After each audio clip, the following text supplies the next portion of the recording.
Good morning to all.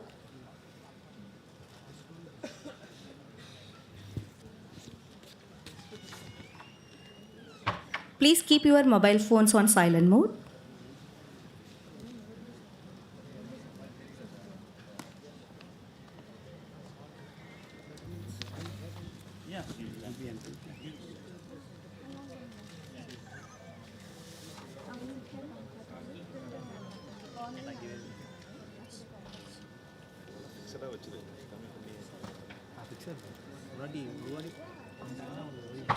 மியூட்டில் மட்டும் cut பண்ணி வச்சு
A very happy and a pleasant morning to one and all. CEC New Delhi and EMRC Madurai Kamaraj University cordially welcome you to the inaugural function of 14th Prakriti International Documentary Film Festival.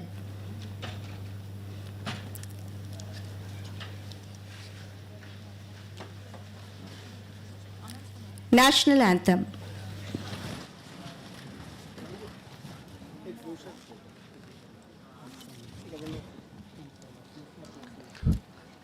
ಜನಗಣ ಮನಗ ದಿನಾಯಕ ಜಯಗೆ Bharat Bhagya Vidhata Punjab ಸಿಂಧ ಗುಜರಾಟ Maratha ದ್ರಾವಿಡ ಉತ್ಕಳ ಬಂಗ ವಿಂಧ್ಯ ಹಿಮಾಚಲ ಯಮುನಾ ಗಂಗಾ ಉಚ್ಚಲ ಜಲಧಿ ತರಂಗ ತವ ಶುಭ ನಾಮೆ ಜಾಗೆ तव शुभ आशीष मागे कागे दवसय गादा जनगण मंगलदायक जय गे भारत भाग्य विधाता जय हे जय हे जय हे जय जय जय जय हे. Light is the symbol of truth, is the saying of James Russell Lowell. I request the dignitaries to light the lamp.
Invocation, Tamil தாய் வாழ்த்து.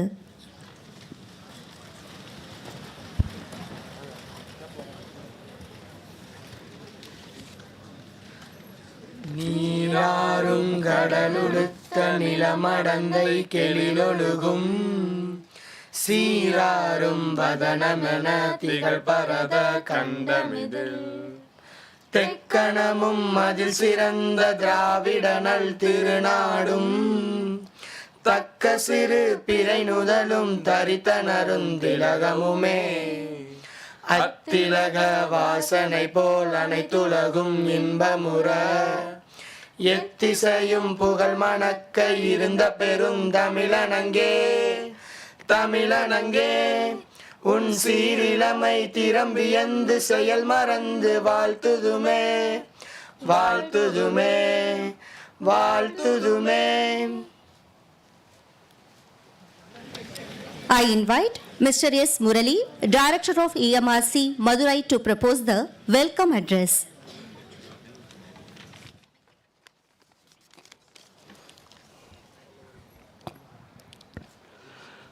Good morning, everybody. Today is the golden day in the history of EMRC. Started in 1986 as AVRC, after 35 years of its inception, the EMRC is given a chance to host this 14th International Prakriti Film Festival. Yeah. On behalf of EMRC and Madurai Kamaraj University, I am pleased to welcome His Excellency Shri Rajendra Vishwanath Arlekar, the Honorable Governor of Bihar, gave his consent to inaugurate this function. So I welcome you, sir.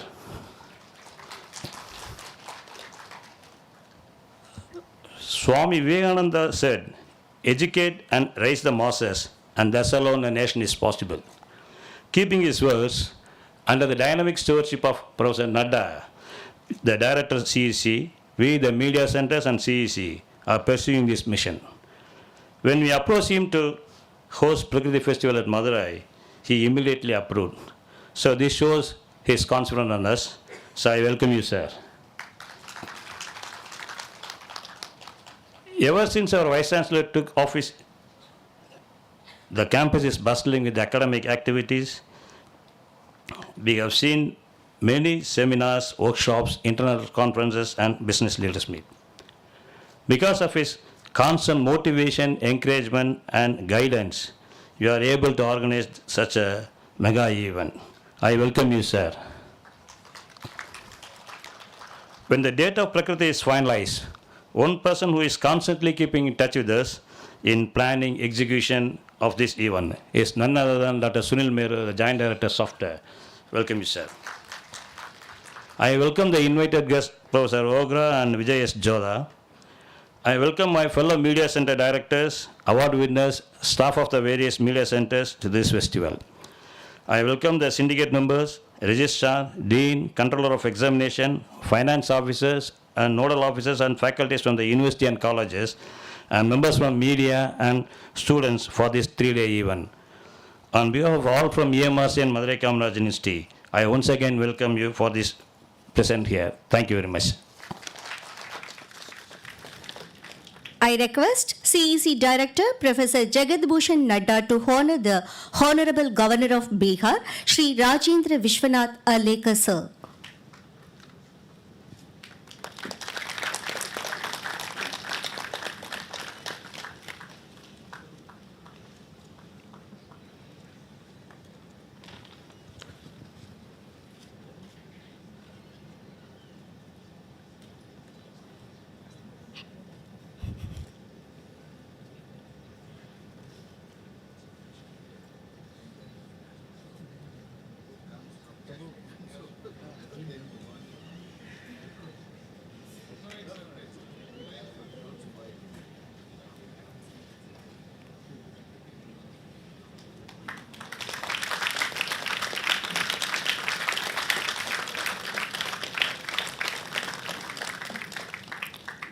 I request our Honorable Vice Chancellor, Professor J. Kumar sir, to honor His Excellency, Shri Rajendra Vishwanath Arlekar sir.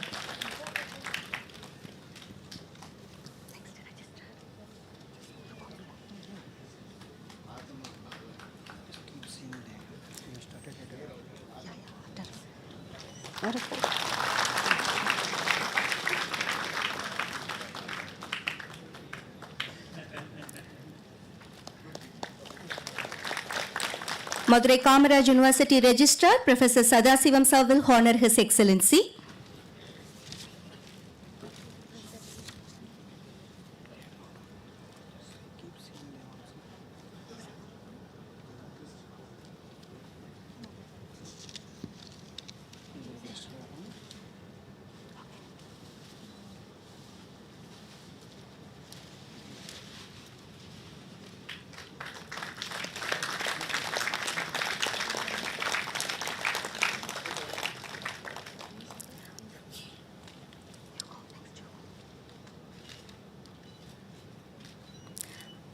Now I request our Vice Chancellor Professor J. Kumar to honor CEC Director Professor Jagat Bhushan Nadda.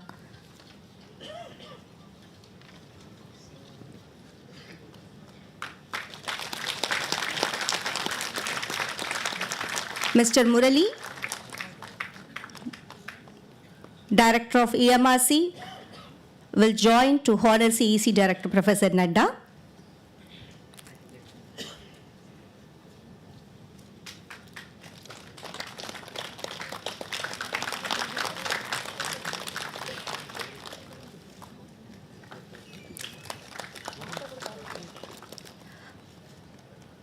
Madurai Kamaraj University Vice Chancellor Professor J. Kumar will be honored by Mr. Murali.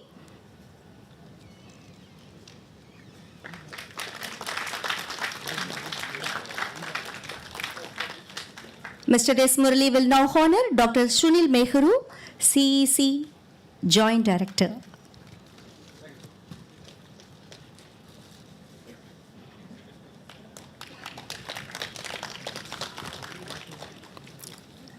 Now I invite the Joint Director of CEC, Dr. Sunil Mehru, to give an introductory note about Prakriti Festival.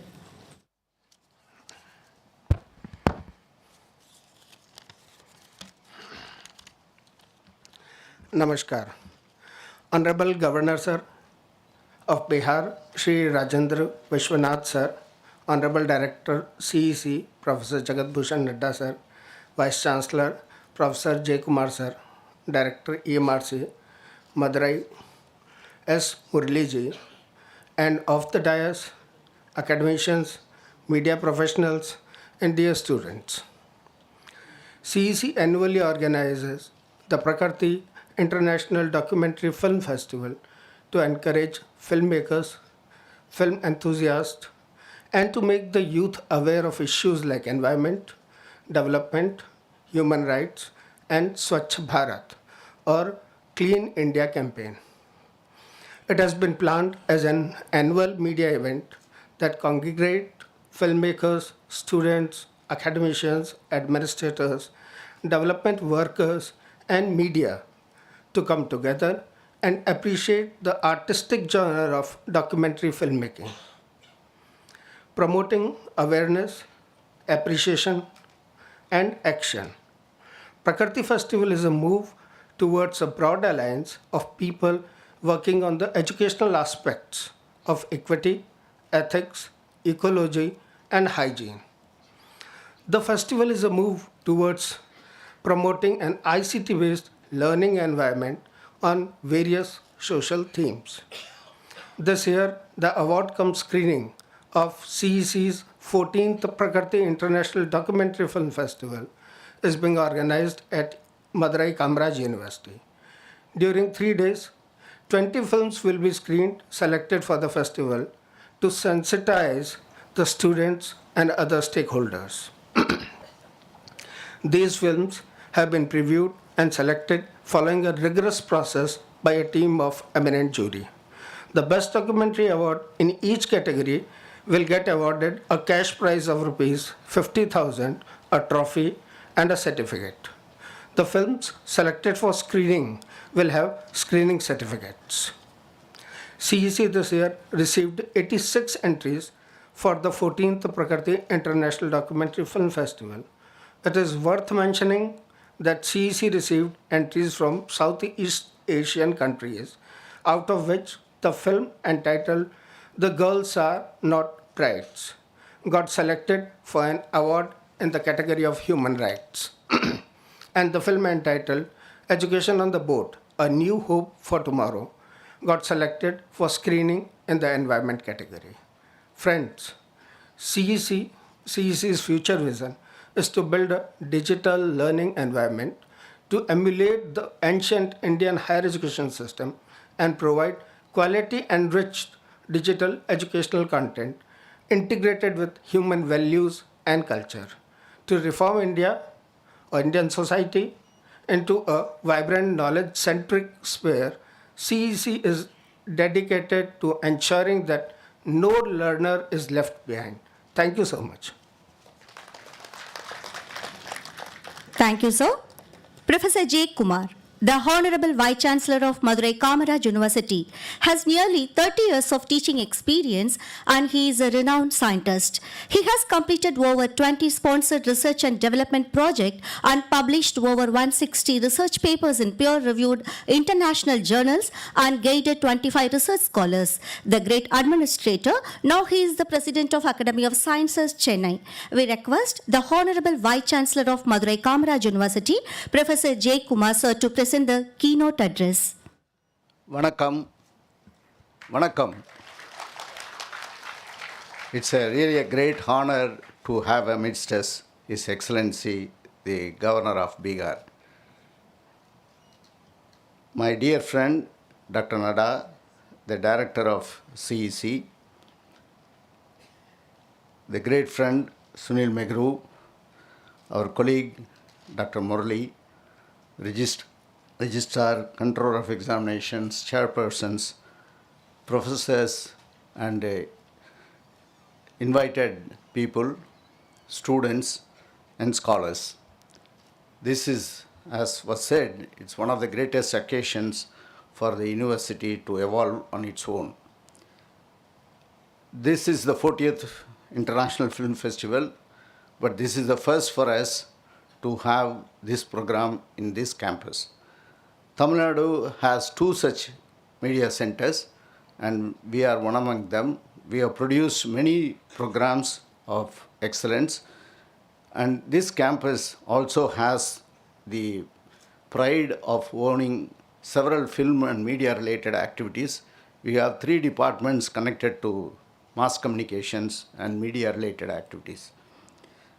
We are one of the pioneers in distance education. We had a very huge strength of around more than 1 lakh students. Currently, we are accelerating with respect to the times, and we are trying to promote excellence in various disciplines. We are ranked as the #1 university by the Educational World magazine among the universities which offers multidisciplinary courses within the state of Tamil Nadu, and we are ranked #9 in the country. We are also very proud to inform you that we have been continuously accredited, and in the last accreditation process of NAC, we have been given the status of the A++, and we have also got the 3.54, which enables us to be ranked as the Category 1 institution, which means we are eligible to offer programs in distance learning across the globe, and this is one of the proudest moments for us because we can do this kind of programs with the benefit of the country leading the G20 group of countries. Many of our faculty members are very keen to promote activities in the G20 countries. Sometimes we have the fear of offering a program in a developed nation, but for the information of the audience here, we have been offering programs in the United States of America and in other countries which are also considered to be developed nations. Our programs in Masters of Business Administration has a tall acclaim, and we would like to continue this trend in the future as well.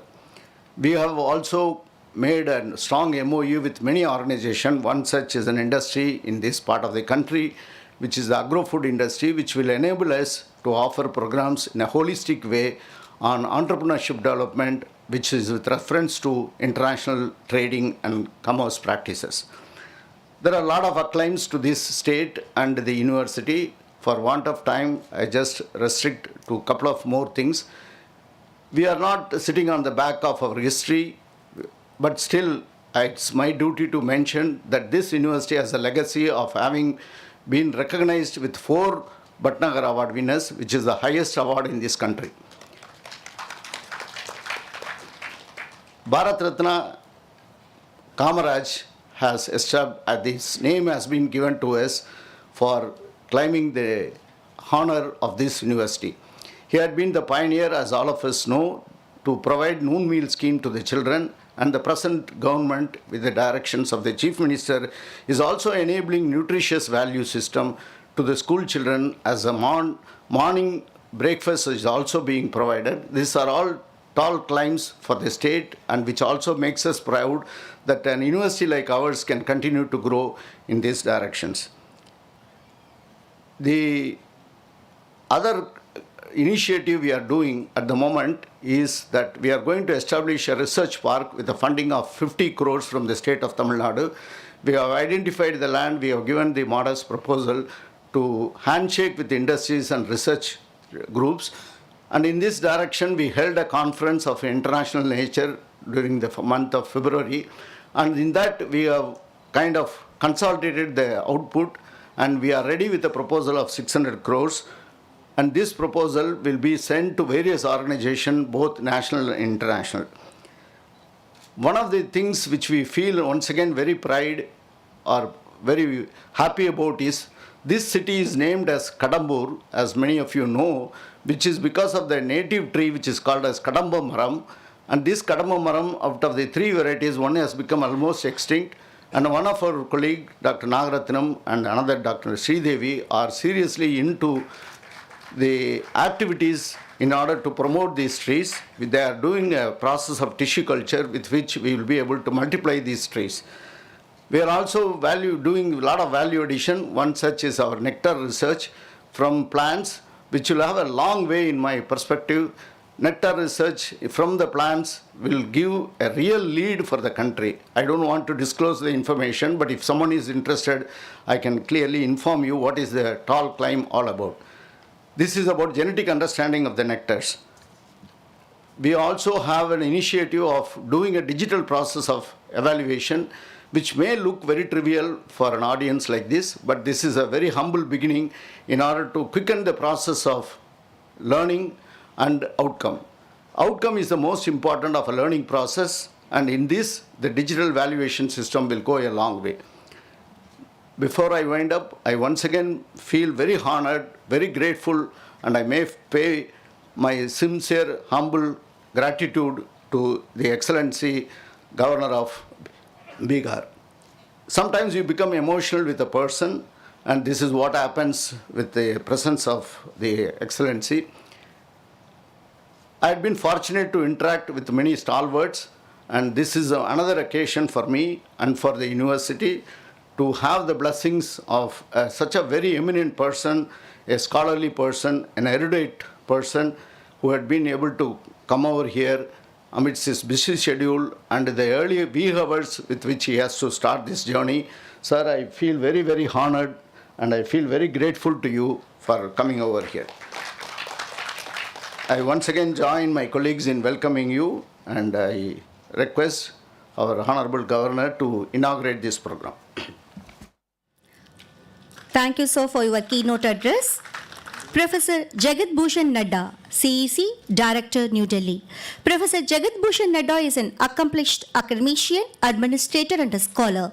He has worked as the faculty in 8 different reputed universities and institutes of high standing across the country. He had been nominated on the board of governors of IIMs Udaipur and Kashipur and on the executive council of central and state universities. As a management scholar, he has also been consultant to many organizations. As a regulator and administrator, he was the first academician to be appointed as a full-time member, Himachal Pradesh Private Educational Institutions Regulatory Commission. His focus and contributions on e-content development and online courses are appreciable. We invite CEC Director Professor Jagat Bhushan Nadda to deliver the presidential address. Good morning to all of you. Honorable Your Excellency, Governor of Bihar, Shri Rajendra Vishwanath Arlekar ji, Vice Chancellor, Madurai Kamaraj University, Professor J. Kumar ji, Directors of Media Centers having come from different parts of the country, participants and filmmakers, other respected guests and friends. I am privileged and honored to welcome Your Excellency, Governor of Bihar, to the 14th Prakriti International Film Festival. Your Excellency, I thank you for honoring us with your benign presence at this festival at such a short notice. Despite your schedule, and in addition to the new responsibilities, your dignified and inspiring presence, I'm sure it is going to positively impact and motivate all stakeholders present here, especially the young and budding learners. Sir, let me begin with a brief introduction to our organization and to the origins of this film festival. The Consortium for Educational Communication, established in the year 1993, commonly known as CEC, is an inter-university center of University Grants Commission, which is dedicated to the promotion and dissemination of digital education in the country at higher education level. This organization has been working to develop new age digital content through broadcast as well as non-broadcast modes. And I take pride in saying that we are one of Asia's largest digital education repositories. CEC broadcasts 11 different DTH channels which feature educational content from various fields. Our organization is rapidly and continuously working towards upliftment and promoting digital education throughout the country. We tirelessly strive to fulfill the dream of Digital India as envisioned by our Prime Minister Narendra Modi ji. As part of CEC mandate, this festival not only creates awareness and understanding, but also sensitizes people at large about various societal issues. Though varied topics like environment, development, human rights, and Swachh Bharat, this festival attempts to create an ICT-enabled learning ecosystem in the country. Prakriti can be described as one of the kind mass movement as an interactive forum to sensitize and mobilize people coming together to be a part of our environment and society. It is based on the insight that creative talent must be motivated and encouraged to be a part of the society initiatives. Sir, Prakriti Film Festival started way back in 1997 as a platform that sensitizes and mobilizes people, artists, students, and educationists towards a better environment and society. Over the years, Prakriti has traveled across the country and has become a landmark of digital learning in the country. I'm happy to announce that this festival has generated an enormous response from participants across the world and has received several entries across all categories. Today, education is radically different in terms of content, form, and pedagogy, and we at CEC are geared up to usher in the new area of learning. As you will participate across a range of activities for the next 3 days, the festival will unfold activities like panel discussions, interactive sessions, expert meets, etc. These activities are scheduled alongside award-winning screening and specially selected documentary films on various environmental and societal issues. These documentaries shall not only motivate and energize budding filmmakers and learners, but they shall also provide a perspective to the viewers about the issues highlighted by these documentaries. I welcome you all to the Festival of Learning. I hope it will be an enjoyable and thought-provoking journey while we witness interesting stories from the world around us. Now, with the permission of His Excellency, I urge our team to play a short introductory animation of CEC that will provide further background to the festival and explain why we remain pioneers in digital education in the country. I hope the audience enjoy and appreciate the video. Dhanyavad, Jai Hind. Thank you.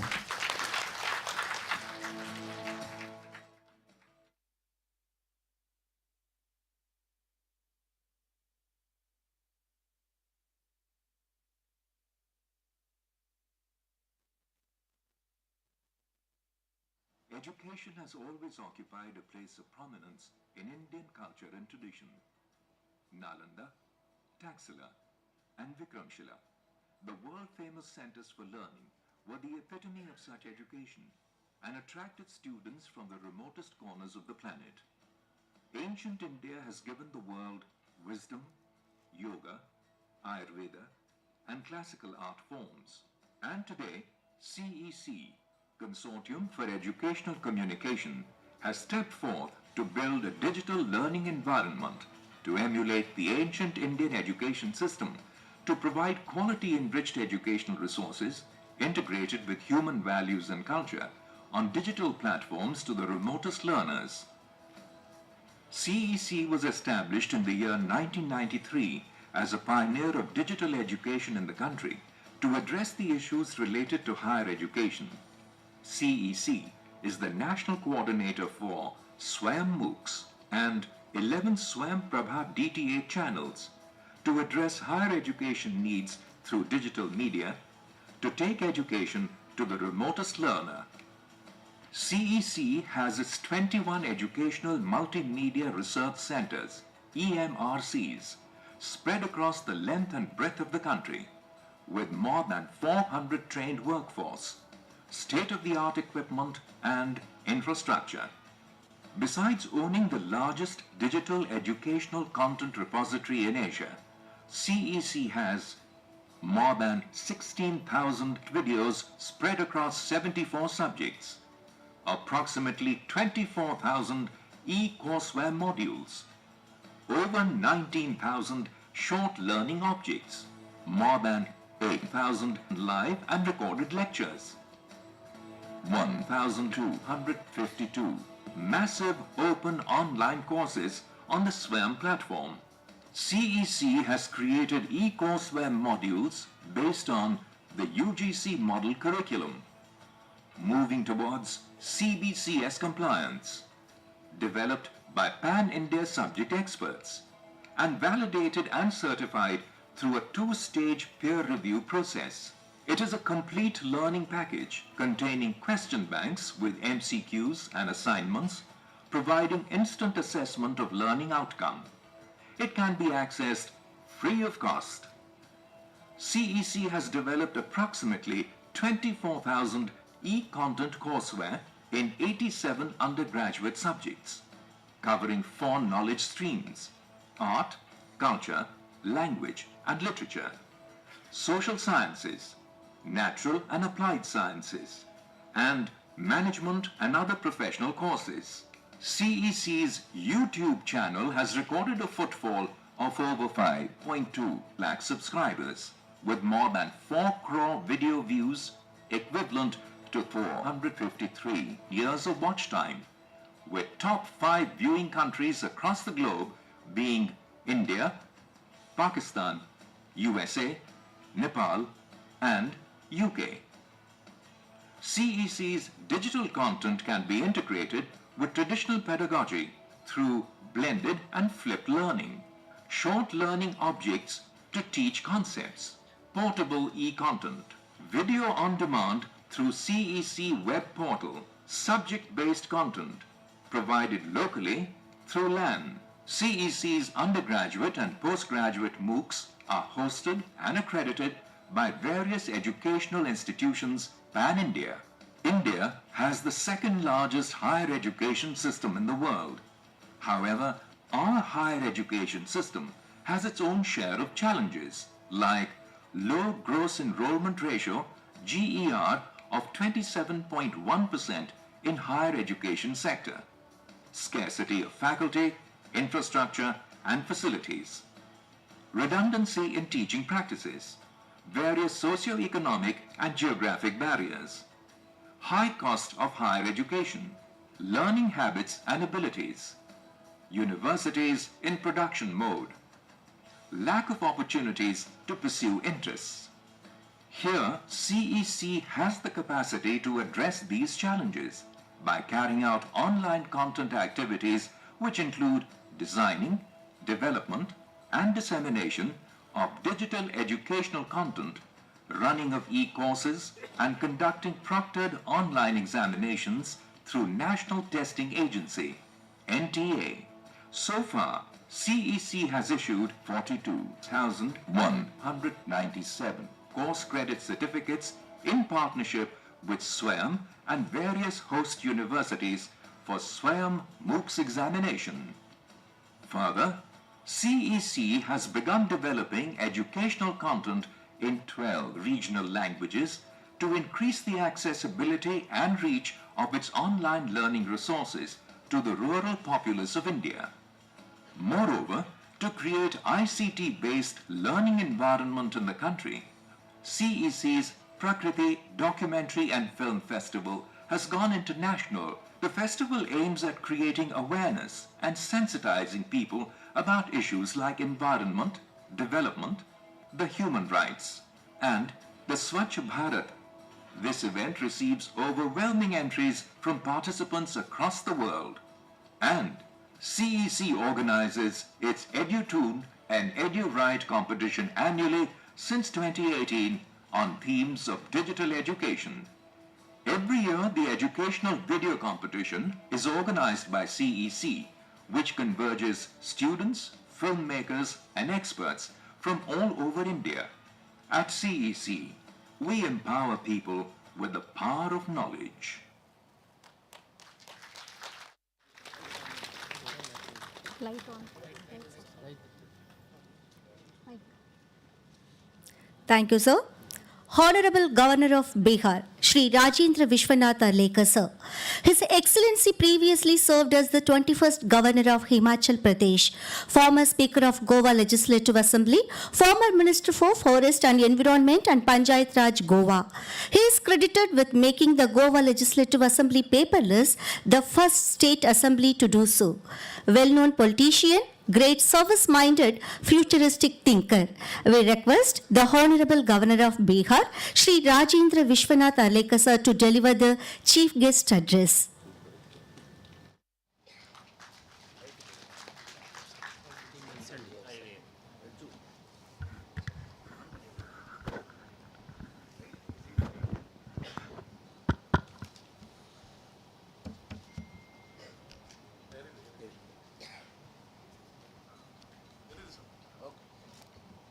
Yes.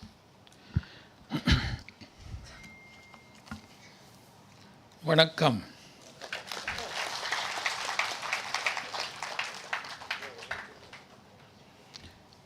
That is how I have to greet you, and you have to greet me also. Today we are here for a special occasion, normally which I do not attend. You must be attending various times and plenty of times with various aspects in your minds. This type of particular function is a new to me, and that too basically I thought that this was a film festival competition, something of that sort, but it is beyond that. It is not restricted to only film production and its competition. It has got its own theme, it has got its own concept. Today we are here at the occasion of the inauguration of this particular function, and for this I have along with me here, we have heard Professor J. Kumar, who is the Vice Chancellor of this Kamaraj Madurai University, a well-known university in the country. Jagat Bhushan Nadda, who is Director CEC. Shri Sunil Mehru, Shri S. Murli, all these dignitaries, distinguished dignitaries. But you are nonetheless, you all are also dignitaries who are sitting in the audience. I honor you also here and welcome you to this particular inaugural function. When I was invited for this inaugural function, I was Governor of Himachal Pradesh. Things change in this country, and for some better things, better concepts. Now I am today Governor of Bihar, a little bit bigger state. And many of my friends told me it is a challenging also to you, as if I had no challenges in Himachal. But geographically, there are different challenges in different areas. Historically also, may not be culturally. But historically and geographically, we have different challenges. Always. Not necessarily contained to our geographical areas. Today we are here for a different challenge to attend, to face. We have been discussing, I was listening to all the speeches, and I was just gathering that we have today some other challenges.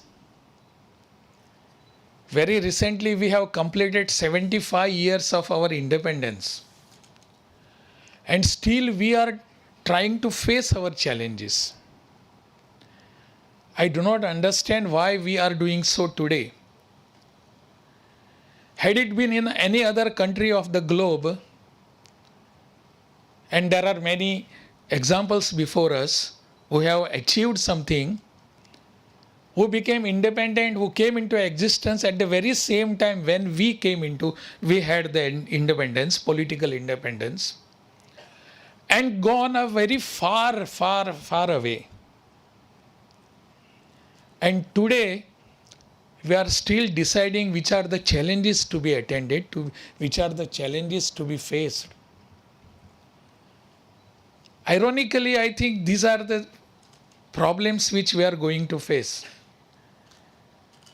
I do not know what we are going to do in next 25 years. The Prime Minister of our country has already said, next 25 years are being called as Amrit Kal. What is that Amrit Kal? What are his dreams? What are his contentions? Fortunately, I had opportunity to sit with him just about 2-3 days. Just yesterday it was morning in Delhi. I did not ask him this question. I did not dare that.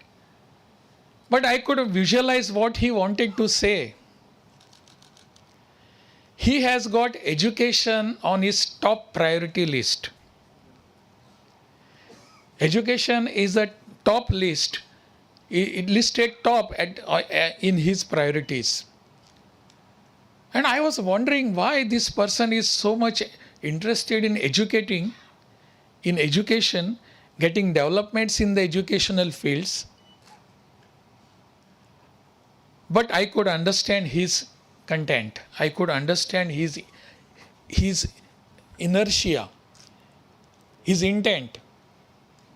He wanted that during next 25 years that he calls himself, and we also should say so, Amrit Kal, our today's youth has to be well equipped.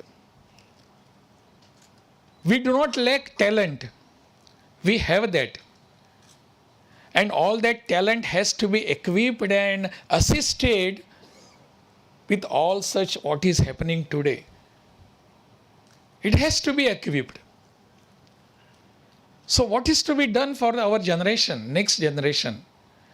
We have been looking at our past generations and we need not cry again and again what has not happened for us. Let us keep it aside and think of some Amrit Kal. The coming era, what is to be done, what we need to give to our country, to our next generation, so that they will not blame us when they come to some challenges. Next generation should not blame us. अरे पिछले वाले लोगों ने हमको कुछ दिया ही नहीं है. They misguided it rather than guiding. This blame should not come to us. This is exactly what we need to do today. The future, the aane wala kal, that has to be ours and our next generations. I remember one incident. For a few years I was in Mumbai. That time I had one friend who was working in Times of India group. He was a reporter, assistant editor, and I happened to be his friend. And he was mentioning about his father, who had just seen what was happening in 1942 Quit India movement. Whole atmosphere that time in the year 1942 and so on was charged with the freedom movement. Everybody was thinking of getting Swaraj. Everything wanted freedom. Everything wanted that Britishers should quit. The father of my friend was telling him, my friend, the story what was happening that time. And he was just telling him कि क्या हो रहा है, पूरा देश जल रहा है, स्वदेशी का आंदोलन हो रहा है. Everybody, every youth who was supposed to be in the school, who was supposed to be in the colleges, institutions, left everything. घर दार छोड़ दिया, नौकरी छोड़ दी, धंधा छोड़ दी, अपना खुद का परिवार छोड़ दिया, and everybody was on streets protesting against the Britishers, asking Britishers to quit this country. My friend, he just asked my friend's father, his father, he said, पिताजी, ये सब हो रहा था. All people were there on streets shouting Vande Mataram and Bharat Mata Ki Jai. quit India, Britishers go back. Everybody was shouting like this. My friend asked his father, Pitaji, उस समय आप कहाँ थे? He said, son, look, all these things were happening and I was just looking through my window of my house. I was not participating in it. My friend said, I felt ashamed of my father. Because he was not in part and parcel of this freedom movement. He was just a listener. He was just a watcher. He was just watching what is happening. What I want to know is this, whether our next generation will blame us to be just watchers. Did we do something for them? I feel that we should not be blamed for this. If that is to be the condition in the next generation's thinking, in their minds, we must work today. Our future generation should not blame us, saying कि हमारे पिताजी ने, हमारे माँ बाप ने हमारे लिए कुछ किया ही नहीं. We need to do today. What is that? Create an atmosphere which will be very much helpful for them to get 1, 2, 3 steps ahead. This is what we need to do today. And this is exactly what is happening. Digital India is this. Just while introducing me, it was mentioned that I was Goa Assembly's speaker. That time I tried to do paperless assembly. It is always, you are all aware that whenever we call somebody here for as a speaker or as a guest or something, we need to compulsorily speak good about him. That's what she has done probably. She has done so. But I underline that fact. I did the Goa Assembly paperless. What was it? What was the reason behind it? The Assembly of Goa is just of 40 MLAs, just 40. How many MLAs are here in Tamil Nadu? 234, almost 250. Plus MLCs are there? No, just one, no bicameral. But 234 MLAs are there, and compare the 40 MLAs in Goa there, such a small assembly. And when we went paperless, there was a 15-day session. I'll just give you some data. There was a 15-day session. Manohar Parrikar was the chief minister that time. I was speaker of the assembly. 15 days session was there. Whole assembly was paperless. There was no paper. All were given their tabs, their computers, on their every Wi-Fi connect. Everything was done earlier. At the end of the concluding of that particular session, on the 15th day evening, I delivered a validatory speech. In that, I mentioned one fact which is to be noted today also.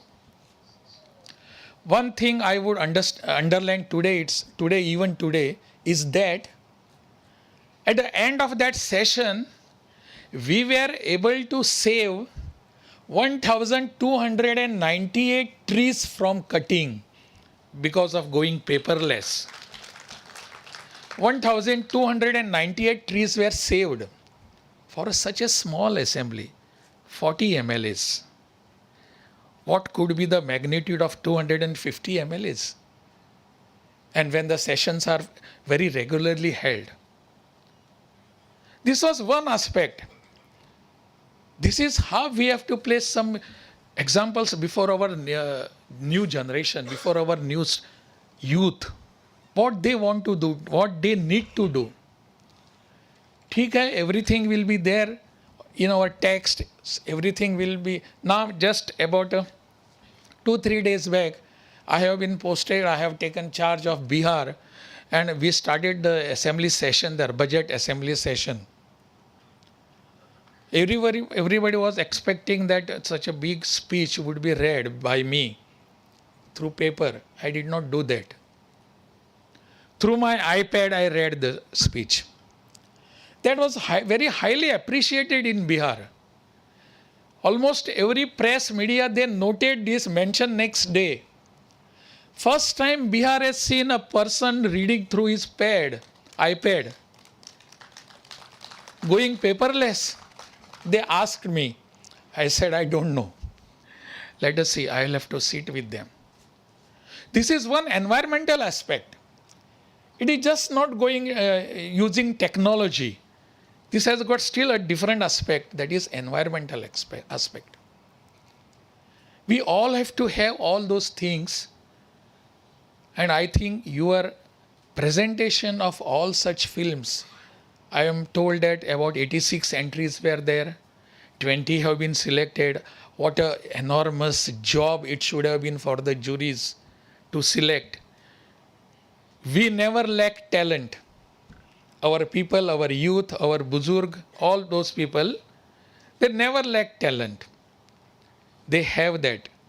So for the juries, it should have been a very enormous job, very big job, to select 20 entries and getting to be screened here. I think this particular aspect has to be taken forward. CEC is doing this job for last 14-15 years. Prakriti. What is that Prakriti? Prakriti is what we are. Prakriti is nothing different. Then Prakriti, then agriculture, then environment. All those things are to be taken into consideration. Next 25 years are ours. We have completed 75 years of political freedom. We are going to complete 100 years after 25 years, 100 years of our political freedom. What does that mean to us? I do not know what does that mean to everybody. But for me, it means swa, self. I will be standing on my feet. I will be doing myself. I will assert myself. Whole world will be looking at me. What I am. I means my country, my India, my Bharat. Not myself, Rajendra Arlekar. No. What I would be. These 25 years for me are swa. It is Swadesh, Swasanskriti, Swa-itihas, Swa-parampara and Swa-log. This is what I am going to try. This is what I am going to be in the world. Next 25 years for me are for Swa-jagaran, getting myself awakened towards self. All our efforts are to be directed towards this aspect. And that is exactly what our people have started. Just today morning when I came here, our Honorable Vice Chancellor was mentioning Dr. Kasturi Rangan was here last week. He was here, Dr. Kasturi Rangan. I have never met him. But this is the person who is instrumental in getting our national education policy. Dr. Kasturi Rangan. What a great personality he is. He has thought of it for 2.5 years. He was working over this on educational policy, what it should be. And after 34 years of our independence, we got first time one national education policy which thinks of our students, which is not infrastructure centric, it is student centric. So that is what Dr. Kasturi Rangan has given us. We must march ahead in this direction. So next 25 years, this is the base. This is the foundation Dr. Kasturi Rangan has given us. On this foundation, we have to stand erect. We have to stand before the world and tell us we are here. That is how we have to come forward now. I think all our efforts in next few years have to be directed in this way. All our efforts, digitizing, getting ourselves screening, all those filming and everything. This is educational aspect. That is what Mr. Nadda told me. If this is there, then we have some vision now. As I said, all our aspects are to be directed towards this. And all that 25 years is Amrit Kal is for Swa. Swa Jagran, realizing self, what we are. Unfortunately, we could not do it for last few years, but let us forget that past. Who has done and who has not done nothing, let us forget. But today we are going to do it from today onwards. This is the challenge before us. That is how we have to look at it. I think this should be our direction and thinking. While going from here, you will be deliberating on various aspects. Films, uska, aur ye hai, wo hai, everything will be discussed.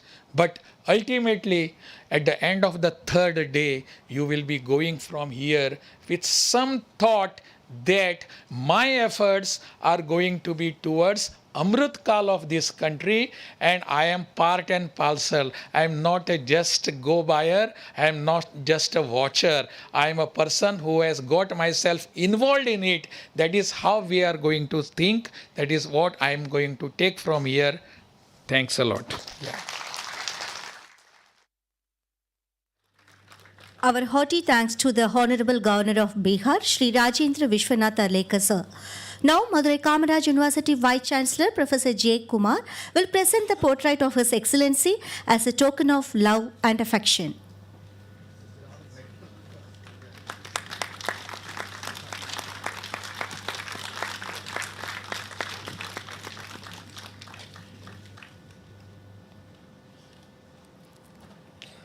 Thank you, sir. Let us conclude the inaugural function of Prakriti Film Festival with the national anthem.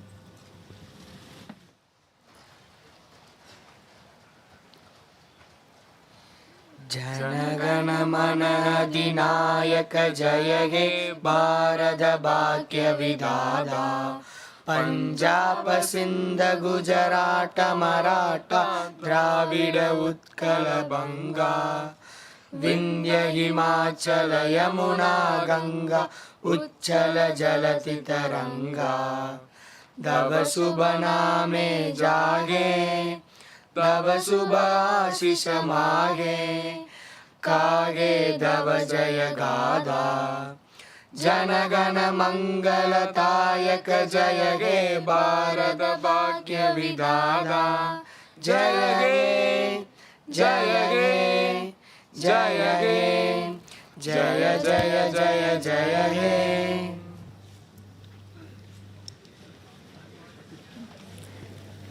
I request all the participants to remain seated.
for a photograph.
I request Madurai Kamaraj University EMRC staff members to come to the stage. I request faculty members of Madurai Kamaraj University to come to the stage.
is going to be screened. Please just take it.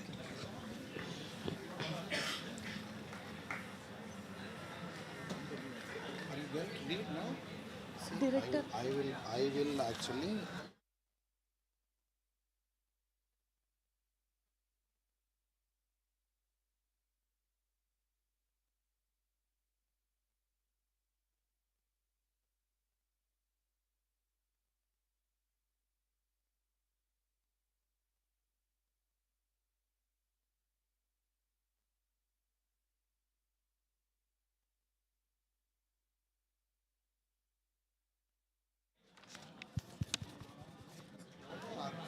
No, no, no.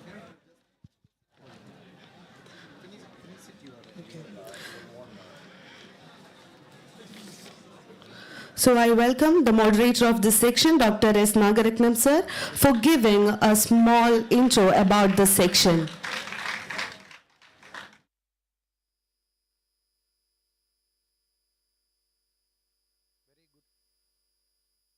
Hello. Very good afternoon to one and all present here. Today, the 14th Prakriti International Documentary Film Festival is organized by CEC, UGC, and now is the first session of the film festival.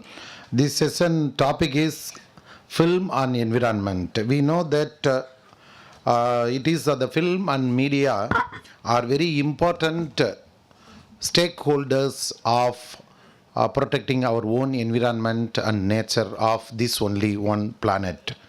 After the COVID-19, we have all understood that we are undergone a severe environmental consequences that we know very well, and we have been noticing that the same. In the 18th century, we are not in the same in the planet which was in 18th century, and also in the 19th century, even in 20th century. See, now our planet Earth has been recorded much more warmer than the previous centuries heat, and also it is noticed that 0.86 degree Celsius is warmer than the last century, and also when we are comparing it in the 18th century, it is 1.06 degree Celsius. So these are all the whole world is now going to limit the warming 1.5 degrees Celsius at the end of this century. So we are all targeting to reduce all our emissions in 2050, and we are going to reduce it 45% of emissions, all our emissions in 2030. We are having 7 years left. So to contain all the emissions, or we should live in a emission-free environment, in the sense the people must be sensitized in all the corners of our own walk of life. What actually our honorable governor has told, that he had himself curtailed some sort of carbon emission through his innovative method of implementations. That's what the biggest and important area of ecological values of individuals will definitely contribute to the world for the betterment, for the future also. And the films which have been coming here for the competition, all from the environmental session, dealt with the topics of climate change, and also the corporate responsibility, and also the ecological environmental degradation, and also health and environmental consequences they have. These are all the themes of the films which had come to the entry for the 14th Prakriti International Documentary Film Festival. Among them, among all the entries that you are all see, I know that here participants from the communication background and also media background and also from mass communication background, so that you must know that at least the films we have been taking should address the problems of our own society. That is foremost important. And many of the entries had been taken in that line. That's what a very important one we should all keep on our minds. The media not only for entertainment, at the same time it all must be on the lines of educating and also education and information and entertainment. In these lines, some of the films had been made by legendary directors and also the producers. We know that The Invisible Planet and also The Blue Planet 1 and 2, and another one is Before the Flood by DiCaprio. These are all small things which we should at least the youngsters like you all must watch the films, what the points have been put by the films must be understood in a way that what actually the entire world is fighting for, doing better meant for the whole planet. In this line, actually we have today few films be screened today. One is, the first film will be Boon Boon Se by Nandan Saxena and Kavida Bal. It is a 30 minutes film. And bio-toilets, subsequently the bio-toilets and sustainable solution for sanitation.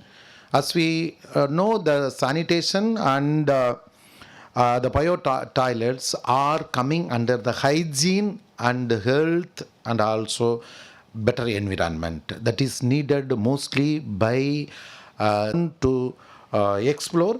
And also another one is Globetrotters of Kaklarbillu by Biju Pankaj.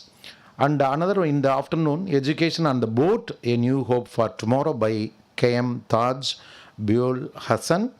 And another one is Sundarban, Proverbial Devil and the Deep Sea by Arindam Konar and Syam Sundar Pal. And another one is The First Flight by K. Gobinath. These are all the films which are going to be screened today. The first film, I request our comparer to read out about the director and also about the film, which is actually printed in the material here to better aware of what we are going to screen before you. Subsequently after, I also request to screen the film. After that, after screening of each film, we have 10 minutes of time to discuss. I kindly request you all watch the films very keenly and also raise your questions. At least that is the ambition and the aim of this particular film festival. This is what we have to carry after watching the films. That's why I request, I invite you all for this session on environment. Thank you very much. Thank you. The first documentary that is going to screen on this theatre is Boon Boon Se, that was directed by Nandan Saxena and Kavida Bal. We have an intro about director of this documentary. Nandan is an independent filmmaker and director of photography and mentor. His camera creates layers of meaning like a painter wields his brush. His films, poignant portraits of these times, often blurring the thin line between documentary and cinema, have premiered at Thessaloniki and London. Besides other awards, he has thrice been conferred the National Film Award by the President of India. Kavida Bal has received a multiple award-winning filmmaker based at Mumbai. She has received the National Film Award 3 times for her films on human rights, gender, and environment. Kavita has been twice on the jury of International Film Festival of India and Trento Film Festival at Italy. Kavita is also a TEDx speaker. To strengthen the hands of young filmmakers and work on their skill building, she, along with her co-editor Nandan Saxena, established the Quark workshops in 2007. And we have a brief summary of this documentary. A school.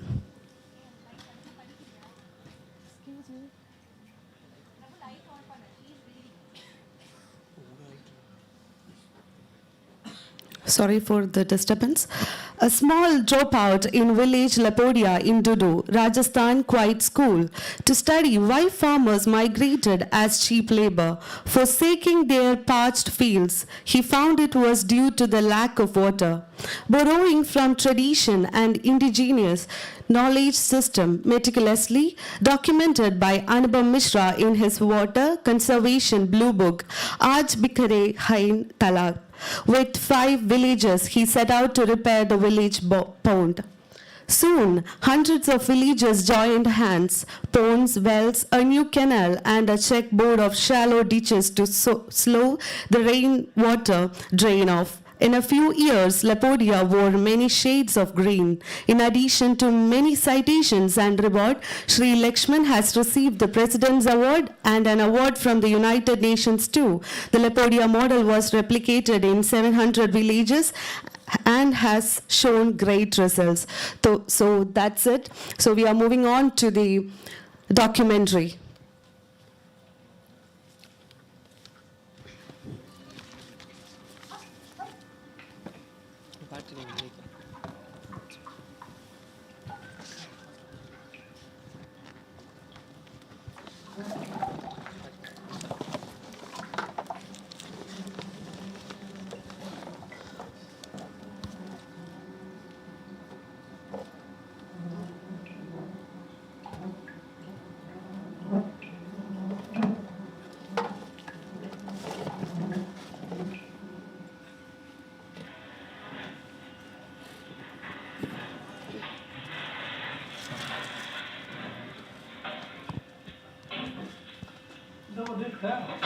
दे भी सकती है, लेकिन 2 दिन 4 दिन 10 दिन बाद फिर टूट गया पानी, इस बात की कोई गारंटी नहीं है।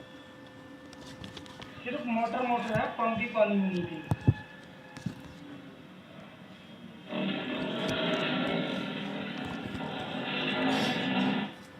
बारिश होगी अभी 1 महीने बाद पूरी तरह से, तब थोड़ा सा वाटर लेवल उठेगा। और अगर ये 4 दिन गर्मी और पड़ेगी, 4-6 दिन 10 दिन, तो 10 दिन में वाटर लेवल खत्म, तो कहाँ से पानी की पूर्ति करेंगे। बचपन से सुना था कि एक दिन रेगिस्तान दिल्ली को निगल जाएगा। शहर में रहने वालों को भी देर सबेर पानी की कीमत मालूम पड़ ही जाती है। एंटार्क्टिका की पिघलती बर्फ हो या दिल्ली का गिरता जलस्तर, अखबारी खबरों से हम मोटी चमड़ी वालों पर कोई फर्क ही नहीं पड़ता। हाँ, अगर अपने घर में चुल्लू भर पानी भी न हो तो गला खुश्क हो जाता है। सन 2010 में हमारे घर भी पानी सूख गया।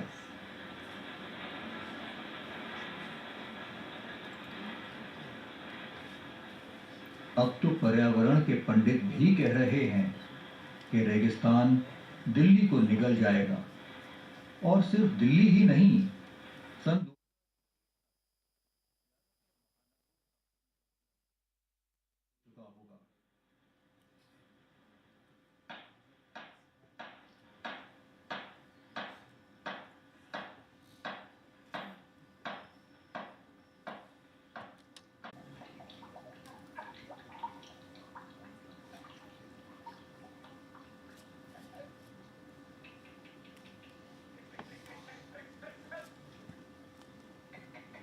राजस्थान का तो कालिदास के मेघ से 36 का आंकड़ा रहा है।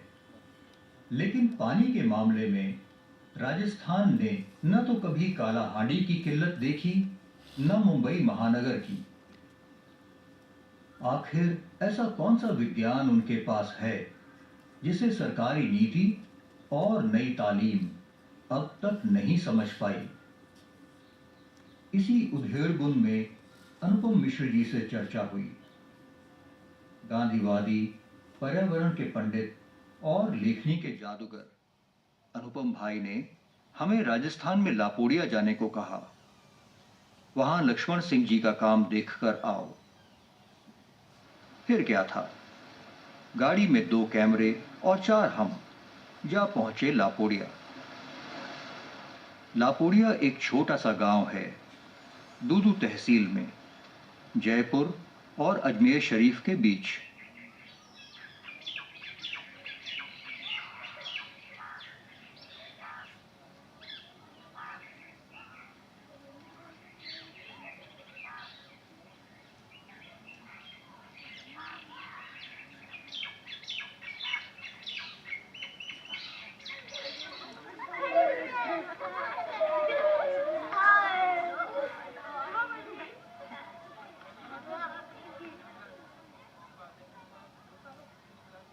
सर जल को क्यों बचाते हैं?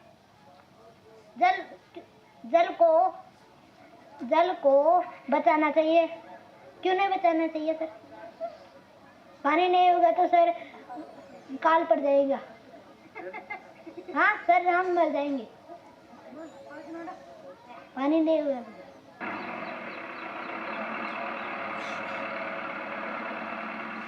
एक जमाना था कि लापोड़िया में एक तालाब भी टूटा हुआ। वो जमाना था कि हम तब बच्चे थे और पानी की कमी महसूस की हम लोगों ने। तो हमें ये समझ में नहीं आया कि ये कमी कैसे दूर की जाएगी। तब ये पुस्तक मिली, चारों तरफ से देखा और गीता की जैसे इसको रखते थे हम लोग, और एक दफा नहीं, बार बार पढ़ते थे।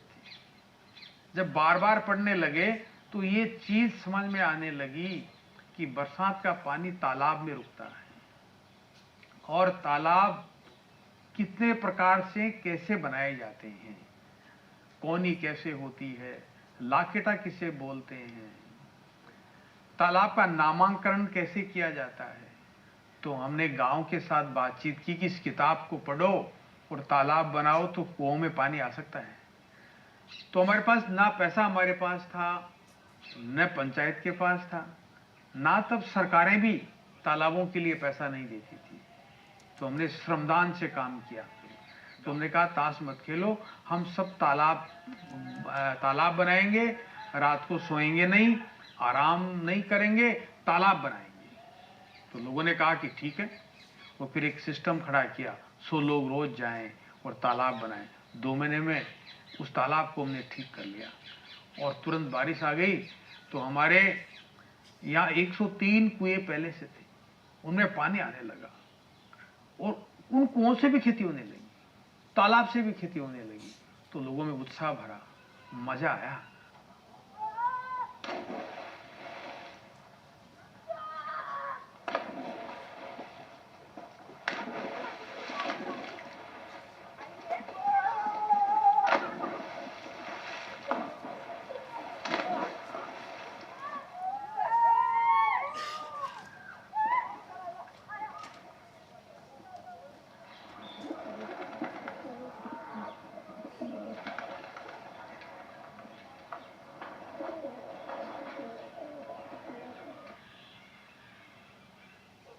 पहला तालाब जब टूटा हुआ था उसको ठीक किया, उसका नाम नहीं था, तो हमने उसका अन्न सागर नाम रखा, क्योंकि लोगों के लिए अनाज चाहिए।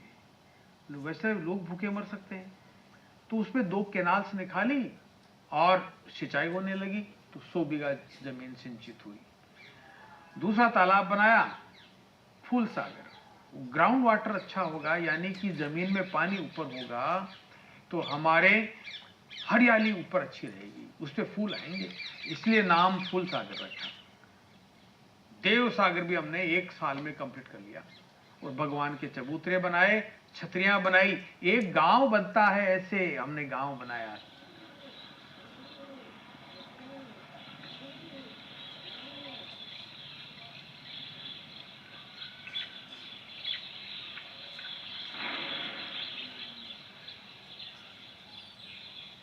पुराने 3 तालाब भरे तो फिर नए तालाब, नालियां बनाई, छोटे तालाब, बड़े तालाब, और फिर उनके बाद पानी बढ़ता बढ़ता फिर नदी की ओर।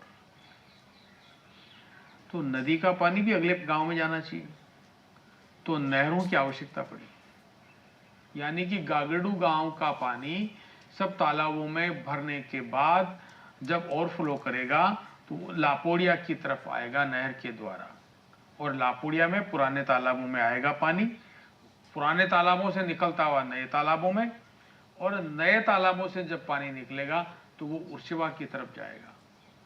ऐसे करके 50 किलोमीटर की दूरी में तालाब बना करके नहर को जोड़ दिया गया। एक गांव में अगर काम करते हम तो पानी 2 महीने बाद खिसक जाता है। जमीन का पानी चलता रहता है, जैसे शरीर में खून चलता है। अगर पानी रुक गया तो खराब होता है।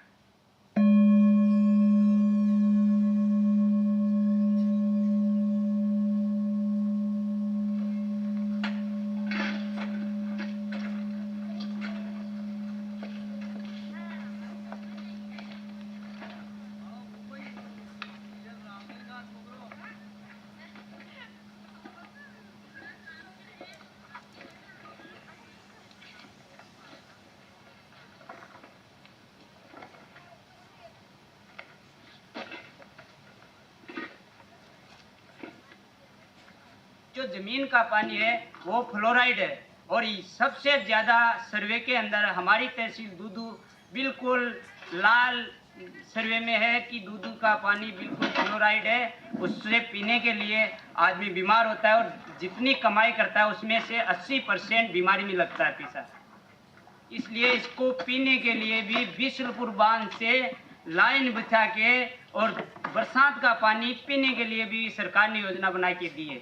इसीलिए राजस्थान में बरसात के पानी का संरक्षण करना बहुत महत्वपूर्ण है।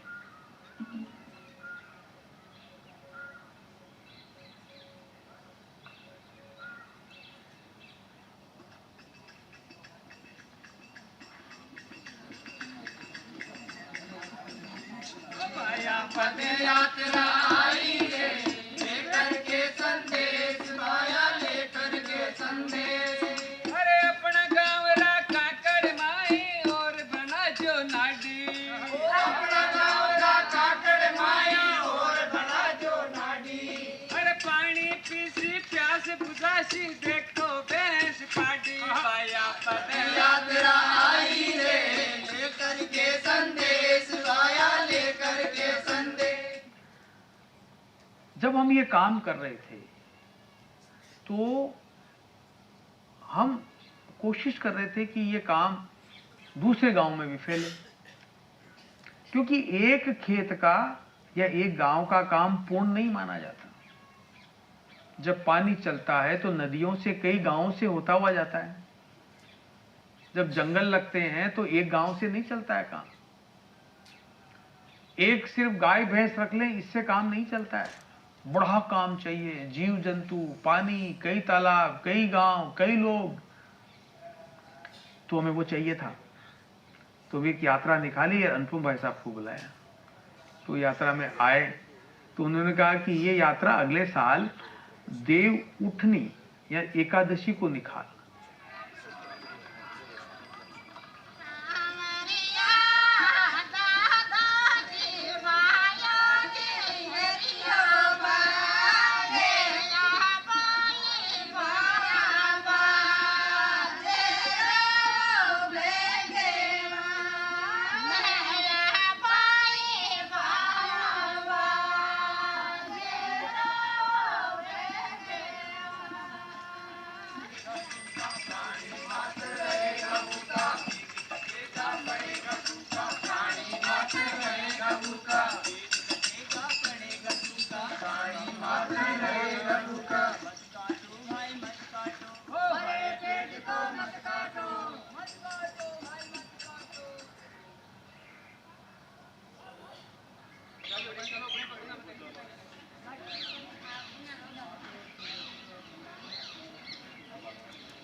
हमारे गांव में 400 बीघा गोचर भूमि है और राजस्थान के पशु जो है वो एक गांव से दूसरे गांव, तीसरे गांव, चौथे गांव घूमते हुए आगे तक जाते हैं और फिर वापस आते रहते हैं। तो उनके लिए गोचर भूमि होती है हर गांव में। और कोई भी जीव, ऊंट है, बकरी है, भेड़ है, गायें हैं, वो सब गोचर भूमि पर निर्भर है।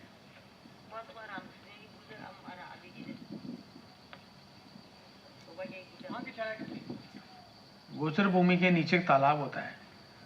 जब अच्छी बारिश होती है, अच्छी यानी कि 600 से ऊपर 800 mm बारिश, एकदम पानी आता है, तालाब टूट जाता है। फिर दूसरे गांव का, तीसरे गांव का फिर फ्लड बोला जाता है कि साहब अब बाढ़ आ गया है। सरकारी कार्यक्रम बाढ़ रात चलते, बहुत सारा पैसा खर्च होता है, कोई मतलब नहीं।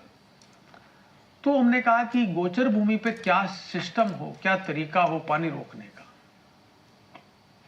तो हमने एक ऐसी व्यवस्था की कि जो बरसात का पानी आता है वो जगह जगह रुके। तो जगह कितना रुके? 9 इंच रुके। और जब 9 इंच पानी रुकता है तो मॉइस्चर बढ़ता है जमीन में, यानी कि नमी बढ़ती है। और जब नमी बढ़ने लगती है तो घास आने लगते हैं, पेड़ उगने लगते हैं। तो हमने फिर ऐसा एक चौका सिस्टम नाम दिया कि पानी को ऐसे पकड़ा जाए, ये साइड बंड, ये साइड बंड और ये हेड बंड, यानी कि यूं ऐसे बनाया जाए। सामने से पानी आए, 9 इंच हेड बंड पर चढ़े और साइड में ओवरफ्लो कर जाए। फिर दूसरे चौके में, फिर तीसरे चौके में, फिर चौके, एक सीरीज में पानी घूमता रहेगा। वो तालाब भी भर जाएंगे, चौके भी भर जाएंगे, तो पानी दूसरे गांव में जाने लगेगा। मान लीजिए दूसरे गांव में भी अच्छी बारिश है तो तीसरे गांव में, चौथे गांव में, ऐसे 50 गांव में पानी जाएगा। उसके बाद सब गांवों के, सब नहरों के, सब तालाबों के ओवरफ्लो बने हुए हैं, तो सब ओवरफ्लो चलेंगे। कोई भी स्ट्रक्चर नहीं टूटेगा, ना चौका टूटेगा, ना तालाब, और न एक गांव से दूसरे गांव से जो जोड़ती है नहर, ना वो टूटेगी और पानी लगातार ठीक से चलेगा।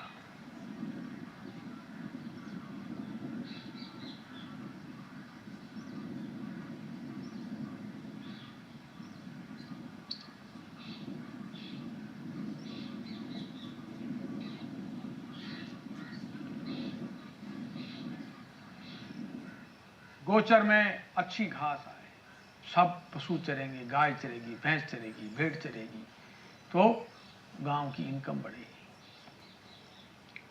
इनकम तो बढ़ेगी, दूध कब बढ़ेगा? जब उनकी नस्लें अच्छी हो। हमने गुजरात में जाकर के गायों के सांड खरीदे और हर गांव में छोड़े। एक ही साल में 80 सांड खरीदे, यानी कि 80 गांव में छोड़े गए। तो उन्होंने सब नस्लों को गिर में बदल दिया। ये गिर देशी गाय है, उसके थुआ होता है यहाँ खंधों पर ऊंचाई। होलिस्टन और जर्सी ऐसी होती है सीधी, जैसे भैंस होती है। और भैंस का दूध और जर्सी होलिस्टन का दूध अच्छा नहीं माना जाता हमारे देश में, वहां अच्छा मानते हो। तो देशी गायों को पनपाया, 15 से 20 किलो दूध देती है गाय। डेयरी है, कलेक्शन डेयरी, वहाँ सब लोग दूध लेके रखते हैं, दूध बिकता है और लोग मालामाल हैं। मालामाल का मतलब छोटा से छोटा घर में भी 10,000 रुपये महीने का दूध की इनकम होती है। कुछ घर ऐसे भी है जो हर महीने 60,000 रुपये का दूध बिकता है।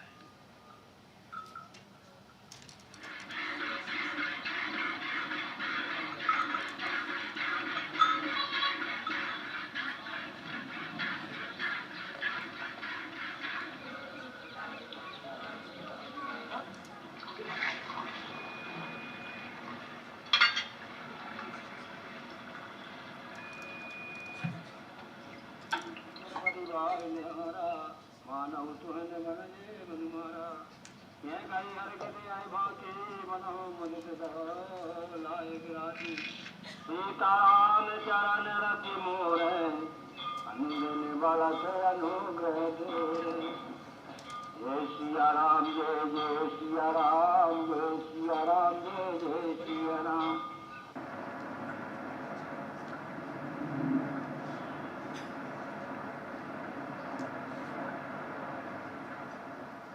सन 2017 अनुपम भाई के चले जाने के बाद एक अधूरे वायदे को पूरा करने हम लापोड़िया लौटे। बारिश नहीं, पानी नहीं, मेरा देश में मतलब में भेड़ क्या पीता है, भैंस क्या पीता है, गऊ क्या पीता है, मन क्या नाता है, दुख पाता है गाड़ा, बहुत तंगी एरिया में गाड़ा। कितने बरस से बारिश नहीं हुई? ये 12 महीना में ये कौन जो देखो रिश्ता ही पड़े साहब, रिश्ता ही पड़ा।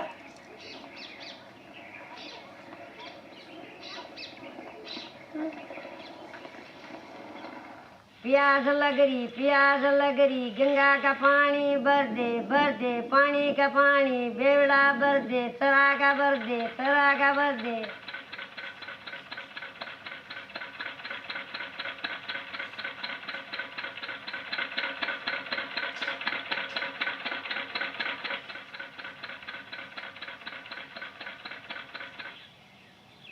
जहां 7 साल पहले हमने भरे हुए तालाब और लहलहाती हुई फसलें देखी थीं, वहीं पानी के पंप देखने को मिले। हुआ ये कि सब्र के फल की तरह 2015 में बीसलपुर बांध का पानी लापोड़िया और नगर भी पहुंचा। बांध का पानी तो आया, पर साथ आया पानी का बिल। जिस समाज ने पानी को हमेशा इंद्रदेव का प्रसाद समझकर ग्रहण किया हो, उसे पानी का बिल कुछ अटपटा सा लगा। कुछ लोगों ने नहीं भरा तो सबका पानी बंद हो गया।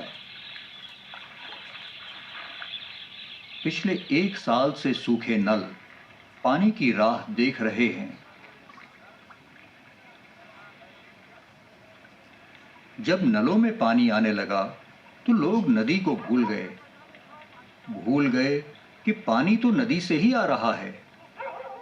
कुछ ही समय में नदी, तालाब, कुएं सब बराबर हो गए।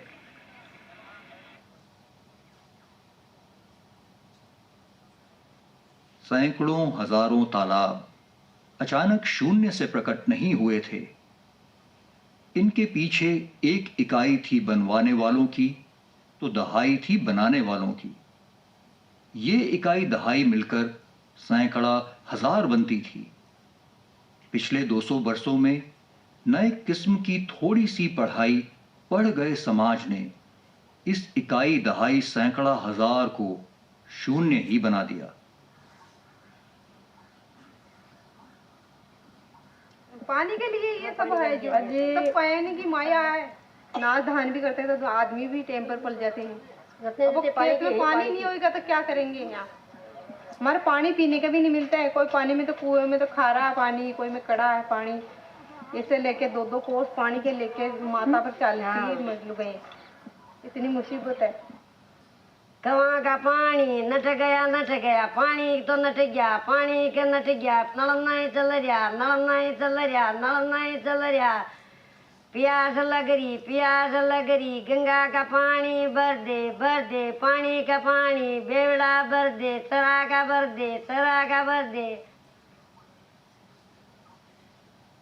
हमारे तो राजस्थान में कमती बारिश कम और ज्यादा होती आई है। इस साल बारिश कम हुई है तो अगले साल ज्यादा होगी। हम निराश नहीं हो सकते। जिस धरती पर पैदा हुए हैं तो बारिश तो कमती बत्ती होती है। तो कोई हमें अकाल नाम का कोई शब्द बोलता है तो हमें डर नहीं लगता है। हम उसको मैनेज करने जानते हैं।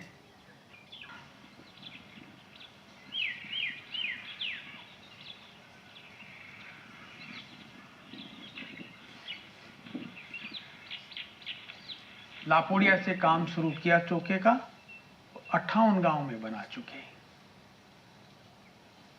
आज आप 58 गांव को कोई देखता है तो महसूस करता है कि आज राजस्थान में नहीं, कहीं कोई अच्छी बारिश वाले इलाके में है। और आज 58 गांव में पशुपालन, दूध, कृषि जम करके होती है।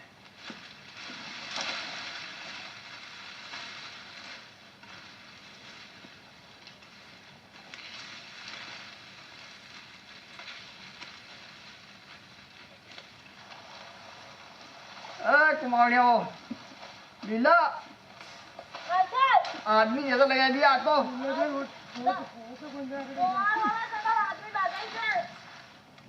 थोड़ा रगड़ काटो भाई चारा दे दे चारा ही पूरे ना निकल जमा दो। फिर ज्वार बीजिया, फिर थोड़ी बरसात कम हो पाओ, थोड़ी लाची रहेगी। और अब आज भी कर रहा ना कटाई जा, आज भी बहुत महंगा मिल रहा है, 300 रुपया लीटर आदमी ले रहा है। और फसल क्योंकि पाली बरसात हो जाए तो पाली फसल की भी उम्मीद है, पाजर चरसियों चना जो गेहूँ भी बजेला वो काम भी करना चाहिए।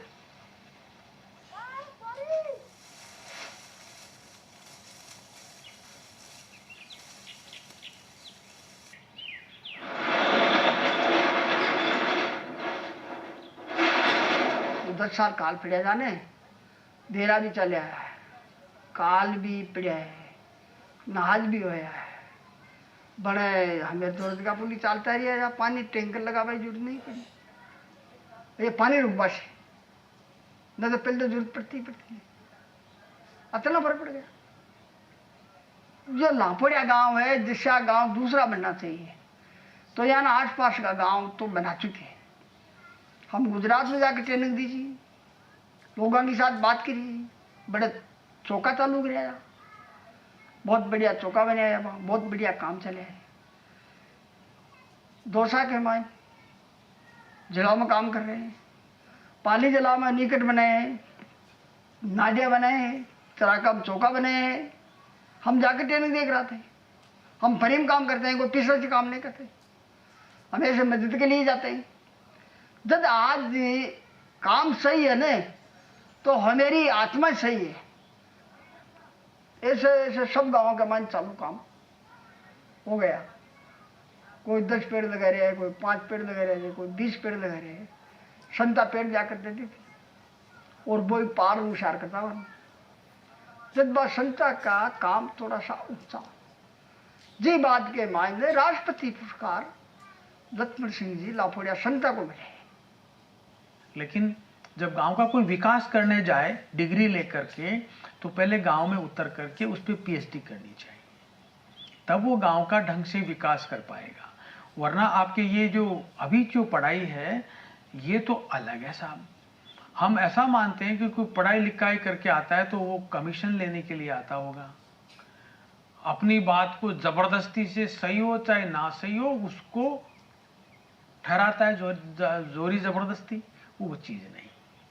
गांव को समझिए, गांव की व्यवस्था को समझिए, गांव को ज्ञान को समझिए, गांव की तकनीक को समझिए, फिर विकास करें तो हम जल्दी सफल होंगे। तो ये थी कहानी लापोड़िया की।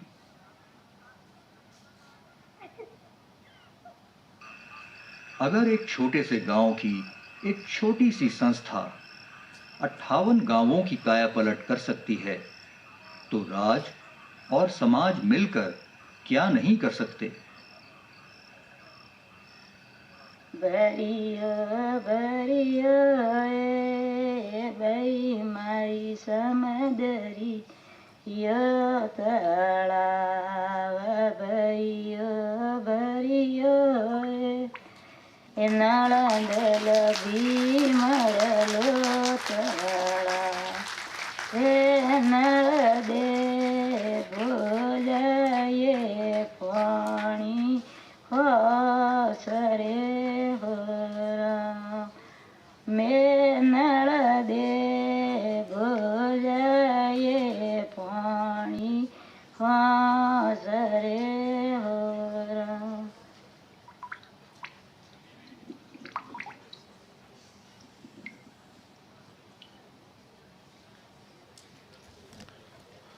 Not on. Hello. Hello. Not only in Rajasthan, we face the same situation in many parts of our own country. Even if it is in Madurai or somewhere in Chennai or somewhere in Madhya Pradesh or Rajasthan or wherever we saw the similar things are needed. And but I myself observed this particular community engagement in the restoration of ponds in a very peculiar method of building a small percolation trenches inside the ponds, which saves a lot of water inside the pond. That is a unique method that they call it as Lapodia model, which is adopted in 700 villages. That's what the idea of one particular traditional knowledge from particular one village can be adapted for the whole nation or the whole state be definitely appreciated. That's what I can say myself after seeing this particular film. I should say that the producers and directors of this film is not now present in this in this forum, but I think that they join later. In the meantime, I request all the participants you just give your own feedback, not as a question of making or something that is actually maybe discussed later while they are here after some time. So if anyone interested, please give your feedback, or otherwise you just opinion, tell about your opinion, or otherwise you just make it your observation, like I call someone you can express your own views. That is a real appreciation when we are giving out our own thoughts, will be the biggest appreciation to the filmmakers. Someone? Mic can be given, whoever.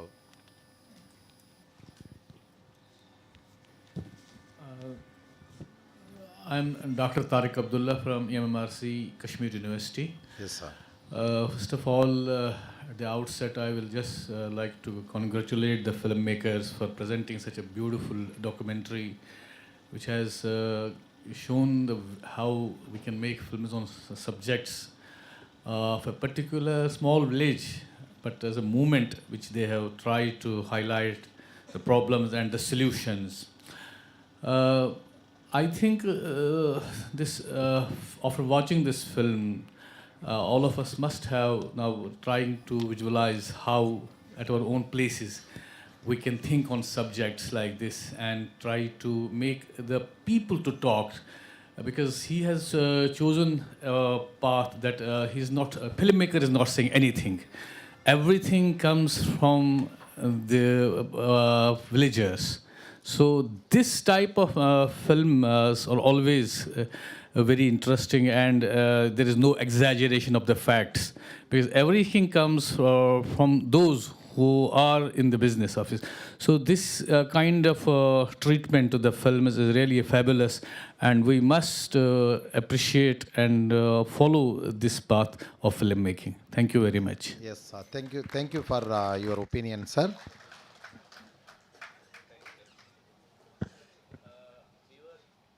We have watched this film when we are doing the jury selection, so I've Yes, seen, sir. I'm Yes, watching sir. it for the second time. Nandan and Kavita both are very eminent filmmakers of India. They have done some very amazing projects. I think because we have a lot of students, so I wanted to point something out in case they didn't notice. If you look at this film, like any film, you have a lot of interviews. They're going out and talking to different people, conservationists, shepherds, all kinds of people. But if you notice, what they have done is they have deliberately avoided doing the very cliched way of doing interviews. We see that all the time when we are watching news. All the time there's somebody standing with mic or that kind of thing. It gets very, very boring. film is an audiovisual medium. It's a visual medium, first of all. So we have to create interesting visuals. If you have to do interviews, if you see how they've done that, it's not stunning. They've done a very clean interview, which means they've done really beautiful audio, recorded a complete interview with this Gandhi and the gentleman we see who's the protagonist, and then use that as a voiceover to drive the whole film. So they've edited that whole interview, made one track out of it, laid the movie on top of that, and other people, villagers you see here and there, very, very small interview, and while they're doing the work, everything is happening. So visuals are all the time, interesting visuals are happening, so you never get bored, and very short clips, not endless words, just going on and on, because when films get very, very, which unfortunately happens in India, documentaries, when we start making, a lot of us get tempted to make like a PhD thesis in a cinematic form. Just too much of information. And a lot of it people forget immediately. A lot of it is very complicated, so they don't understand. Or if they follow also, after watching the movie, after a day, after a week, we forget. Key message has to come out clearly and in a very interesting way. So these people have done that. Plus, if you notice, they have incorporated a lot of information through folk songs. So you get a very interesting flavor of Rajasthan, the life there, and all those things.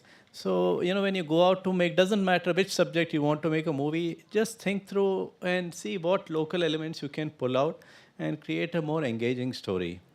Thank you. Thank you, sir. You are unveiling the secrets behind the making of the film. This can be taken rightly by the students here sitting here from various departments of media, that why a particular film is being selected by a jury.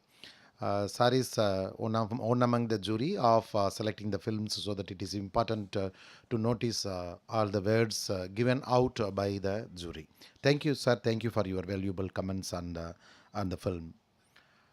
And also when they are working out on the ponds, and also the engagement of the local community, and also these are all stage by stage they have filmed out. That is that requires a lot of energy and also patience to make a document. That is the really worth for watching even after that. And also it documented the entire model of Lakpodia.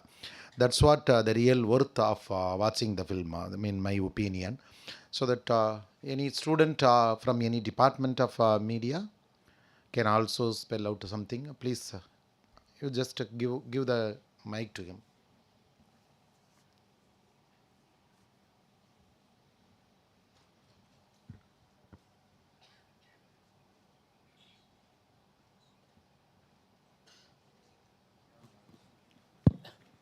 So I really love the way the movie is made, and I love the first drone shot you used to show the entire city.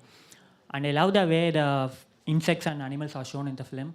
And the visuals was very interesting, and even some entertainment films are failing to show some drone shots nowadays.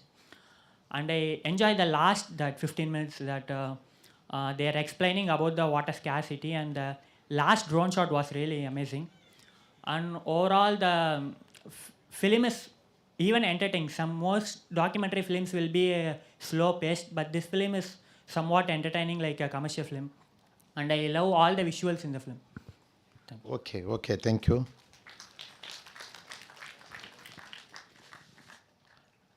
Anyone else? If we really don't have any comments, we can also go to the next film. Okay, we can give round of applause to Nandan Saxena and Kavita Bal for making this film Boon Boon Say. Thank you all for watching this movie. I think that you will all definitely have another one for this particular area. I hope, I personally.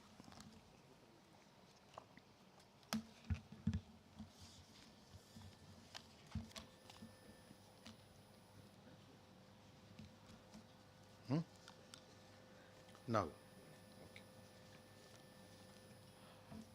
So now we are having lunch break. After lunch, we will again see the marathon films afterwards. So come quickly take only 30 minutes of your time and come back again. Thank you all.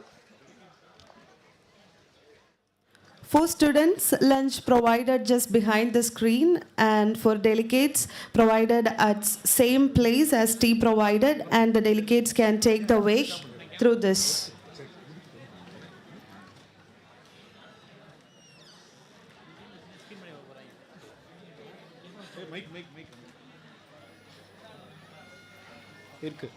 Hello. Delegates, please go through the stage, take that exit, and at the back side of the auditorium, there a lunch will be provided. Students, இந்த gate வெளியே போய் இந்த building பின்னாடி போங்க. இந்த same பில்டிங்கில் உங்களோட lunch இருக்கும். தயவுசெய்து டோக்கன் கொடுங்க. கவுண்டர் அங்கே இருக்கும். டோக்கன் கொடுத்துட்டு டேக் யுவர் லஞ்ச். லஞ்ச் முடிச்சுட்டு திருப்பி இங்கே வந்துடுங்க. லஞ்ச் பிரேக் எவ்வளோ நேரம்ப்பா? You can have 20 minutes break. ஏது கதை திறந்து விடு. அப்படி போவாங்க. விட்டுட்டீங்களா? நம்ம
Hello, hello, hello.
தண்ணி பாட்டில் ஒன்று கொடுத்துட்டு வரேன்.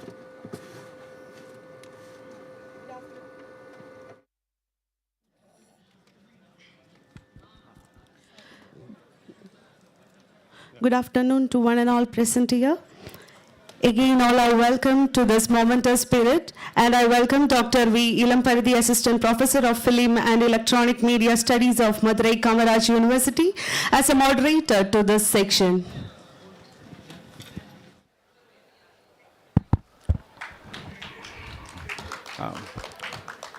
Good afternoon.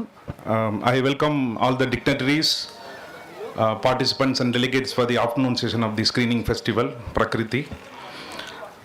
There is a small change as Professor Nagaratnam has gone out on an academic assignment. I will be moderating the session. So the first documentary film which will be screened is Bio Toilets, Sustainable Solution for Sanitation by Kailash Bhutani. So we are still in the process of evolving a sustainable, healthy and hygienic model of, disposing the fecus, human fecus. So this documentary speaks about this particular idea, and it will be appropriate to have a discussion after the screening. So without further delay, I request the technicians to start the screening. Thank you.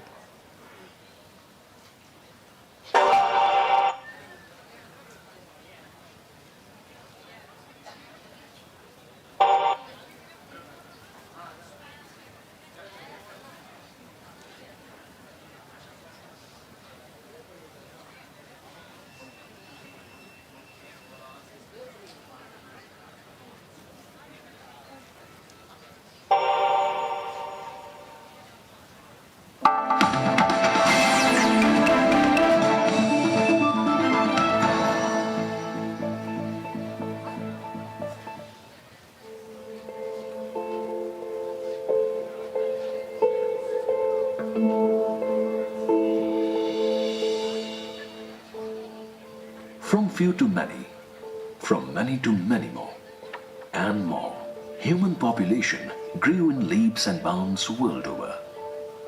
Early settlements evolved into human civilization in various parts of the globe. Largely wisdom-driven inventions transformed ancient civilizations into scientifically planned centers of excellence. And so evolved the worthy toilet. Toilets emerged as a dignified, safe and convenient way for disposal of human excreta or feces. A unique museum in the capital city of Delhi depicts the amazing journey of toilets across the human civilizations. It traces the history of the toilets from 2500 BC to modern times. Remnants of ancient civilization at Harappa and Mohenjo-daro unfold scientifically planned sanitation system that included toilets, soak pits and both overground and underground drains. The WC toilet at Mohenjo-daro is regarded as marvelous work in the area of sanitation. The Pakka white underground drains at Dholavira had manholes at regular intervals to monitor and maintain the flow inside. Mohenjo-daro, the very first civilization of India, which was established in 2500 BC, that was the time when our first toilet built, and at that time people were using that sitting type of toilets, and they have small chambers outside which they use for the bathing purposes.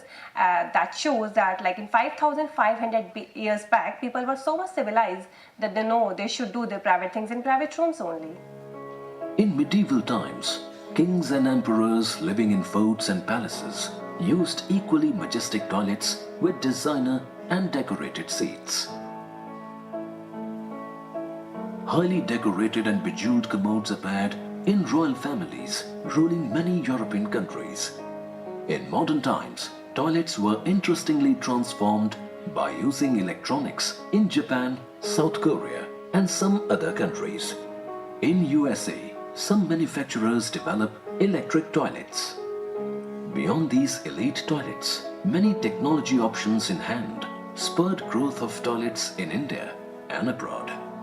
Science and technology-based qualitative improvements led to a variety of toilets, each having its own unique features.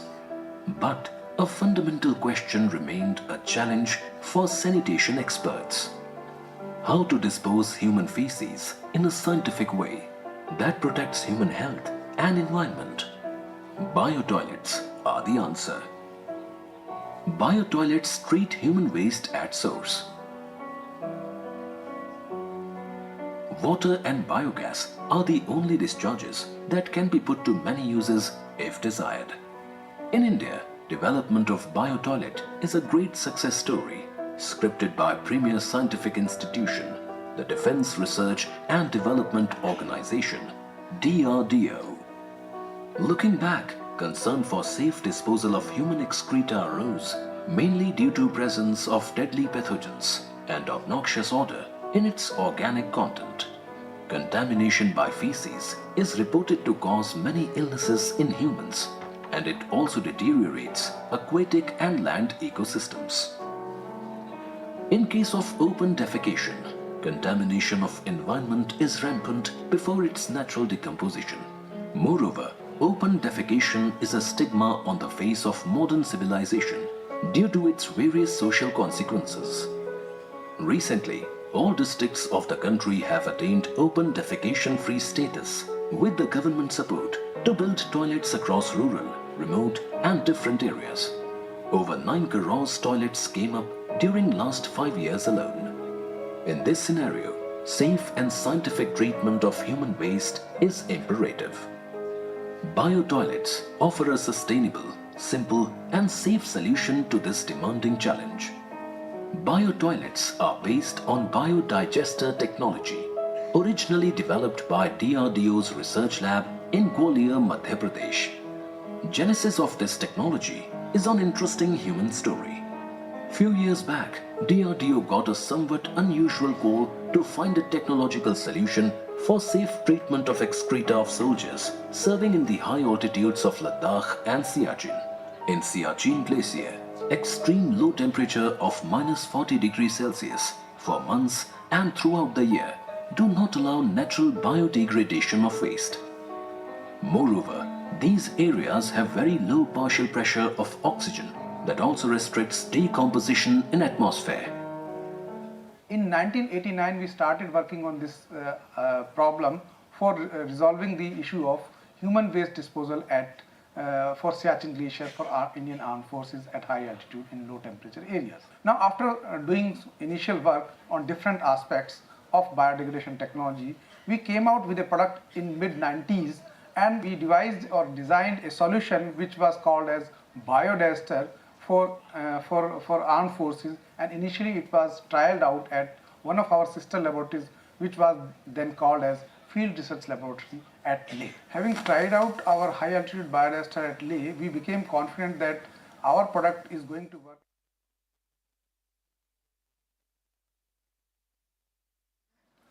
So gaining this confidence, we developed the second biodigester, which was temperature controlled biodigesters for glacial areas. In 1998, we first sent this biodigester with the help of AN32 to Kumar Post in Siachen Glacier. Scientific team of DRDE zeroed down the bacterial route for decomposing fecal matter.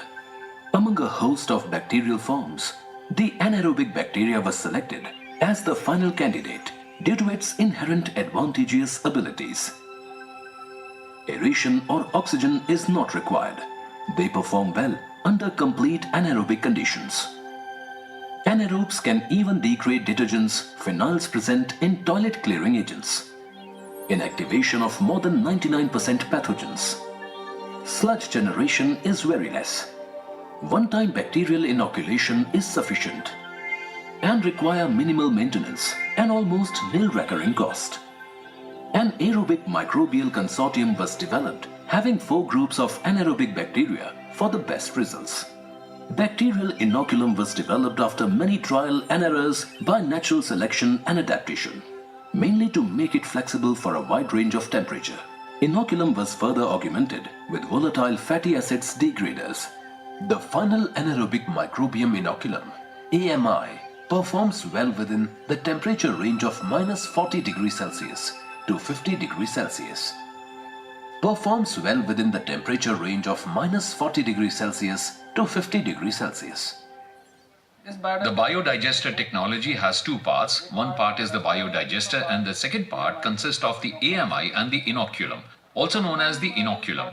The biodigester can also be regarded as the heart of this technology if it works fine. The whole technology works fine. It is imperative that the biodigester functions properly, and that's why QA/QC are done, in which the whole quality is monitored. We have identified 5 parameters for this, like pH, total solid percent, biogas production, the amount of methane in biogas production, and the amount of methanogens in the inoculum for the production of biogas. We monitor all these aspects. A specific range is defined so that everything functions within the range. When anaerobic bacteria in liquid form acts on human waste, it is decomposed to release carbon dioxide and methane gases, which are generally let off in the atmosphere. If required, methane or biogas can be used as a source of energy. The resultant water is free from pathogens and can be used for gardening or other purposes.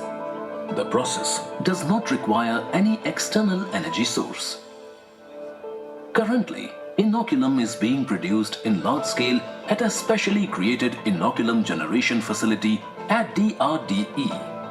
Bioreactors of 14 cubic meter and 70 cubic meter capacity support the production of microbial inoculum as per standard protocol.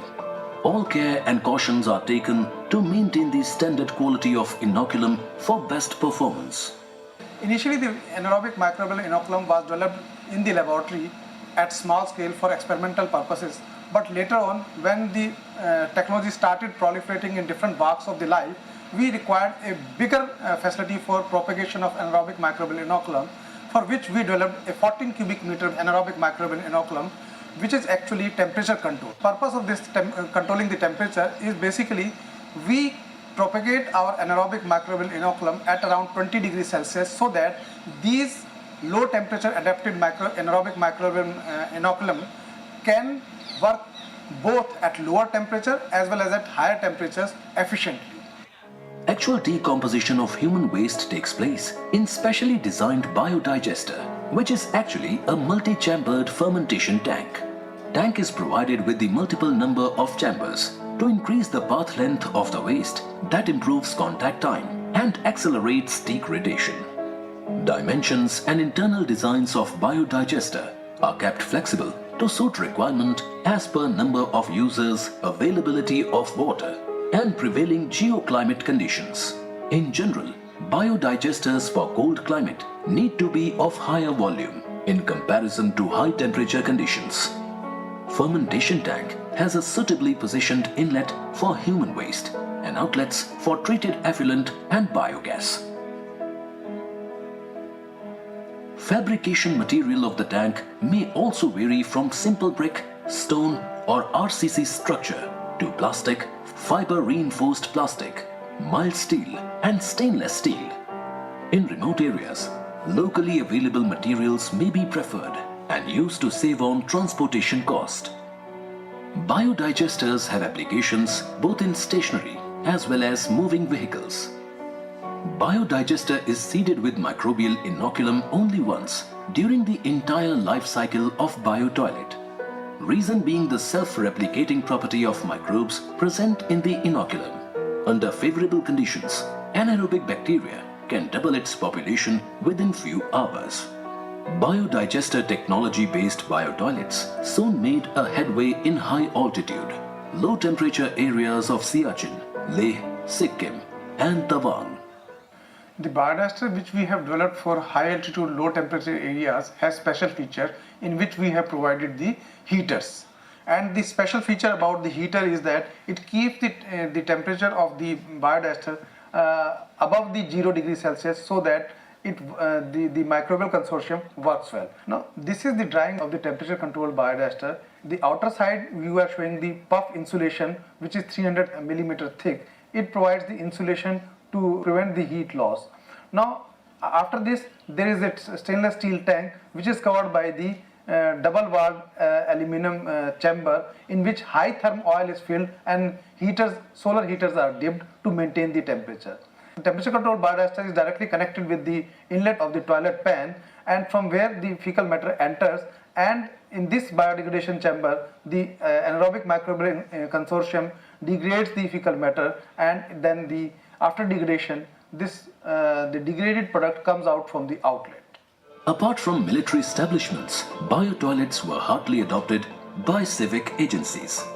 Nearly 750 biotoilets in Leh city, 850 biotoilets in Aizawl city of Mizoram and 1600 biotoilets in the islands of Lakshadweep are serving the society with satisfaction. Advantages of biotoilets are many. No bad odor, neither infestation of cockroaches and flies. Almost nil maintenance, as digester never clogs and organic waste is reduced to 90%. Can be customized as per requirement. Wide adaptability and applicability under different climatic conditions. Minimizes water consumption.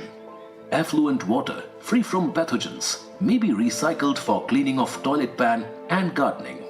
Generates odorless and inflammable biogas and also tolerant to toilet cleaning agents. Biotoilets are hailed as cost-effective, environment-friendly and more efficient as compared to other decentralized human waste technologies. Impressed by its credentials and possible applicability in mobile vehicles, Indian Railway approached DRDO to suitably design and develops biotoilets for its vast fleet of coaches. Discharge of human waste on tracks was not only a stigma, but an environmental and health concern as well, especially for its workmen. As per estimate, 30 million passengers used to travel daily in 60,000 coaches, dropping nearly 1.4 million tons of solid waste on tracks. Indian Railway entered into a MOU with DRDO to develop the modified version of biotoilet for easy installation in passenger coaches. Scientists of DRDE and engineers from Indian Railway collaborated on design and functional issues that led to development of an acceptable model. Railway biodigester is made of high-quality stainless steel having suitable dimension and weight around 110 kg. It has a total volume of 400 litre and working volume stands at 300 litre.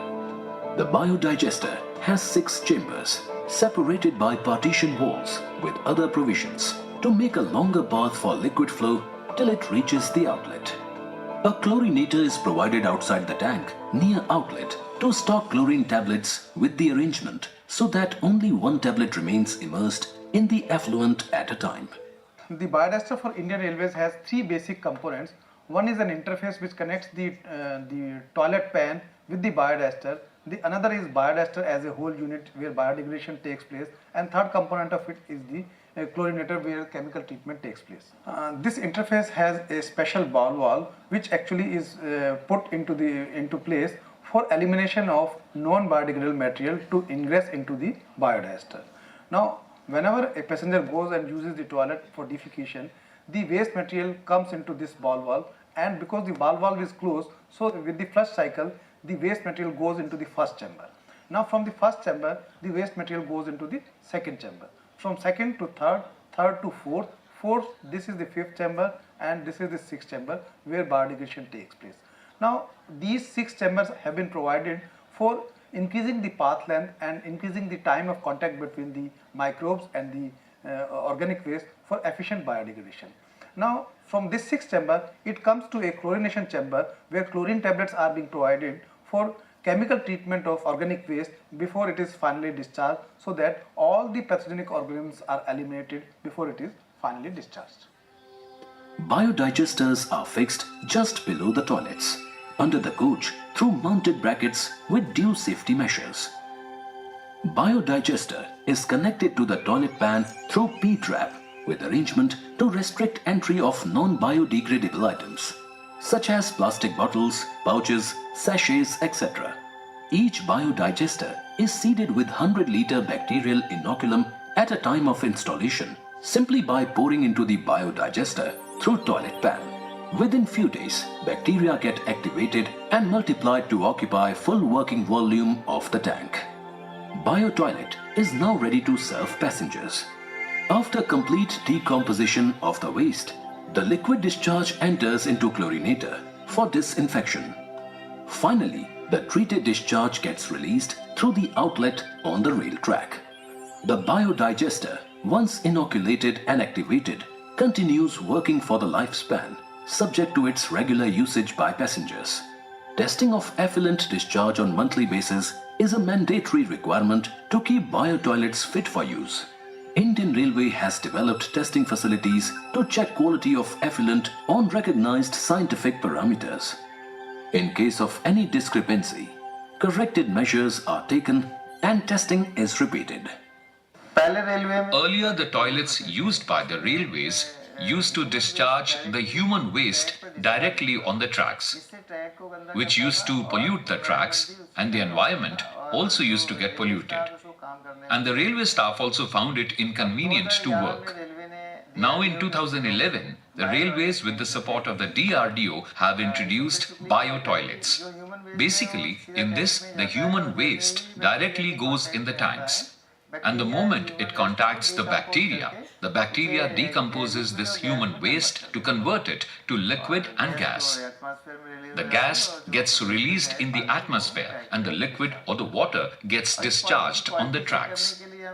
We do a periodic sampling to check the quality of the discharged water and take action according to the report we get. Indian Railway first introduced biotoilets in Bundelkhand Express in 2011, and later pilot trials were made on some other trains as well. Encouraged by very positive responses, Indian Railway launched a vigorous campaign for mass-scale deployment of biotoilets in all its trains. Currently, more than 2.4 lakh biodigesters are operational in passenger coaches, covering more than 95% of the railway fleet. This has significantly improved the hygiene and sanitation level of coaches, tracks and platforms as well. About 4 or 5 years back, there used to be a lot of waste on the tracks. The toilet waste from the trains was dumped on the tracks, causing increase in the dirt on the tracks. The stations used to smell foul, resulting penetration of disease-causing germs. But now with the introduction of the bio-toilets, the waste does not spread on the tracks and the environment is also clean. Mobile version of bio-toilets are also being used for mobile toilet facilities in temporary congregations like Kumbh Melas, slums and construction sites.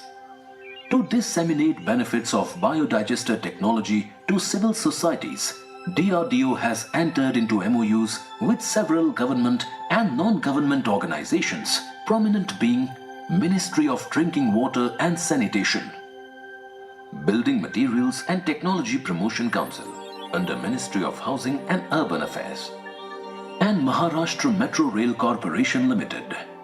The biodigester implementation activities in the civil society are being undertaken through 52 industry partners of DRDO. Under a license and agreement for transfer of technology, these industries are developing more sophisticated and refined version of biotoilets with DRDO biodigester technology at the core. India's first electronic public toilet system, based on biodigester technology, has gained popularity in various Indian states and abroad. Sleek and modular e-toilets have totally automated systems for control of operations from entry point to effluent treatment and discharge. E-toilets are completely unmanned and incorporated full cycle approach in sustainable sanitation by integrating electrical, mechanical and web mobile technologies. E-toilets have automated access control systems, sensor-enabled water minimization with self-washing and floor washing mechanisms. Technology partners are playing a seminal role in popularization of biotoilets across communities. Steps have been taken to equip houseboats of Dal Lake, Srinagar with biotoilets to improve sanitation level of lake and adjoining areas. Continued endeavors for dissemination and adoption of biodigester technology has paid dividends. The biodigester technology has also been identified as an innovative technology for Swachh Bharat Abhiyan. Biotoilets are poised to transform sanitation scenario of the country. A clean and healthy India is in offing.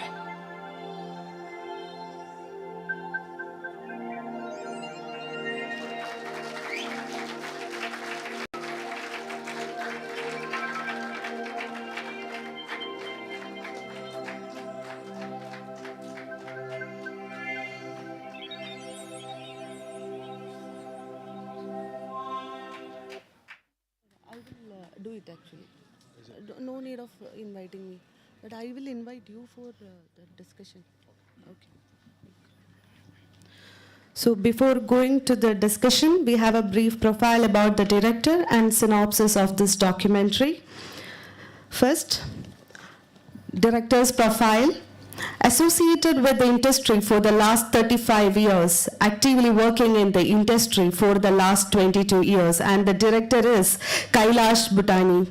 Postgraduate with distinction in electronic media from IP University, post-graduation in different management streams from Bharatiya Vidya Bhavan, New Delhi, winner of many national and international competitions, creator of Jago Grahak Jago, slogan member, FTPA Delhi, WIFTA Mumbai and Press Club of India, and he worked as a jury member at Woodpecker Film Festival 2013 and Annual Media Festival and Parampara 2014 in Indraprastha College for Women. And the synopsis for this documentary is how to dispose human feces in a scientific way that protects human health and environment. Biotoilets are the answer. Biotoilets treat human waste at source. Water and biogas are the only discharges that can be put to many uses if desired. In India, development of biotoilets is a great success story scripted by premier scientific institution, the Defense Research and Development Organization, that is DRDO. Biotoilets offer a sustainable, simple and safe solution to this demanding challenge. Biotoilets are based on biodigester technology originally developed by DRDO's research lab in Gwalior, Madhya Pradesh. Currently, more than 2.40 lakh biodigesters are operational in passenger coaches, covering more than 95% of the railway fleet. Biotoilets are poised to transform sanitation scenario of the country. Next, I welcome Dr. V. Ilamparathi sir for moderating this section. Hope you all enjoyed the documentary. I hope it was wonderfully done. It spoke about the basic working principle of biotoilets, uses, advantages, everything. I think biotoilets are the future of sanitation, sustainable sanitation, I would rather say. I hope the maker of the documentary film is not available, so I would invite the audience to put forth your observations and remarks, and probably we can have a fruitful discussion for the next few minutes before we start screening the next documentary film. Mike?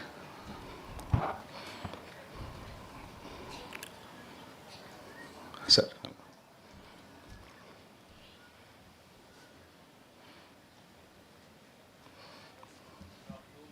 Mike. Again, Tariq Abdullah from MRC Kashmir University, Srinagar. This is a wonderful film. It's basically a promotional film of DRDO. But the filmmaker has blended two things.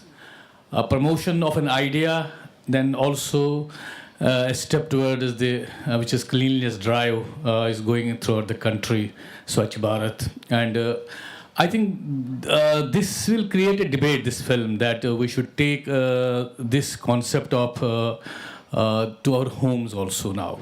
Because everybody is in the process of making homes or improving the sanitation facility at homes. So this film, if it can be elaborated now, how to take this initiative to every individual home, so that the message can become louder and clearer that this is the future of India. Thank you very much. Taking cues from what Professor Tariq Abdullah said, like this is a kind of film which creates awareness. It is still in the preliminary stage in most of the regions of the country. So probably in the next stage they can critically analyze and discuss about the uses, advantages, disadvantages, the shortcomings in this entire process. So, but they have used good animated visuals, images, etc. to describe. Even the layman, common man can understand what biotoilet is now. So to that extent they have succeeded. It was a wonderfully made film. So obviously it is for the sake of creating awareness about biotoilets, and people might have seen biotoilets in trains and all, but as sir said, like we should take it to our homes. So that is the whole idea. So this is the primary objective. Probably this would have been the primary objective of the filmmaker. So any more observations, remarks? Yeah, please.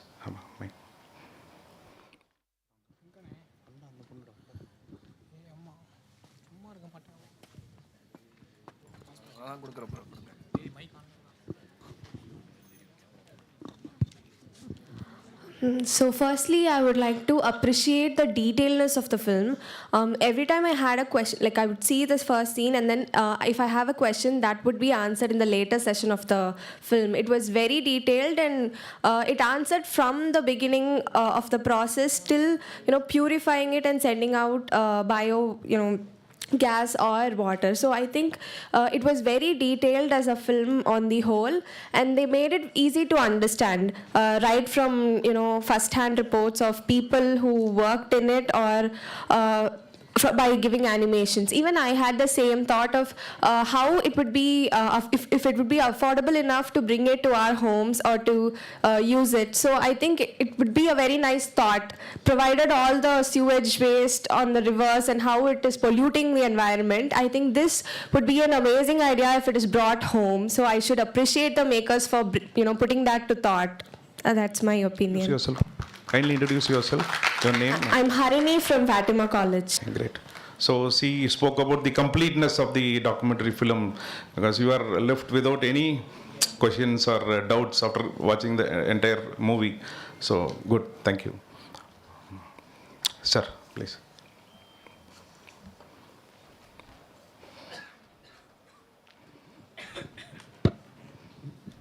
I am Bhaskar. Before taking this concept to homes, my thinking is it is advisable to do this process in village side because their homes are very limited.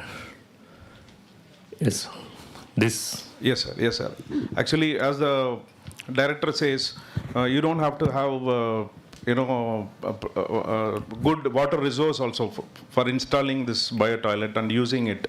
Like our conventional toilets, conventional toilets need a lot of water, lot of wastage is there. But then for the bio toilets, you don't have to have that much of water stored. So it can be easily taken to the villages, as said. And the completeness of the documentary is due to the research that DRDO has done, without leaving any area addressed. So it is a wonderful documentary. If somebody wants to critically comment, it is not that we have to appreciate the film all the time, but then if somebody has something to say, add to this, you can always do it. You can critically approach this documentary also. The making, the concept, the process, the idea, everything. If not, we can wind up. Yeah, sir, yes. Sarah has something to say? Andas? Yes, sir. Sarah has something to say? No, I'm just wondering, listening to the comments and ideas of various speakers, to take this to homes. Why is government, because DRDO is also a government organization, and if it is complete in all ways as described in this, then why hasn't government taken the initiative to take it to homes? Why is it still saying the toilets need to be there, but then they're concrete toilets? So there has to be something that government itself is not yet convinced to take it to home. And hence the confidence that need to be instilled in individuals, I think it has to be okayed by someone. So if there is some lacuna or shortcoming in this kind of thing, then probably the DRDO has to think and the filmmaker also has to understand it. Is there any policy decisions to be taken, sir? No, it has to be because the government is very clear that the toilets need to be built in each home. Yes. We are talking about a population, but 2/3 of the population lives in rural areas. The government is very serious in its funding, and a lot of toilets are being made. So, if at all this is complete in its own way, then why has it not been picked up by the government? So, something need to be done, and probably DRDO must be thinking its shortcomings. Yes. I think something should be improve. there. Yeah. Yes. At this moment, we are not able to identify. We don't know. We don't know. Then, maybe because of longevity of a persisting to change. Possible. Yeah. Whatever. Or there might be so many. It just came to my mind. Yes. Thank you. Thank you so much, sir. Yes. So shall we move on to the next documentary film? Yeah. The next documentary film is about Globetrotters of Kakelaberu. It's a village by Biju Pankaj. So this documentary speaks about coexistence. This earth is not only for the human beings, it is also meant for everybody and everyone, from microorganisms to the fauna and the flora. So it speaks about a wonderful concept of coexistence. I now request Ms. Maurisha to introduce the filmmaker as well as read out the synopsis before we start screening the movie. So the next documentary is going to screen in this category of environment is Globetrotters of Kakkarabellur, directed by Biju Pankaj and a brief profile about him. Biju Pankaj is a seasoned journalist and documentary director with more than 21 years of experience in the visual industry. His career in the visual media began at the age of 22 with Surya TV, Malayalam wing of Sun Network in 1998, and worked with major news channels like Asianet News, and currently a senior journalist with Madhubhumi News. He has done noted investigative stories and several documentaries on varied subjects, and also more than 20 awards for his works that include national and state awards. Many of his bagged second best film in India, International Science Film Festival 2016, New Delhi. In 2016, Freedom Seekers won the Kerala State TV Awards for Best Documentary. Documentary won 3 State TV Awards in 2017. And the documentary synopsis: Globetrotters of Kokkarabellur explores the unique and profound relationship shared between the villagers of Kokkarabellur and the migratory birds that visit the village. A long-established symbiotic exchange keeps this bond alive. The birds nest on the canopied banyan and tamarind trees spread across the village, forage on the rich fish fauna of the village river, whereas the villagers are rewarded with cultivable soil manured by droppings. Kokkarabellur is a tangible example of community-driven conservation, navigated fundamentally by compassion and coexistence, a first of its kind in India. So we are moving on to the documentary.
കൊക്കരബെല്ലൂരിലേക്ക് ദേശാടന കിളികൾ എത്താൻ തുടങ്ങിയിട്ട് വർഷങ്ങളായി.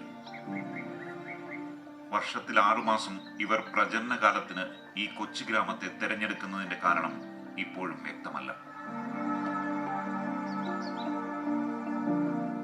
കർണാടകത്തിന്റെ നെല്ലറയായ മാണ്ടിക്കടുത്ത് കിടക്കുന്ന കൊക്കരബെല്ലൂർ വിശാലമായ തണ്ണീർത്തടങ്ങളും എപ്പോഴും നിറഞ്ഞൊഴുകുന്ന ഷിംഷ നദിയും കൊണ്ട് അനുഗ്രഹീതമാണ്. തണ്ണീർത്തടങ്ങളിലെ മത്സ്യസമൃദ്ധിയും കൂടൊരുക്കാൻ പാകത്തിലുള്ള മരങ്ങളുമാകാം ദേശാടന കിളികളുടെ പ്രിയപ്പെട്ട ഗ്രാമമായി കൊക്കരബെല്ലൂരിനെ മാറ്റിയത്.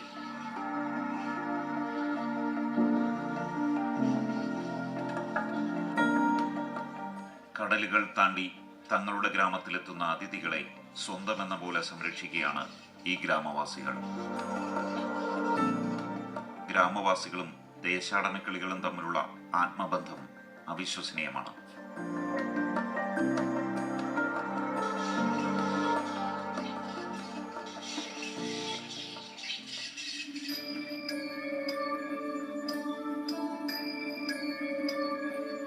പരമ്പരാഗത കാർഷിക ഗ്രാമമാണ് കൊക്കരബെല്ലൂർ.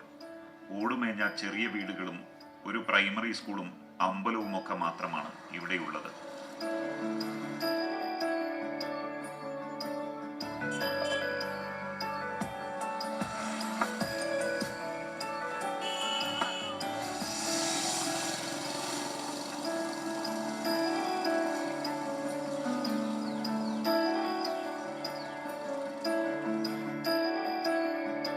ഗ്രാമത്തിൽ നിറയെയുള്ള ആൽമരങ്ങളിലും പടർന്നു നിൽക്കുന്ന പുളിമരങ്ങളിലുമാണ് ദേശാടന കിളികൾ കൂടുവയ്ക്കുന്നത്.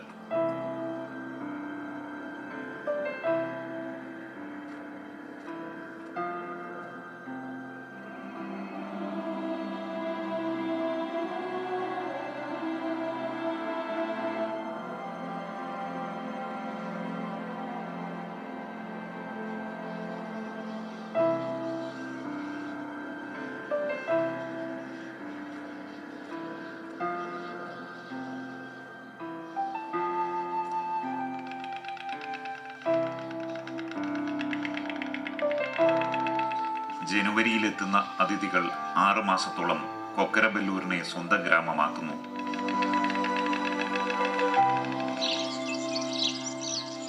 പശ്ചിമേഷ്യൻ രാജ്യങ്ങളിൽ നിന്ന് എത്തുന്ന വർണ്ണക്കൊക്കുകൾ എന്ന് വിളിക്കുന്ന പെയിന്റഡ് സ്റ്റോർക്കുകളും പെലിക്കനുകളുമാണ് കൊക്കരബെല്ലൂരിലെ മരങ്ങളിൽ കൂടുവയ്ക്കുന്നത്.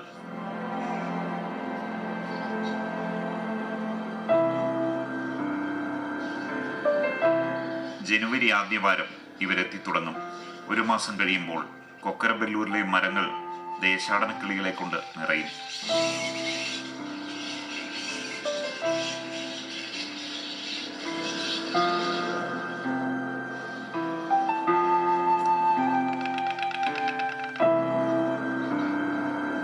കൂടൊരുക്കുന്നതിനായി ഗ്രാമങ്ങളിലുള്ള മരച്ചില്ലകളും വൈക്കോലുമൊക്കെയാണ് ഇവരുപയോഗിക്കുന്നത്.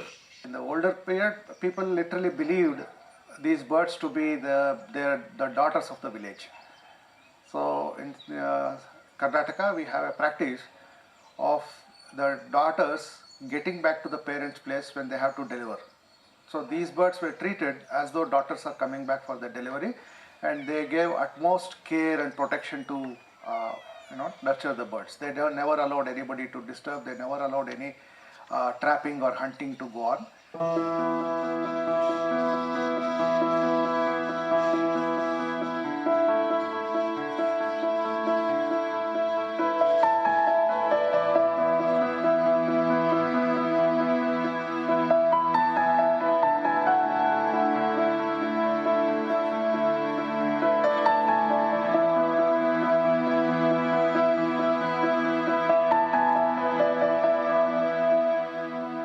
കൂടൊരുക്കാനുള്ള സാമഗ്രികൾ തേടി ഗ്രാമത്തിലൂടെ നടന്നു നീങ്ങുന്ന പക്ഷികളെ ആരും ശല്യം ചെയ്യാറില്ല. അത്രയധികം തീവ്രമാണ് ഗ്രാമീണരും പക്ഷികളും തമ്മിലുള്ള ബന്ധം.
once constantly with about a kilo of fish every day, and that was quite a task.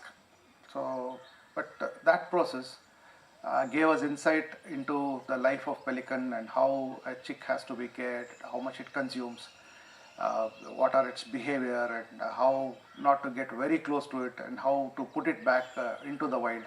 All these things were worked out, and finally, by the end of the season, we were able to rescue some 28 pelican chicks with the help of the local village community.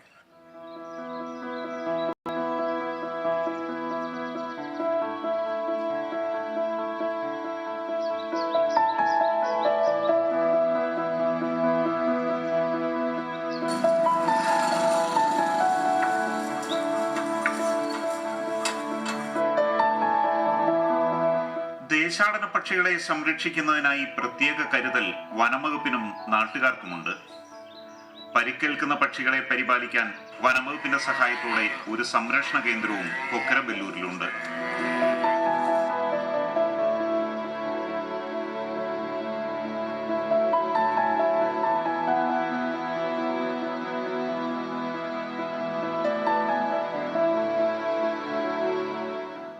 വർഷമായി ദേശാടന പക്ഷികളുടെ ജീവിതം പഠിക്കുന്ന അക്ഷിത മൊഹാപാത്രയും സംഘവുമാണ് സംരക്ഷണ കേന്ദ്രത്തിന്റെ മേൽനോട്ടം വഹിക്കുന്നത്.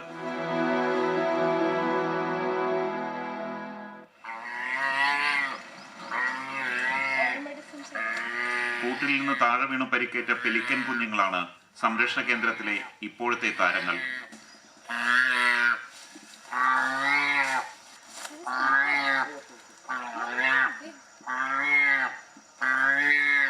മരുന്നും ഭക്ഷണവും ഒക്കെ നൽകി വളർത്തിയെടുക്കുന്ന കുഞ്ഞുങ്ങൾ പറക്കാറാകുമ്പോൾ മറ്റുള്ളവർക്കൊപ്പം സ്വന്തം നാട്ടിലേക്ക് മടങ്ങും. അതുവരെ ഇവർ ഗ്രാമത്തിന്റെ ഓമനകളാണ്.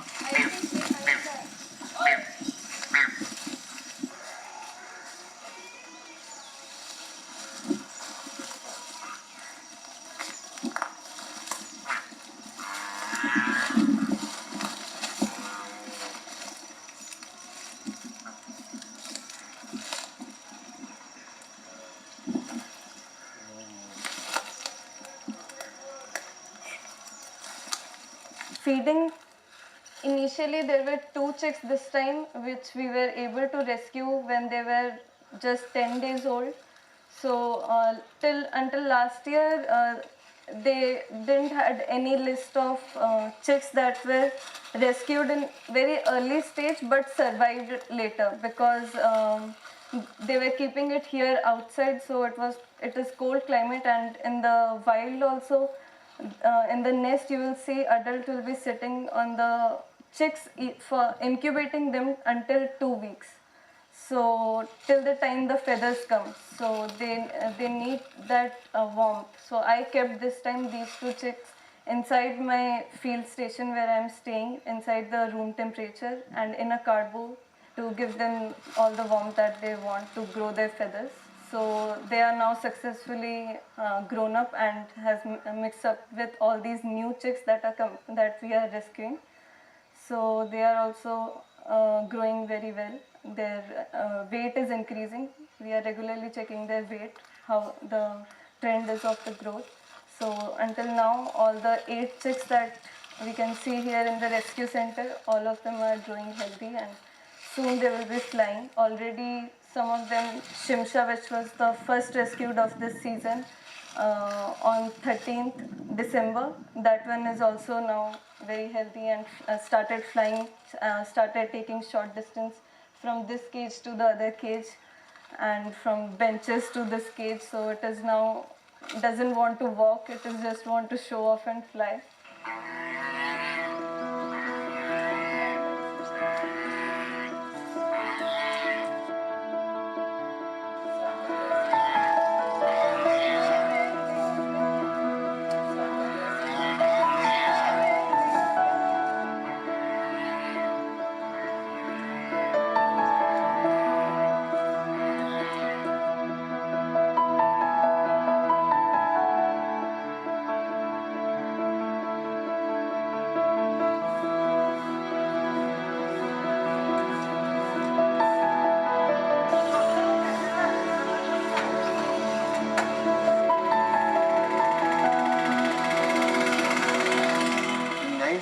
1992, that time bus is not coming that year. At that time, two incidents in the village, two murder is there. People, bus is later coming.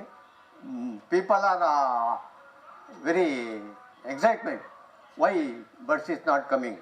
Some incident are come to our village. They are very afraid.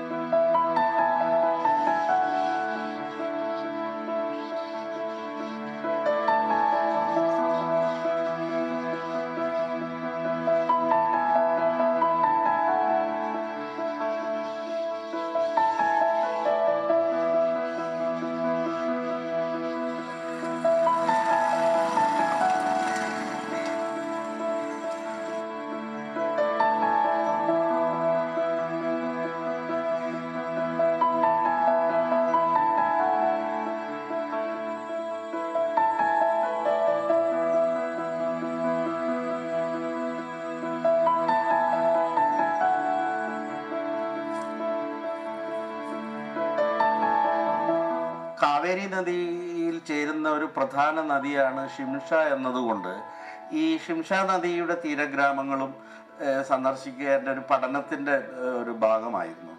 അങ്ങനെയാണ് ഞാൻ കൊക്കരബെല്ലൂരിൽ ആവർത്തിച്ച് പോകാനുണ്ടായത്. അവരുടെ മടങ്ങിപ്പോക്ക് ഏതാണ്ട് November മാസമൊക്കെ ആകുമ്പോഴേക്കും ഒരു 1.5 മാസം നീണ്ടു നിൽക്കും. ഈ ആയിരക്കണക്കിന് പക്ഷികളാണല്ലോ. അപ്പോൾ തിരിച്ചുപോക്ക് 1.5 മാസം എടുക്കും. അപ്പോൾ ഈ കുട്ടികളും വൃദ്ധരും എല്ലാം ശരിക്കും പറഞ്ഞാൽ മനുഷ്യരെ യാത്രയാക്കും പോലെയാണ് ആ പക്ഷികളെ പറന്നകലുന്ന ഈ പക്ഷികളെ യാത്രയാക്കുന്നത്.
വിടവാങ്ങലിന്റെ വക്കിലാണ് പക്ഷികളും ഗ്രാമീണരും.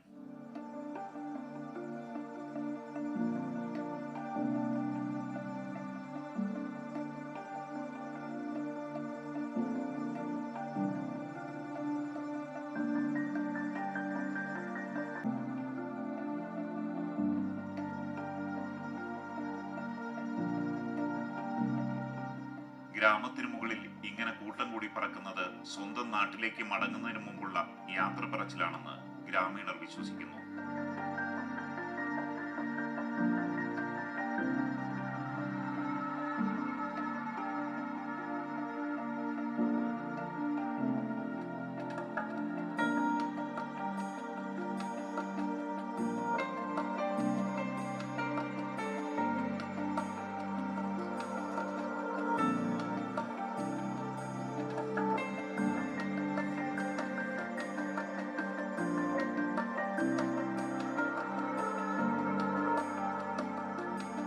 അടുത്ത ജനുവരിയിൽ പുതിയ കൂട്ടുകാരുമായി ഇവർ വീണ്ടും വരുമെന്നാണ് ഓരോ ഗ്രാമവാസിയും പറയുന്നത്. അതുവരെ അതിഥികൾക്ക് കൂടുവെക്കാനുള്ള മരങ്ങൾക്ക് ഒരു പോറൽ പോലും ഏൽക്കാതെ ഇവർ സംരക്ഷിക്കും.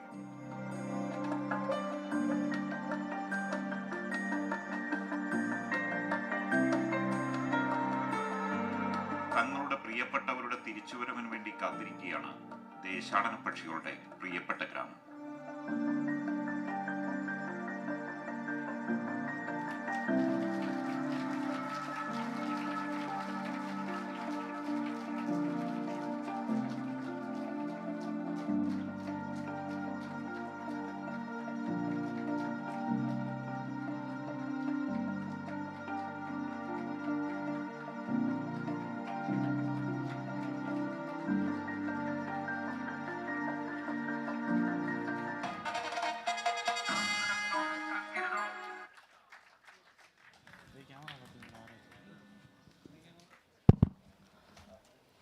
So this was a harmonious documentary, I would say. It was made by a Malayali about a village in Karnataka, and which is being screened here in Tamil Nadu. So it was so nice watching this documentary. I think people would agree to me if I say that one of the best phase of best phase of a woman would be when she visits her mother's place for delivery, and look at the sentiment they have attached to, look at the compassion they have for the birds. They welcome the birds with so much of love and affection, and they wait for the birds to come the next year also. So it was not like a documentary. Actually, there are no sins in filmmaking. The only sin is boredom, and we never felt bored watching this documentary. It was like a music album by Yuvan Shankar Raja, because the music they have used, the re-recording they have used, it was so nice, it was so soothing. So it was very interesting to watch this documentary. So I have been seeing Professor Tariq giving observations in the past 2 sessions. So let's start with him. Hope he has something to say. It will be. Mike.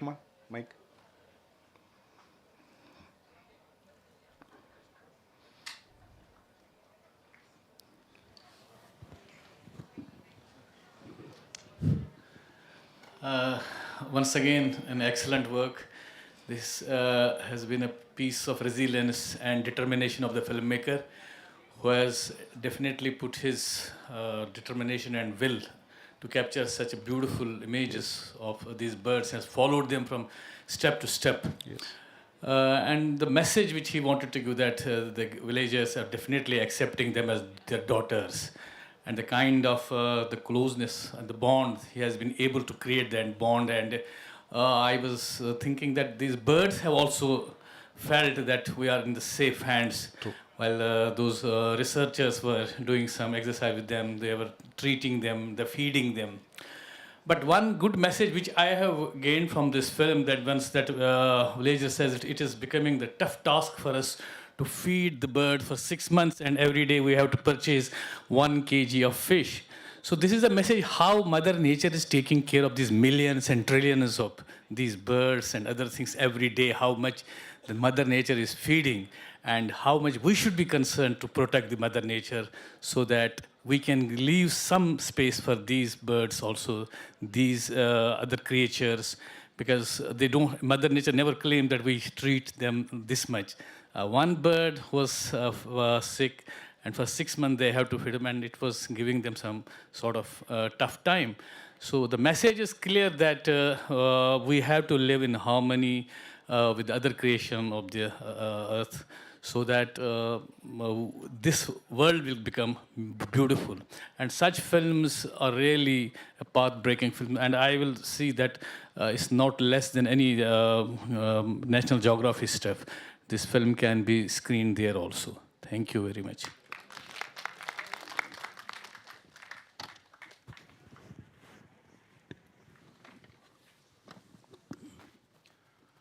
Well, I'm Dr. Chandan Gupta. I'm director of EMRC Indore. If you ask me personally, to me, I think this was not a documentary. It was moreover like a fiction. Because in fiction, you see the emotions are there, characters are there. And it was very emotional film. The shots, it's a beautiful piece of work. And the shots captured by the cameraman, it's beautifully captured. Very good use of drone shots. At times, what I feel that music was little louder. But anyway, it suits with the theme.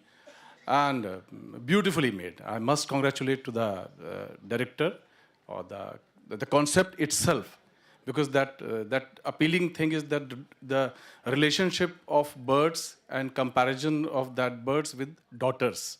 That is the beautiful thing. Thank you so much. Rightly said, sir. I think as you rightly said, it was not like a documentary, because as if they have used all the elements of Mishashan. It's so realistic it was. So, yes, sir. My name is Daljit Ami.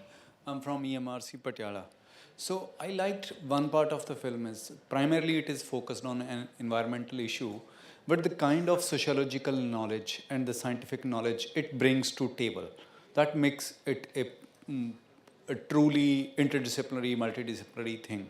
See, as far as the sociological part is concerned, the relation of human beings with the birds and with the surroundings the birds are living in.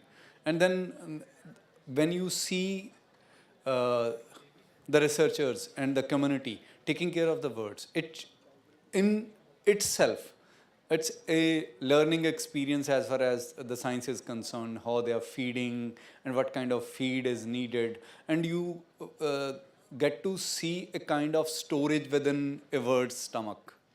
And then you see the next scene. So that way I consider it a very good film from multiple point of views. So people who are interested in science, they can watch it, and the people who are interested in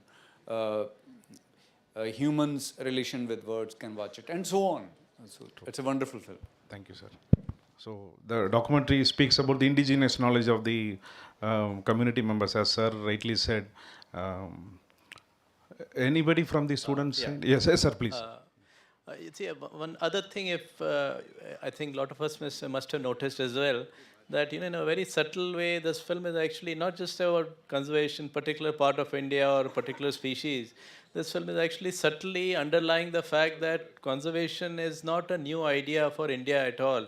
This is part of our culture, be it conserving rivers. We are the only country in the world where we worship water bodies, for example.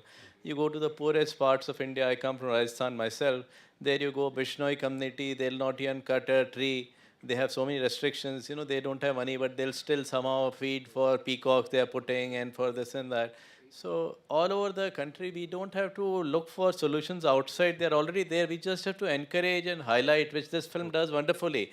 If people watch it, it's very eye-opening, not just for the fact that it's focusing on this issue, but also the fact that in the poorest part of our country, where people don't have much for themselves, they still want to take care of animals, birds. The conservation of nature is part of the culture. It's part of the larger package of well-being. That's something wonderful the film very subtly highlights, I think. You're right, sir, actually. With the basic idea of conserving the birds, they speak about a larger idea of coexistence. That is what is the... yeah. Anybody from the student side? Anybody wants to add anything? Okay. Yeah, I'll hand over the session to Ms. Maurisa. Now we have a small tea break for 15 minutes and request you all to gather back as soon as possible. Thank you. Thank you.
Welcome back. The next documentary film that is going to be screened is Education on the Boat, A New Hope for Tomorrow by K.M. Tajbul Hassan. I now request Ms. Please read out the synopsis and introduce the filmmaker. Education on the Boat, A New Hope for Tomorrow, directed by Mr. K.M. Tajbul Hassan. And we have a small profile about him. Mr. K.M. Tajbul Hassan is a filmmaker, cameraman, and researcher. He also received professional training from BBC, BFDC, CENDIT, SEMCA, Deutsche Welle Television Training Center, DUPS. So far, he has made 85 educational TV programs, 23 documentaries, and 3 fiction, and received 14 international awards for filmmaking. Above all, he also created a historic record by winning 3 times the most prestigious, the National Federation of UNESCO Japan Prize in 2007, 2010, and 2013 for his 3 educational films, as well as the Tokyo Docs Award in 2019. And the synopsis of this documentary. Bangladesh has the world's highest density of rivers per unit area, and 65% of land remains seasonally submerged every year. How the people of northeastern regions of Bangladesh are dealing with the climatic adverse condition of Cholendil, the biggest wetland of this region, through some innovative techniques to promoting education, all basic human needs, as well as conserving the environment, and at the same time to lift people out of poverty in any given situation within the least cost-effective manner by using water and boat simultaneously to build up a scheme called Education on the Boat. So we are moving on to the documentary.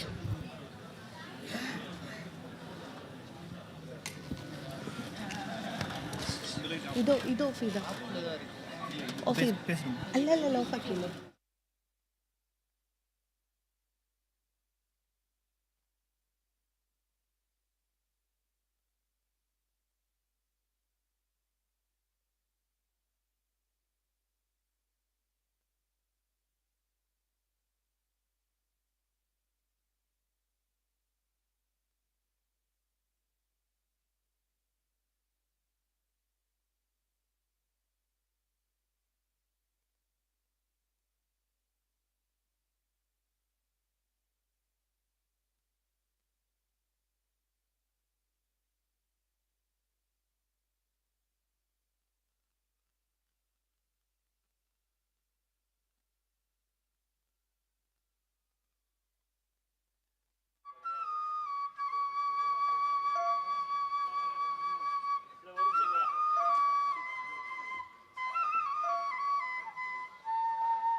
বিশ্ববাসী আজ দেখবি আয় এসো চলন বিলের এলাকায় দেখো বর্ষার জলে ভেসে যায়।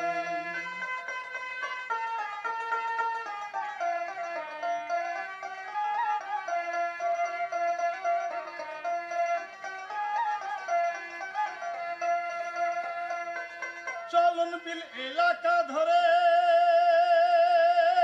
পানি থাকতো ৮-৯ মাস, 2টা করে ফসল হতো, কেউ বা খেত মেরে মাছ, কেউ বা খেত মেরে মাছ।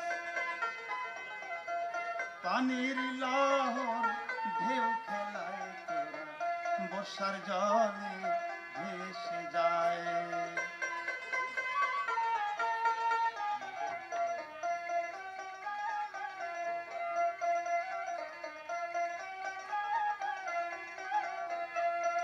বিলচলন এলাকা ভাইরে ভয়াবহ জলাকার, বর্ষাকালে ৮০ ভাগ লোক থাকতে হইতো নৌকার পর, থাকতে হইতো নৌকার পর। কত মায়ের কোল খালি হইতো ওই সময়, কত মায়ের কোল খালি হইতো ওই সময়, বর্ষার জলে ভেসে যায়। This is Cholonbi, the biggest wetland in the northeastern region of Bangladesh. As the wetland is inundated 8 to 9 months a year, the inhabitants of this area are completely at the mercy of the environment for survival. The only way these people can move around and communicate in the wet season is by boat. The short dry season allows only one crop, and the people have turned to fishing as their only source of income. Naturally, with such meager resources to be trapped, the people live well below the poverty line. And as communication in this region is poor at best, infrastructural benefits are almost non-existent. The children suffer the most with limited access to education. This has been the way of life for generations. The only thing they can hope for is luck. How much longer will they be prisoners of fate? Who will show them the way out of this plight?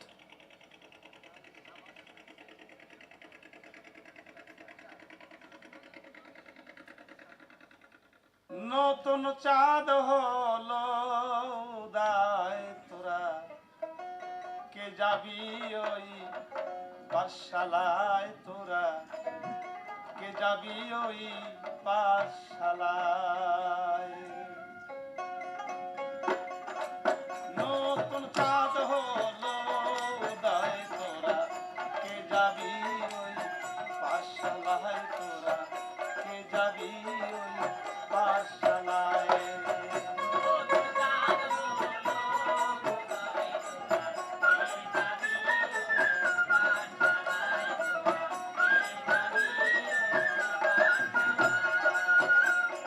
বিশ্বজুড়ে সুনাম করে নৌকার উপর পাঠশালায়, বেতন ছাড়া লেখা পড়া শিশু বৃদ্ধ সকলায়, শিশু বৃদ্ধ সকলায়। এমন সুন্দর স্কুল পাবি কোথায়, এমন সুন্দর স্কুল পাবি কোথায়, তোরা কে যাবি ওই পাঠশালায়, তোরা কে যাবি ওই পাঠশালায়।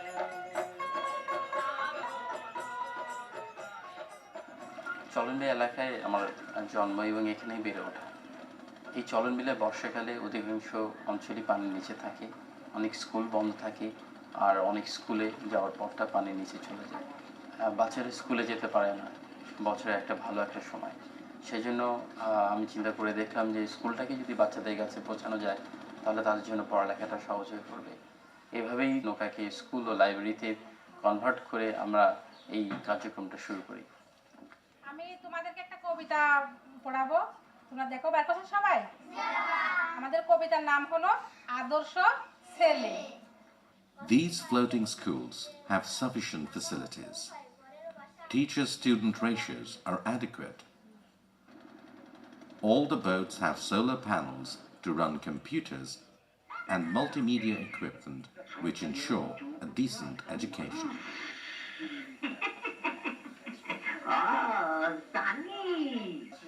An emphasis is on educating the girls as they are the most deprived in any backward third world society.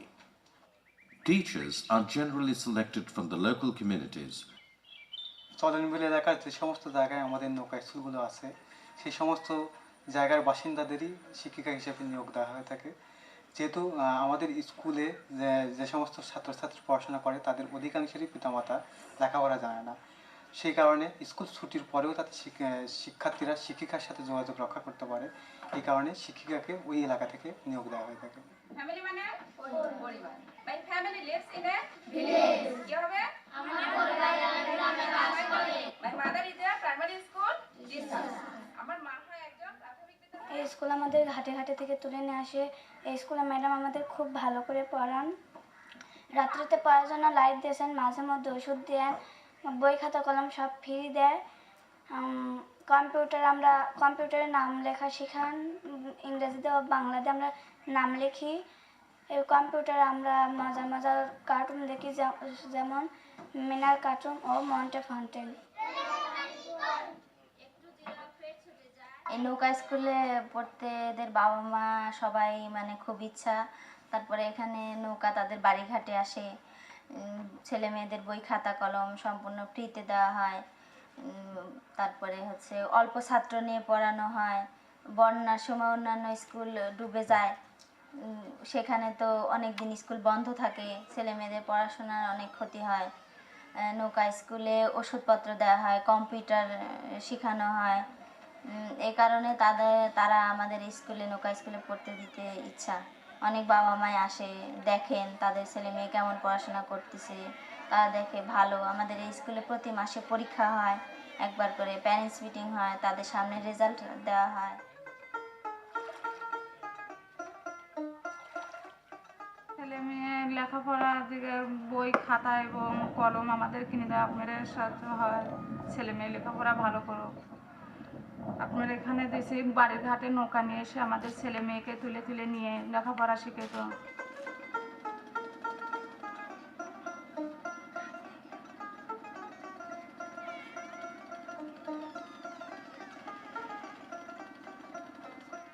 Both schools operate classes from grade 1 to 4. They make up their own course outline for the first 2 grades and shift to the government curriculum from 3, so that the graduates have access to government schools once they pass grade 4.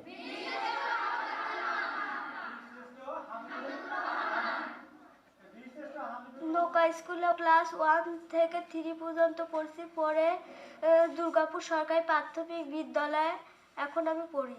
সিধুলাই স্বনির্ভর সংস্থার পক্ষে যে নৌকা school পরিচালনা করছে, নৌকা স্কুলের পড়ালেখার মান বেশ উন্নত।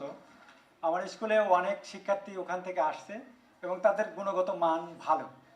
চলনবিল এলাকা হিসাবে আসলে রিমোট এলাকার জন্য নৌকা স্কুল একটা অভিনব পদ্ধতি। এটা আসলে গুণগত যুগোপযোগী আমি মনে করি। In Cholonbil, electricity is very rare, and only means of light after sunset is the traditional oil lamp. These floating schools have been godsend, as the surplus energy from the solar panels provide free rechargeable lamps for the students to work at home. It also helps the students' families to get some work done at night. আমাদের মেয়ে নৌকার স্কুলে যাওয়ার কারণে আমরা light পাইছি।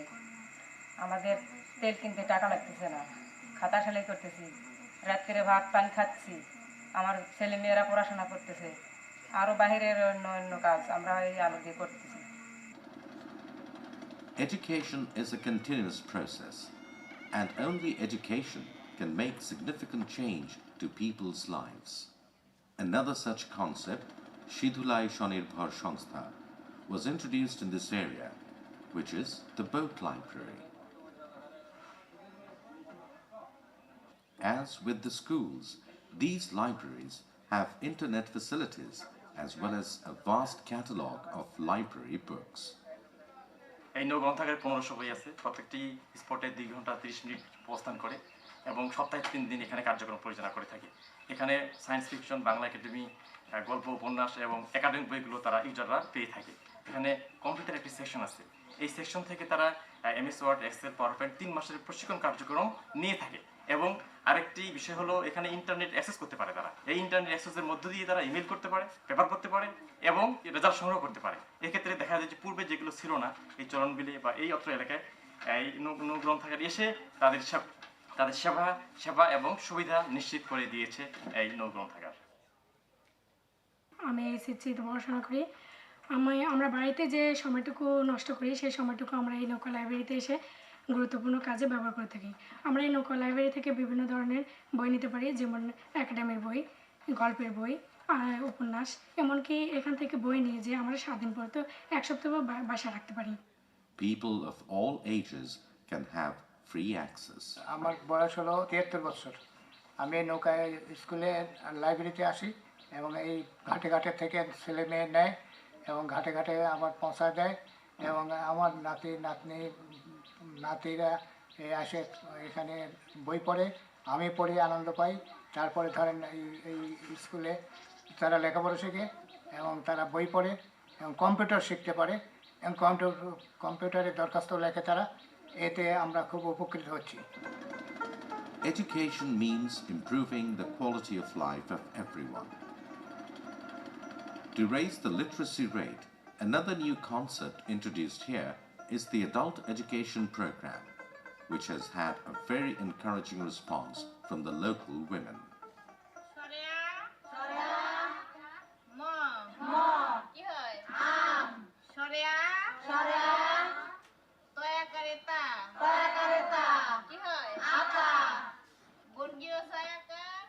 ছোটকালে লেখাপড়ার সুযোগ পাই নাই, তাই নদীর ঘাটে নৌকা আসে। হয়তো ছেলে মেয়ে আমার বড় হচ্ছে, লেখাপড়া শেখানোর দরকার, তাই এই সময় বয়স্ক সুযোগ পেয়েছি, তাই পড়ি।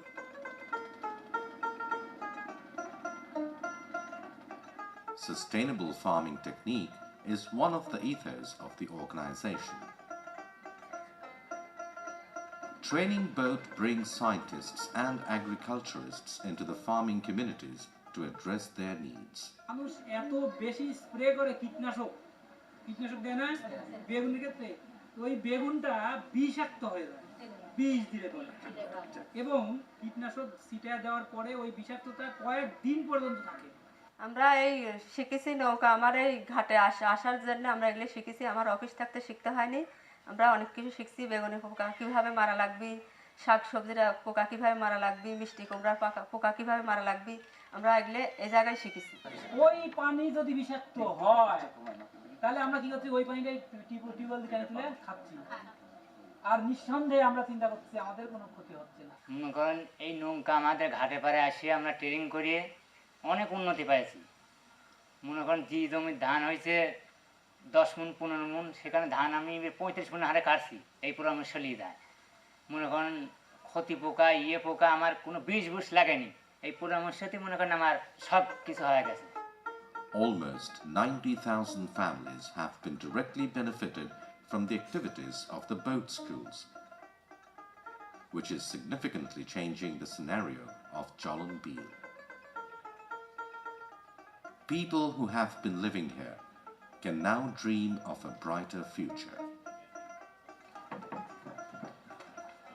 এভাবেই নৌকাকে আমরা স্কুল, লাইব্রেরি, ট্রেনিং সেন্টার এগুলোতে কনভার্ট করে প্রত্যন্ত অঞ্চলে মানুষের কাছে শিক্ষা, প্রযুক্তি, ইনফরমেশন, এগ্রিকালচার এরকম অনেক সুবিধা পৌঁছে দিচ্ছি। আমাদের এই অর্গানাইজেশনটা শুরু 1998 সালে। পরে প্রত্যন্ত অঞ্চলগুলোতে পৌঁছানোর যেহেতু একমাত্র মাধ্যম নৌকা, এবং সেই জন্য নৌকা কেন্দ্রিক কার্যক্রমটা আমরা করে ফেলি 2002 সালে। The boat school concept is not a localized theory of Bangladesh and can be adapted for other countries as well. আমরা চেষ্টা করছি একটা ফ্লোটিং হাউজিং প্রজেক্ট তৈরির জন্য, যেন এটা সামনের দিনগুলোতে ফ্ল্যাট শেল্টার একই সাথে ক্লাইমেট রেফিউজিগুলোকে অ্যাকোমোডেট করতে পারে। আমরা চিন্তা ভাবনা করছি ফ্লোটিং গার্ডেনিং অর্থাৎ ফ্লোটিং এগ্রিকালচার ডেভেলপের জন্য, যেন ক্লাইমেট চেঞ্জের পরিবর্তিত পরিস্থিতিতে মানুষজন স্বাভাবিকভাবে কৃষিকাজ এবং জীবনযাত্রা চালাতে পারে। Countries with populated wetlands are prime locations for this model. Let us all come forward and work together to address the effects of global warming unitedly. So, education on the boat is a new hope for tomorrow. যেখানে চলে না গাড়ি, যায় না কোনো যানবাহন, সেখানে মোদের নৌকার বহর চলে যায় রে সর্বক্ষণ।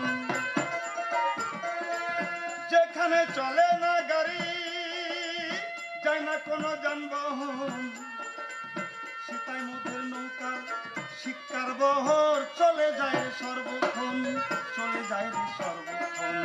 নিরক্ষর থাকবে না কেউ কোনো জায়গায়, নিরক্ষর থাকবে না কেউ কোনো জায়গায়। তোরা আইকে যাবি ওই পাঠশালায়, তোরা আইকে যাবি ওই পাঠশালায় নতুন চাঁদ হয়েছে উদয় তোরা আইকে যাবি ওই পাঠশালায় তোরা আইকে যাবি ওই পাঠশালায় নতুন চাঁদ হয়েছে উদয় নতুন চাঁদ হয়েছে উদয় তোরা আইকে যাবি পাঠশালায় তোরা আইকে যাবি পাঠশালায়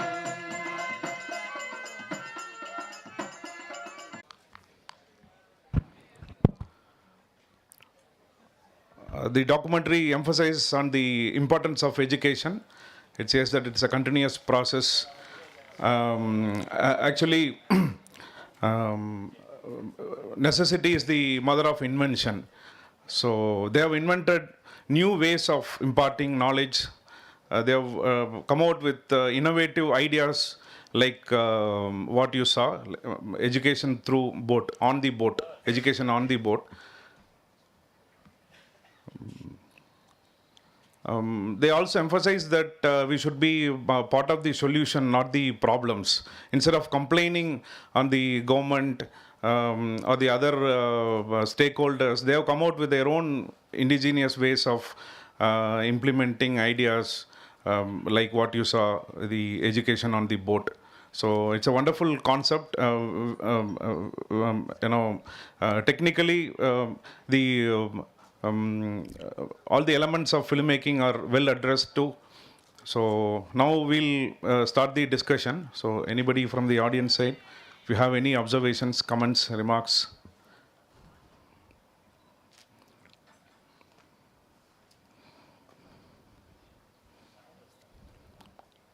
So Professor Tariq, yeah.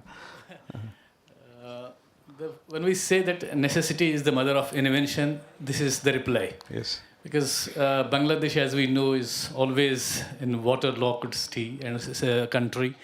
And this problem they have given such a wonderful solution, but I fail to understand why government of Bangladesh has not adopted this model throughout. Because this is really a novel concept, and even I can say that in our country, certain states, they must adopt this model of education, because this is very pleasing that students are in a boat and they are, it gives some sort of a creative sense of understanding all the time. And you go to the doorsteps of the people, you are not waiting them, they will come to you. In fact, you are providing the service at their doorsteps. And this is the brilliance of this model. And this filmmaker has definitely done a wonderful work, and he has, in a very short span of time, has given that how much of work can be done if we are motivated. Like you can train them in agriculture, farming, and then you are giving them education, the adult education. So many concepts have been clubbed in this one brief film, and he has successfully done it. I must congratulate the producer and the director of the film. And this is really a very beautiful model which many states of our country can adopt. Yes. Thank you very much. Even in Tamil Nadu, we had such a model where the education was done on trucks. Evening, they used to bring the trucks to the Marina Beach, and students were the rag pickers, the small-time vendors, and all. They all come to the. Thank you, sir. It was named as Illam Thedi Kalvi. So they were able to reach the households and educate the children, unprivileged children especially, people at the grassroots level. So this was a different model, almost similar to this. This was on truck, and this is on boat. That is the only difference. Yes, sir. Please, sir. Mike. Yeah, I would like to add into it that I have also made a film, but the title of the film was School on a bus. And that bus was provided by the UNESCO, and the objective was to collect the children of those who are daily wages worker. They come from remote areas and they work for work sites, construction sites. So what these people were doing, they were collecting those children and they were providing them bread, milk, etc. And this bus was designed in a very special manner so that children can study there. And the objective was to just give them a spark so that they can go for further their studies. Yes. So these things are going on, in fact, yeah, in India also. Yes. Just to bridge a gap. Yeah. Thank you, sir. Anybody else?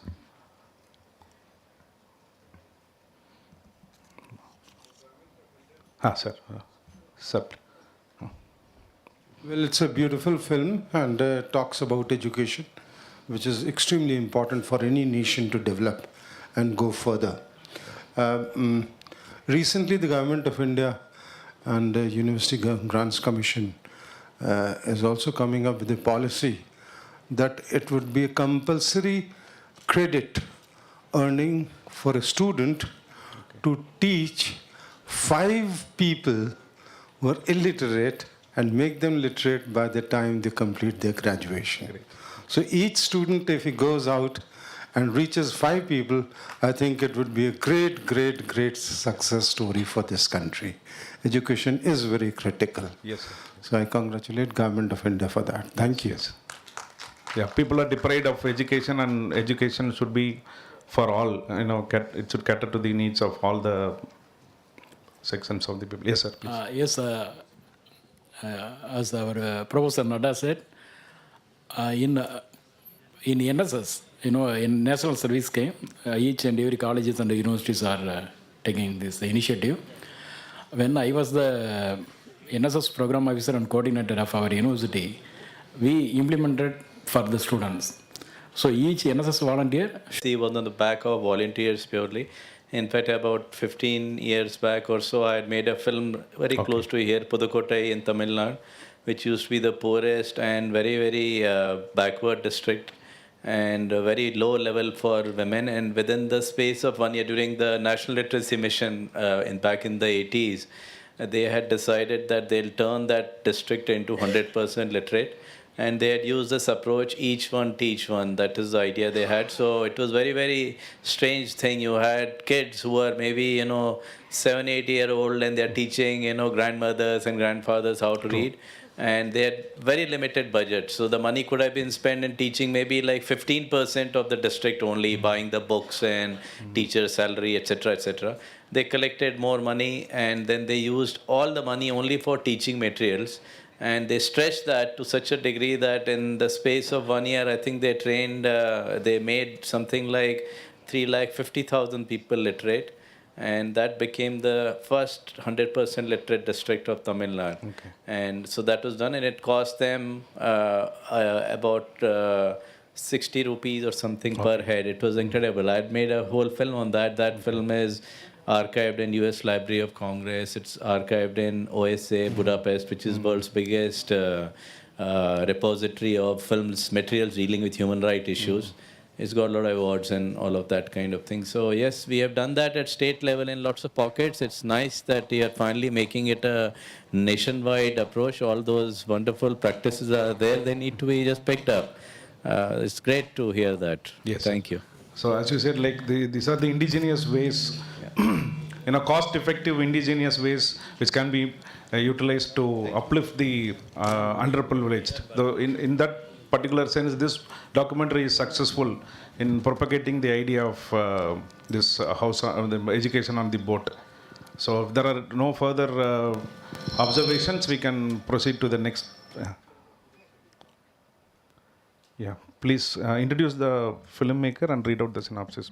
The next document. Announcement, okay.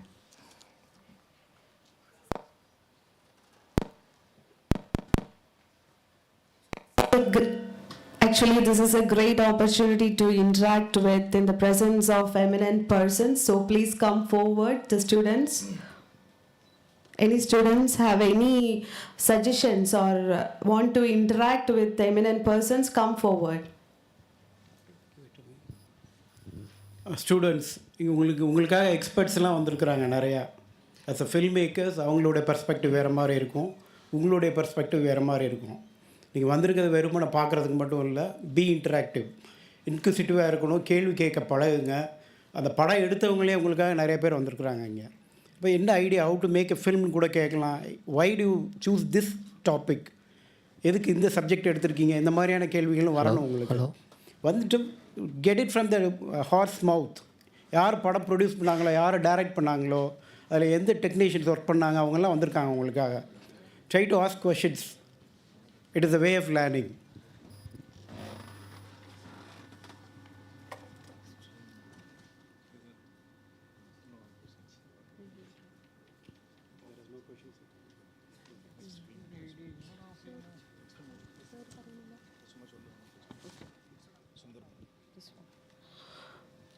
Moving on to the second last documentary in this category, Sundarban Proverbial Devil and the Deep Sea, directed by Arindam Konar and Shyam Sundar Pol.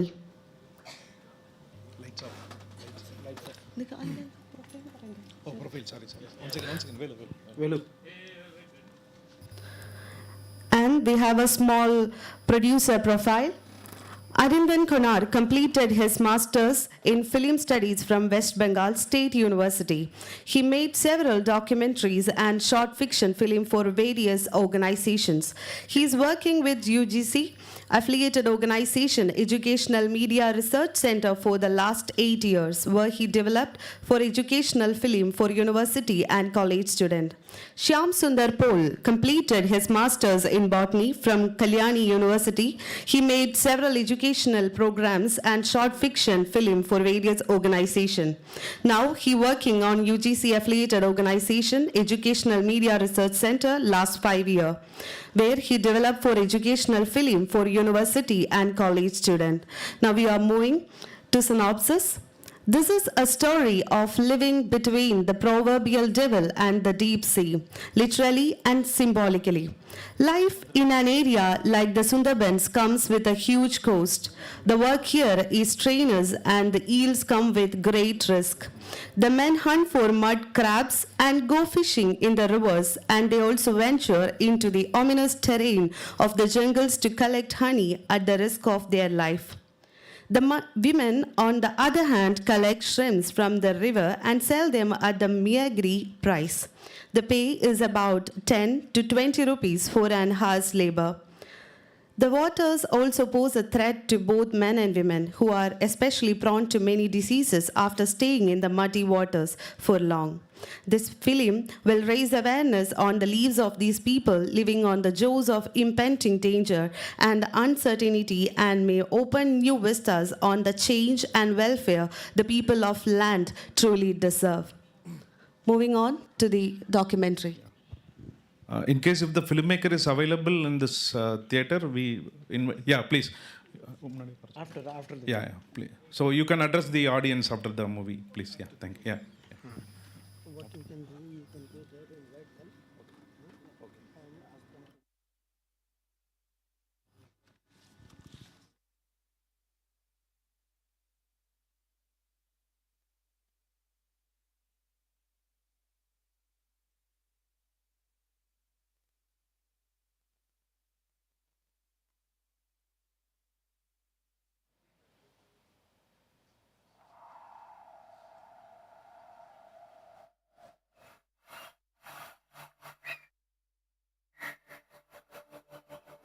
ওই নদীর উপরে আমরা সংসার চালাই, কাঙের দুটো বাগদাবাড়ি আয় তো নেই আমাদের দেশে।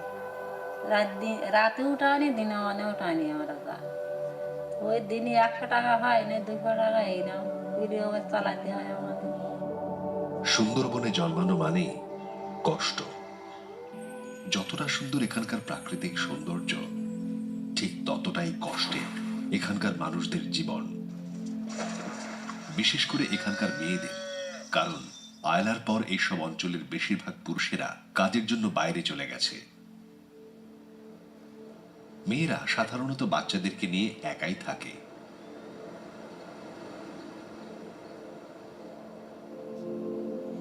নদীতে মাছ ধরে, তারপর সেগুলো মহাজনের কাছে বিক্রি করে, এইভাবে সংসার চালায়।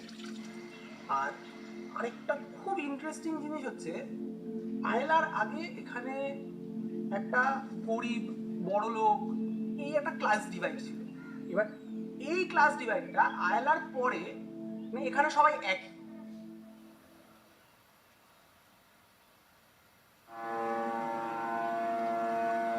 কলকাতা থেকে প্রায় 100 কিলোমিটার দূরে অবস্থিত UNESCO world heritage site Sundarban জঙ্গল।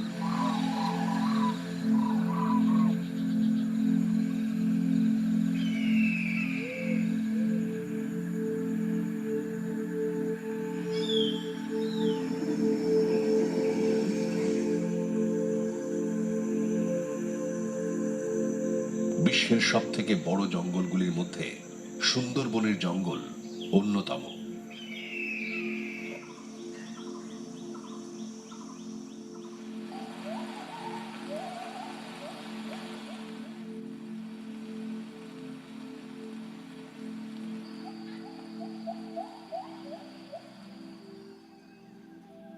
গঙ্গা, ব্রহ্মপুত্র এবং মেঘনা এই নদীত্রয়ের অববাহিকার মিলনে বঙ্গোপসাগরের উপকূলে যে বদ্বীপ তৈরি হয়েছে সেই ম্যানগ্রোভ জঙ্গলকেই সুন্দরবন বলে।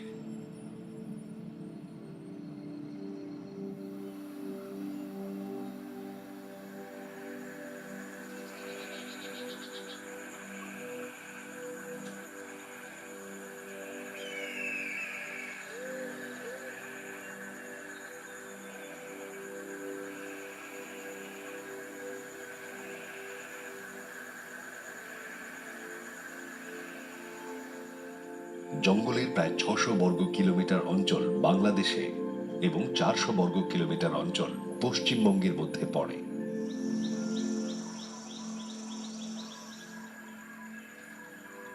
আর এখানে পৌঁছানো এতটাও সহজ নয়।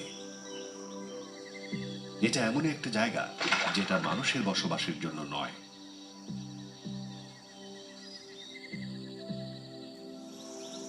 তবুও 102টি দ্বীপে ছড়িয়ে থাকা সুন্দরবনে প্রায় 54টি দ্বীপে 50 লক্ষেরও বেশি মানুষ বসবাস করে, আর বাকি 48টি দ্বীপে কিন্তু দক্ষিণ রায়ের অধিকার।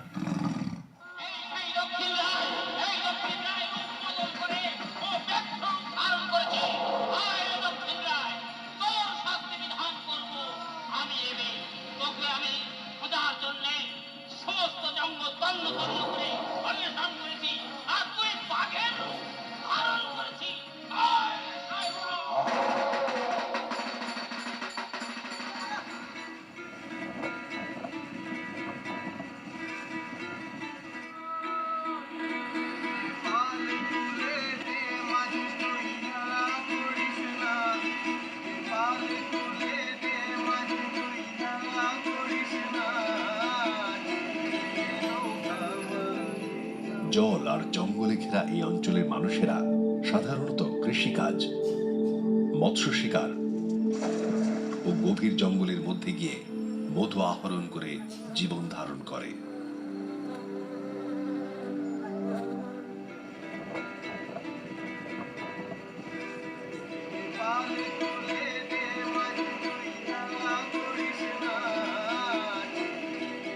এখানে যারাই বসবাস করে তারা সবাই খুব কষ্ট করে বসবাস করে, সে মানুষই হোক বা পশু। এখানে খাবারের অভাব রয়েছে খুবই, রয়েছে সুনির্দিষ্ট কাজের অভাব। মোটামুটি ভাবে নদীর উপরে নির্ভরশীল হয়ে এখানকার মানুষের বেঁচে থাকা। আর নদী মানেই মাছ ধরা। তবে এখানকার মানুষের মাছ ধরা কিন্তু অনেকটাই কঠিন আর ভয়েরও কারণ। এমনি সাধারণ নদীতে গিয়ে মাছ ধরার যে রিস্ক রয়েছে সেগুলো তো এখানেও রয়েছে, তার উপরে যে ভয়টা রয়েছে সেটা হলো বাঘের ভয়, দ্য রয়্যাল বেঙ্গল টাইগার। মাছ ধরাটা এখানকার মানুষের প্রধান জীবিকা তো বটেই, এই অঞ্চলের অর্থনীতির মেরুদণ্ডও বটে। সুন্দরবনে 172 ধরনের মাছের প্রজাতি এবং 44টি কাঁকড়ার প্রজাতির দেখা মেলে।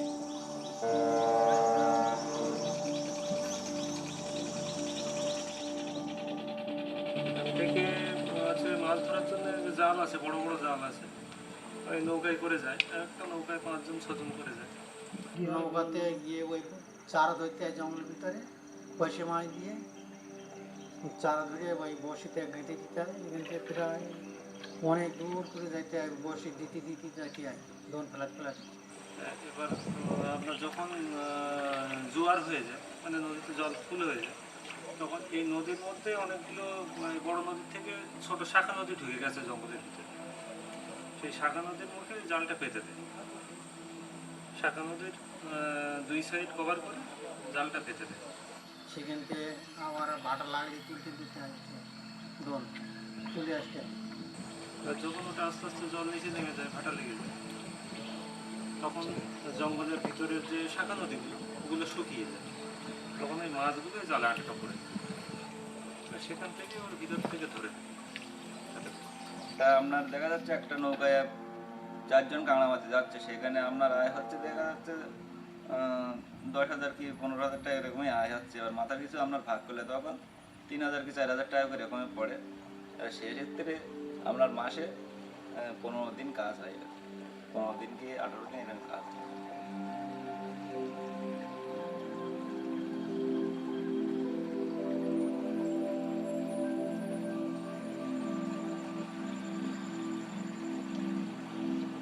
সুন্দরবন দেখতে যতটা সুন্দর, ঠিক ততটাই আবার ভয়ঙ্কর। জগৎ বিখ্যাত এই দক্ষিণ রায় যেন সুন্দরবনের গরিমা রক্ষা করার দায়িত্ব পালন করে। তাই এই সুন্দর ঠিক ততটাই ভয়ঙ্কর সুন্দর হয়ে ওঠে।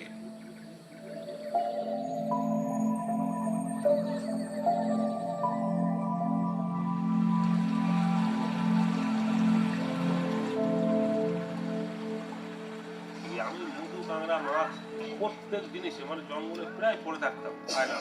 আয়লার পর থেকে আর যাবো না বলে চিন্তা ভাবনা করি, পেট মানে পেটের জ্বালায় যেতে হয়। বাঘের ফক্করে পড়ে এলাম তো মজুরিতে।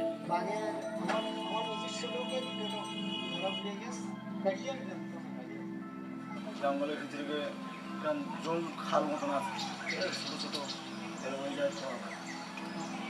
দুই এক সময় কী হয়, যখন ওই কাঁকড়াটা বেশি ধরতেছে তখন ওই দিকেই মনটা থাকে, বাঘ স্টেশনে সেদিকে মন থাকে।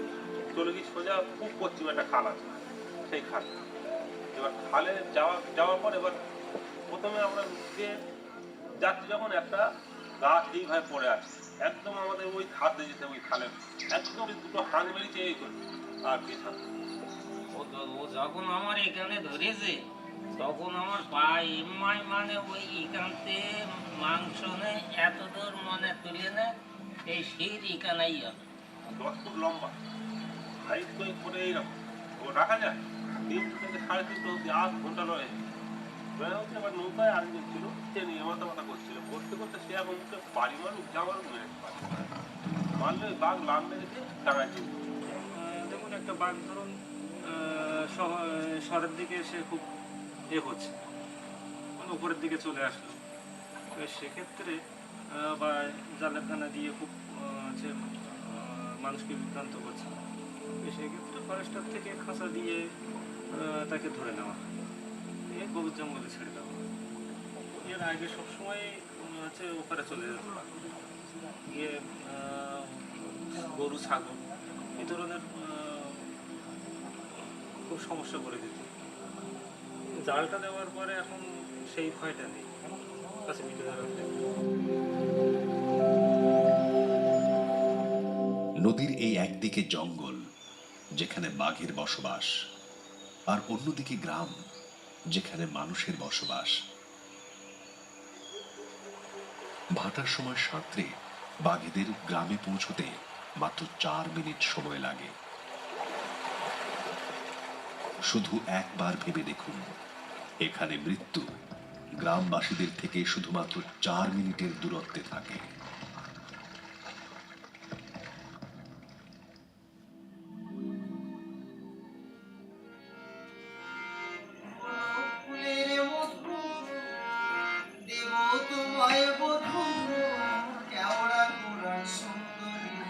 খালসি ফুলের মধুকে পৃথিবীর শ্রেষ্ঠ মধু হিসেবে বিবেচনা করা হয়।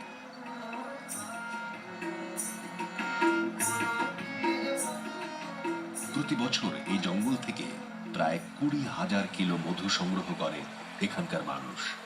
আর জঙ্গল মানেই কিন্তু সেই পাহারাদার বাঘ। তার চোখ এড়িয়ে এই জঙ্গল থেকে মধু নিয়ে যাওয়া প্রায় অসম্ভব। তাই এই মধুর দাম স্বরূপ দিতে হয় প্রাণ। এই মধু খাওয়ার সময় আমরা কতজনই বা ভেবেছি যে কত পরিবারের চোখের জল মিশে আছে এই মধুতে। বাঘ সবসময় পিছন দিক থেকে আক্রমণ করে, ব্যাক সাইড। এবার মধু পাড়ার জন্য যারা যাচ্ছে তাদের কি হচ্ছে, তারা জঙ্গলে যখন যায় তারা মুখোশ পরে নেয়। আমরা যেরকম মুখোশ এমনি কিনতে পাই বা মানে ধরুন নানান রকম যে মুখোশ পাওয়া যায়, সেগুলো তারা কি করে, তারা মাথার পিছনে পড়ে যায়। এবার বাঘ যখন পিছন দিক থেকে আসছে, মুখোশ দেখতে পাচ্ছে, তার মনে হচ্ছে যে লোকটা সামনের দিকে রয়েছে। তাদের বক্তব্য হচ্ছে যে এটা দেখে বাঘ ধোঁকা খাচ্ছে।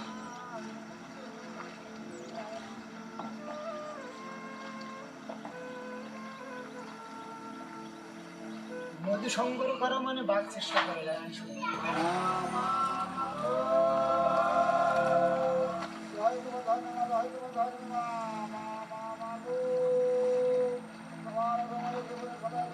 এটা এক মাসে মধু ভাগে।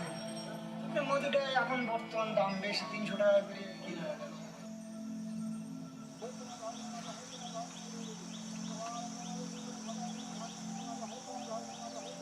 প্রতিদিন এমনি মহলে যখন যাওয়া হয় তখন একটা হয়তো দেখা গেল 1-1.5 কুইন্টালও পালাম, আবার 1 কুইন্টাল পালাম, আবার দেখা যায় সারাদিন ছাটাতে কোনো কিছু নেই।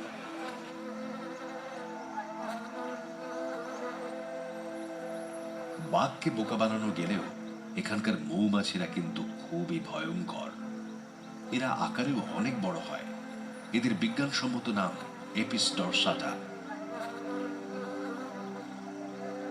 মধু সংগ্রহকারীরা মাথার পিছনে মুখোশ পরে নেয়, কিন্তু বিপদ পালিয়ে যায় না।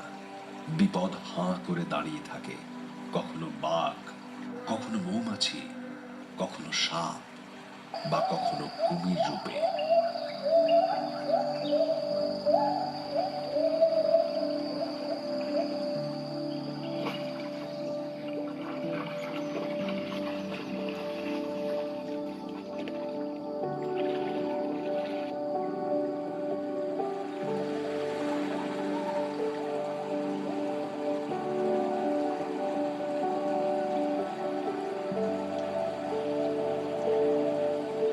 সুন্দরবনের মানুষের পুরো জীবনটাই টাইড আর টাইগারের মধ্যেই সীমাবদ্ধ। নদীর জোয়ার ভাটাই ঠিক করে দেয় সেদিন তাদের কোন কাজটা হবে আর কোন কাজটা হবে না। কখন খাবো কখন ফিরে, এই ভাটা লেগে চলতে যাবো, গিয়ে জাল টানবো, টেনে বাঘটা যাওয়াবো, তারপর বাঁচবো, তারপর ব্যাপারীর দেবো, তারপর তোমার পয়সা দিয়ে দেবে। সেই নিয়ে যে বাচ্চাটা মুখে দেবো।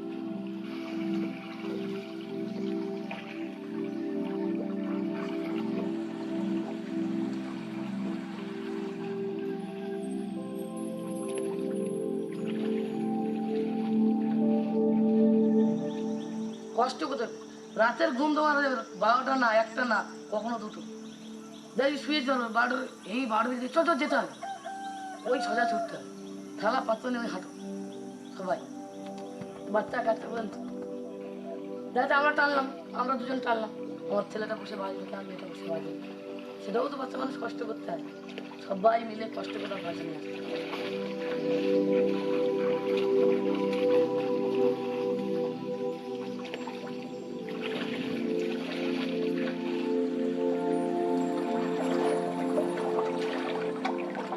এখানকার মেয়েরা ঘর গৃহস্থালী কাজের পাশাপাশি বাড়তি আয়ের জন্য নদীতে 7-8 ঘন্টা জাল টেনে চিংড়ির পোনা, কাঁকড়া ও চুনো মাছ ধরে বিক্রি করে।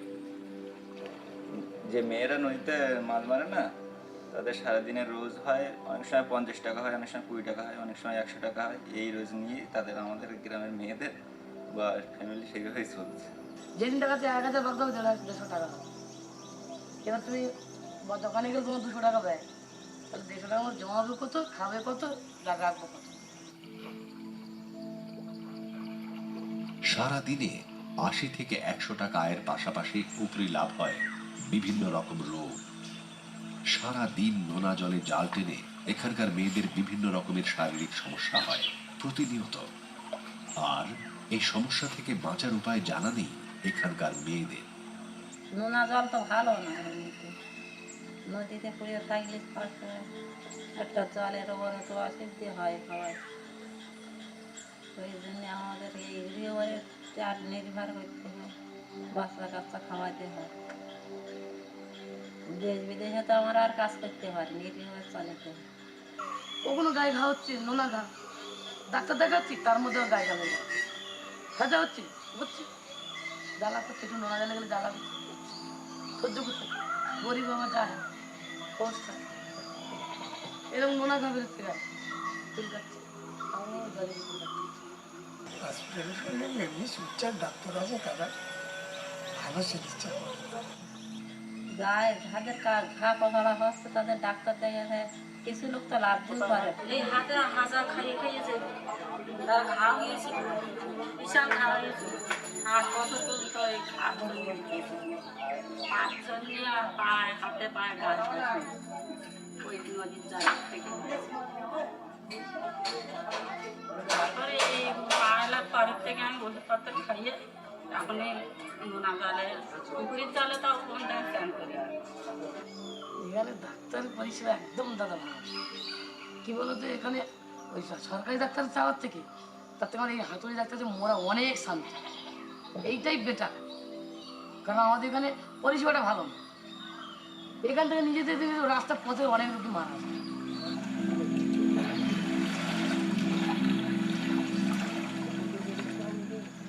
আর এই জব কাঠের কাজ হয়, জব কাঠের কাজ বাজ করি, এমনি খেয়াল মজুরি খাটি, খুব কষ্ট করে আমাদের সংসার চালাতে হয়, বাচ্চা কাচ্চা পড়াশোনা করানো বা সংসার চালানো, তার মধ্যে দিয়ে সংকট যখন আছে সব রকম দেখতে হয়।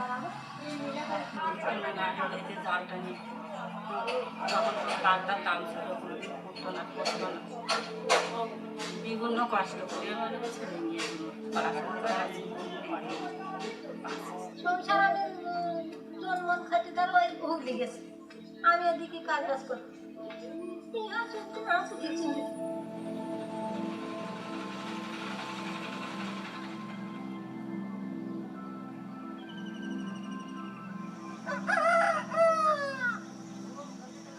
মধু সংগ্রহ করা ও মাছ ধরার পাশাপাশি এখানকার মানুষরা কৃষিকাজ ও পশুপালনও করে থাকে। কিন্তু এমনও নয় যে তাদের ব্যবসা হতে পারে, পুরোটাই নিজেদের ব্যবহারের জন্য।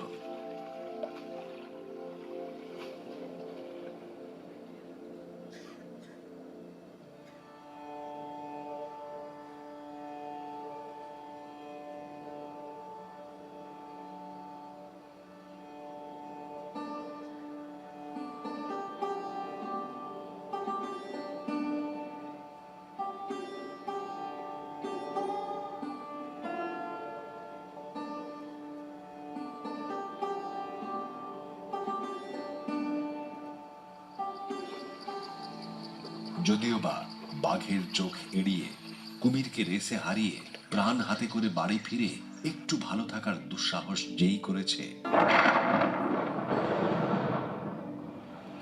ঠিক তখনই শুরু হয় প্রকৃতির চোখ রাঙানো। আর একবার যদি কোনো দুর্যোগ হয়, তাহলে আবার বছর চারেক পিছিয়ে যাওয়া। এখানকার মানুষের কষ্ট বাড়াতে প্রায় ঘূর্ণিঝড় হয়, আর সঙ্গে নিয়ে আসে সমুদ্রের নোনা জল। মাটিতে লবণাক্ততার কারণে সুন্দরবনে 30 থেকে 40% কৃষিকাজ কমে গেছে।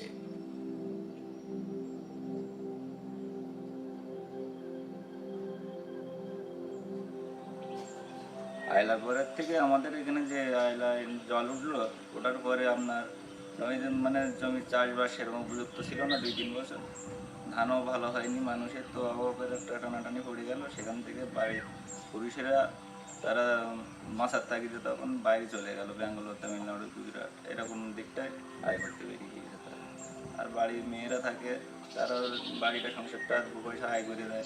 আর্থিক তো ভালো না, 3টে ছেলে মেয়ে, তার 2 মেয়ে বিয়ে হয়ে গেছে, আর 2 মেয়ে বিয়ে গেছে, তো 2 মাধ্যমিক পড়া, আর একটা ছেলে আছে বিয়ে 3rd ইয়ার করছে, 2nd ইয়ার করছে, ওর বাবা খাটাখানি করে, ছেলেটাই আমার 20 বছর বয়সী খুব কাহিনী আমার সংসার নেই এর বাবাটা খুব খাটাখানি করে সংসার থাকে বাবা বাড়িতে নিয়ে ঘুরে গেছে এবছর যে পরিস্থিতি এবছর ধান চালিয়ে দুয়া ধান ফেলাইছি দুয়ার বন্যে সব ডুবে দিয়েছে দেওয়ার পরে আবার কিছু কিছু লোক ওই রোয়া ছাওয়া করেছে কিছু কিছু লোক করিনি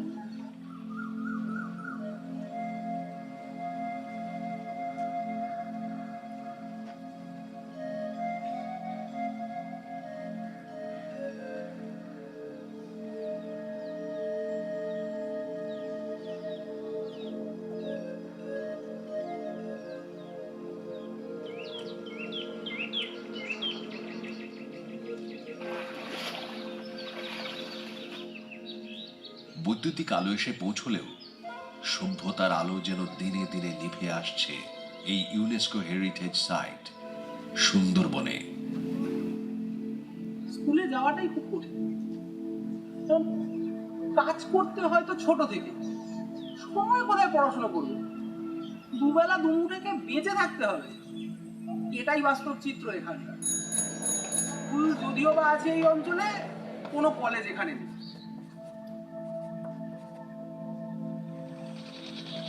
সারা বছর ধরে সুন্দরবনে দেশি বিদেশি প্রচুর মানুষ আসে ঘুরতে এই অপরূপ সৌন্দর্যে মুগ্ধ হতে।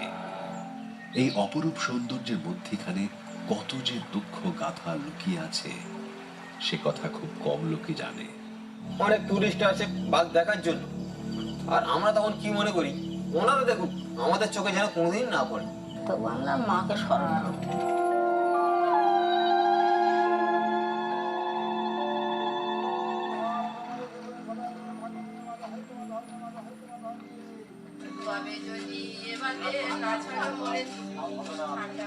সুন্দরবনে এমন এক জায়গা যেখানে হিন্দু মুসলিম একই ঈশ্বরের পূজা করে। জঙ্গলের দেবী বনবিবি, জঙ্গলে যাওয়ার আগে তার পূজা করা এখানকার রীতি।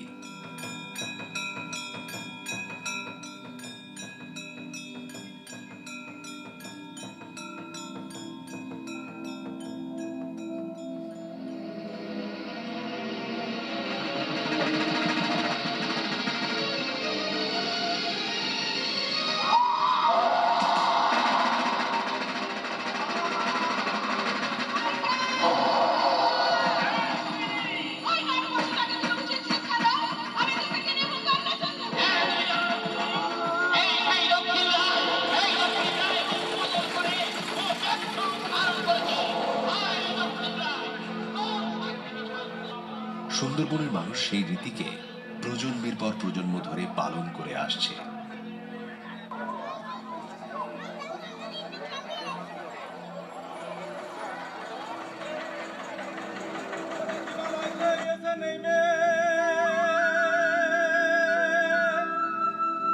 গঙ্গা জলের ধারা দেশ দেশ হতে তীর্থযাত্রী প্রণমী আত্মহারা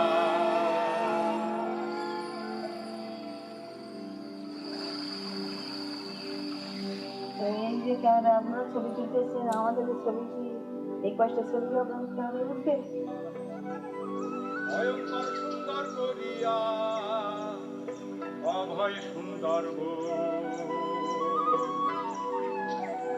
মনোমুগ্ধকর দৃশ্যের মাঝে অসহায়তা এবং অন্তহীন বাধ্যবাধকতার এমন সংমিশ্রণ খুব কমই কোথাও দেখা যায়।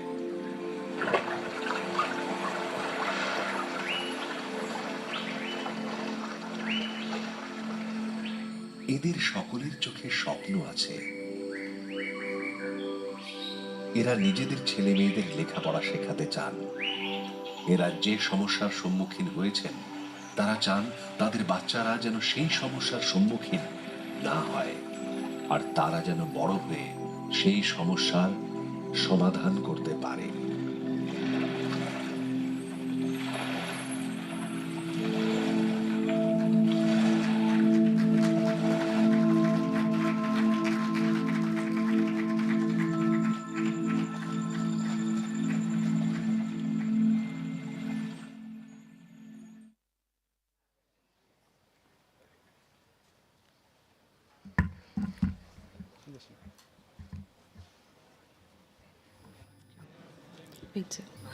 The world is a stage. The stage is a world of entertainment. We have a delightful cultural program from 6 p.m. to 7 p.m. after screening all documentaries, and request you all to stay back and hope you will enjoy. And moving on to the monitor. So that was a wonderful documentary. We felt as if we were watching National Geographic. Very professionally done, aesthetically made. We thoroughly enjoyed the movie. Hope you all agree with me. And we are lucky enough to have the filmmakers amidst us, Mr. Arindam Konar and Shyam Sundar. I invite them to the dais. Please, round of applause please for the filmmakers.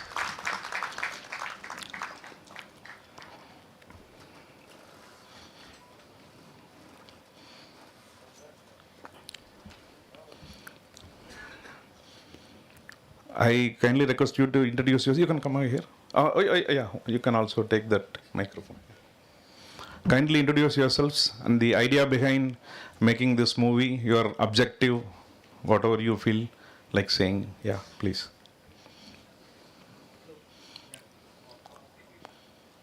Hello. Good evening, all.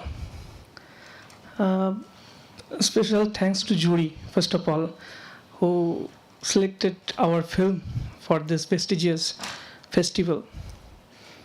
My friend, he's the cinematographer of this film, Suryasis Roy.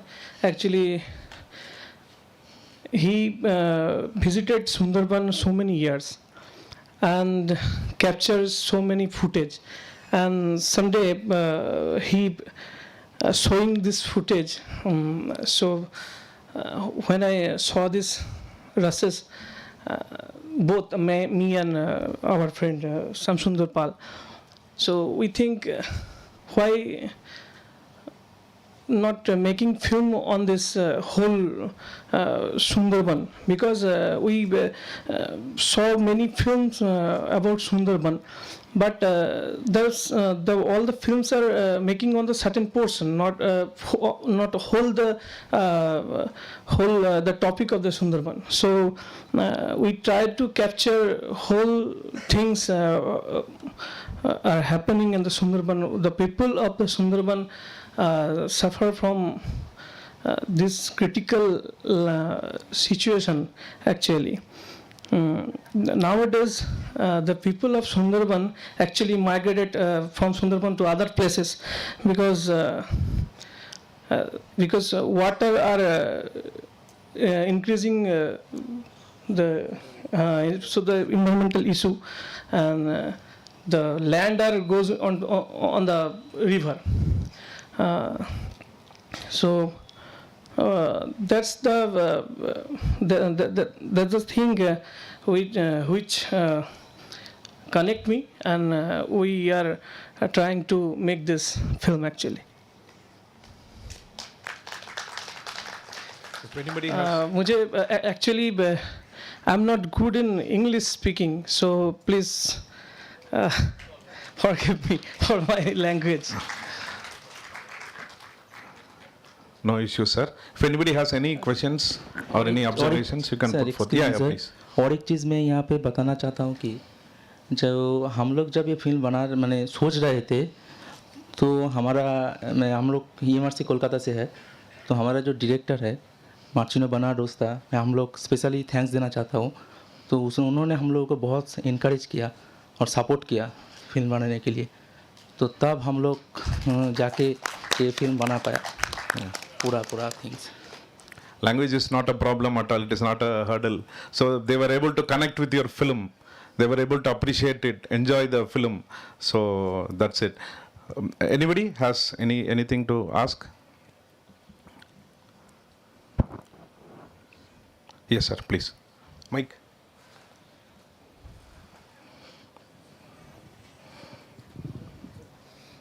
Hello, congratulations to the filmmakers. It was really a wonderful movie. So the way the story is built, I mean the reality of Sundarbans is really, we didn't know about these problems and all. So we've read many things about Sundarbans, but these kind of critical issues we never able to gauge this. So they have showed really lovely the way they shoot and the shots, the cinematography and everything was really amazing. So congratulations to you. Thank you, sir. I'm just waiting for you, sir.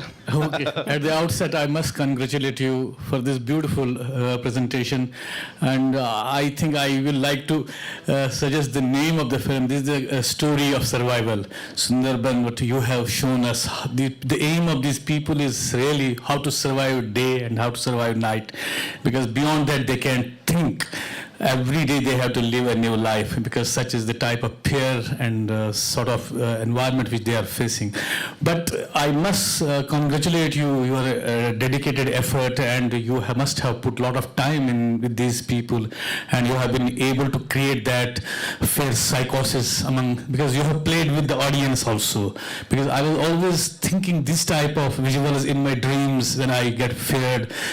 But this is the reality of the life, that we are people of such kind who are living these hardships. But I would have liked that this film should have come before that Education on Wheels, because that is a hope. This is a sort of fear, but that is a hope. And every time we must get hope after fear. So this is really a beautiful film, and you have shot this film tremendously and done it justice with the subject, and have highlighted the every misery which these people have. And this has also given a message that how lucky we should feel ourselves, that we have been blessed with so many things in our lives. So we should always be thankful to Almighty, because these people are living from day to night, and their only thing is how to survive and how to earn few bucks to feed their bellies. Thank you very much. Thank you, sir. Thank you, sir. Actually, sir, Sundarban जो जगह है वो रहने के लिए मतलब Mankind के लिए बनाई नहीं है एक्चुअली. तो अनफॉर्चुनेटली वो हम people are there, so that. One more thing, sir. Sorry to interrupt. There's also one good message that a tiger should always be there to safeguard our whole world. Congratulations again. बहुत बधाई आप लोगों के दोनों ने. बहुत ही अच्छा film है ये. आप ये एक्चुअली इंडिया में I was the chairperson of the jury which selected this film, so I'll pass on your message to the other jury members back in Delhi.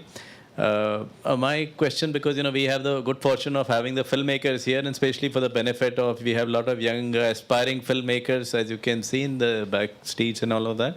So perhaps you could share a little bit the technical aspects of the film, what camera you used, and production editing challenges, some of the technical side which you could perhaps share. आप जरा बताइए उनको क्या क्या camera use किया, क्या camera. तो पहले हम लोगों ने 2 कैमरा था हम लोगों के पास. एक ड्रोन था, ड्रोन कैमरा, और एक कैनन का D50 था.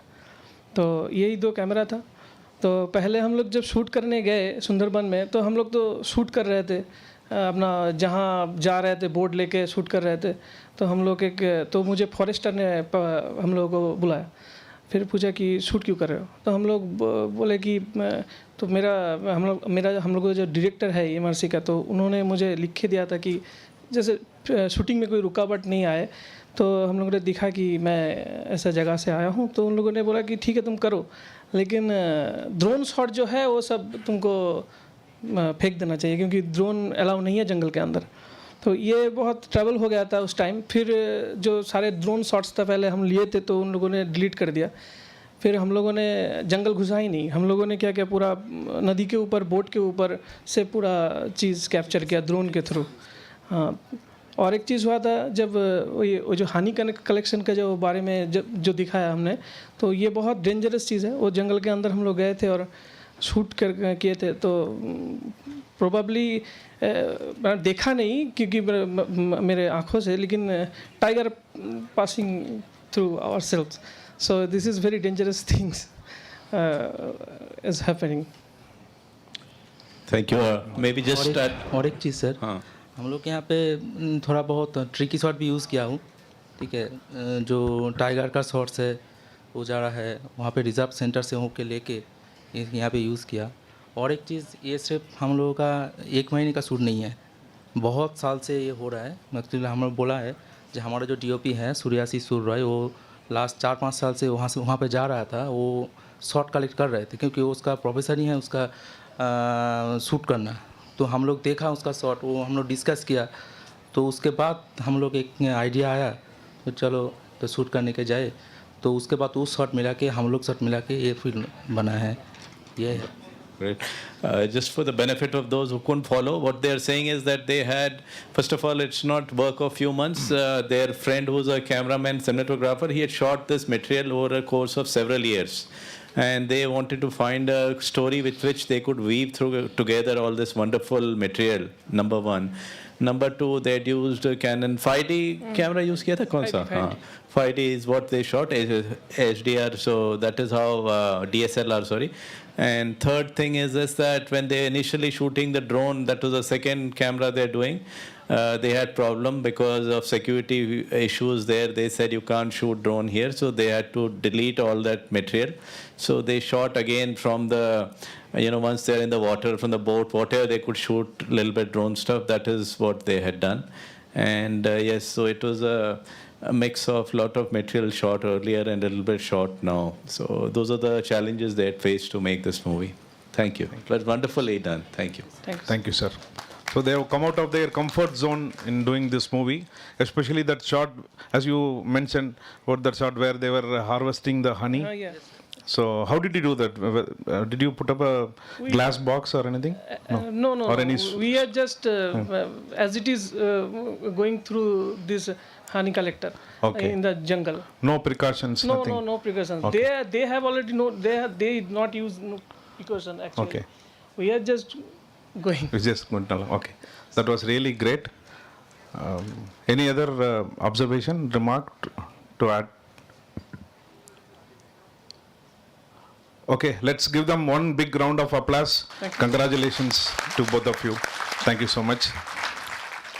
So the last movie for the day is The First Flight by K. Gopinath. We'll have a... Yes, sir. Yes. Okay. Sir is here already. Yeah. Let's watch the documentary, then we'll have the discussion. Thank you.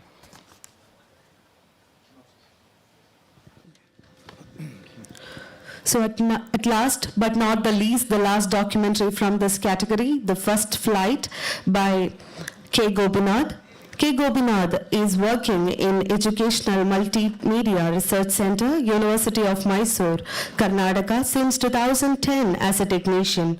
Recorded more than 1,000 educational programs, produced and directed 23 documentaries, 3 short films. Mr. Gopinath has received many awards like Certificate of Merit, Gurugar, The Green Man in 7th National Science Film Festival Award 2016, organized by Vigyan Prasar, New Delhi. Best Film Award, Rejuvenating Water Hole, The Solar Way in CIET NCRT 22nd National Film Festival 2018 at RIE Bhopal, Madhya Pradesh. Moving on to the synopsis. The Indian grey hornbill is a medium-sized hornbill measuring around 24 inches in length, mostly arboreal, and is commonly sighted in pairs or in small groups. Indian grey hornbills usually nest in 3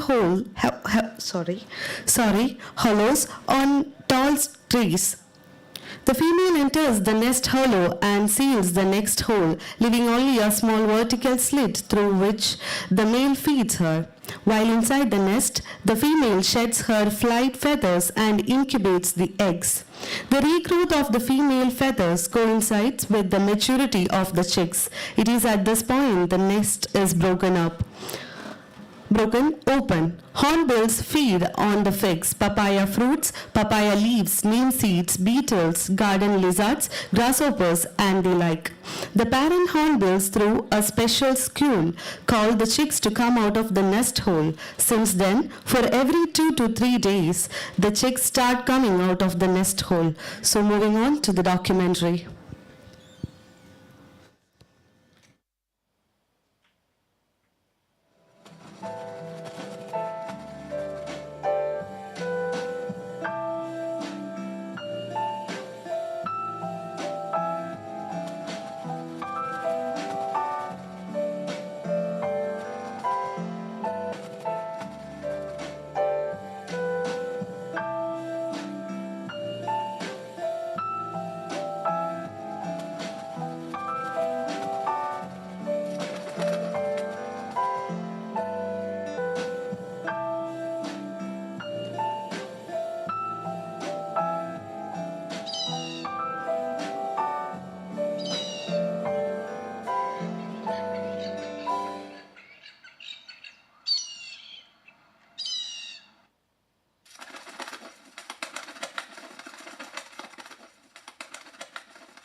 Planet Earth is home for many species of flora and fauna.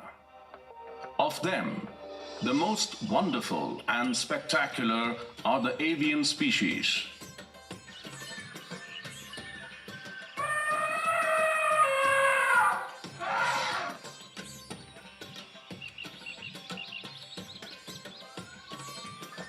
Birds are omnipresent. They live in forests, rural and urban areas. Among them, aerial birds are most often sighted as they live in proximity to the human settlements. I am going to narrate the lifestyle of a beautiful bird which lives in the neighborhood of human settlement. Accidentally, I came across the habitat of this bird near my home in Mysuru, a city in South Indian state of Karnataka.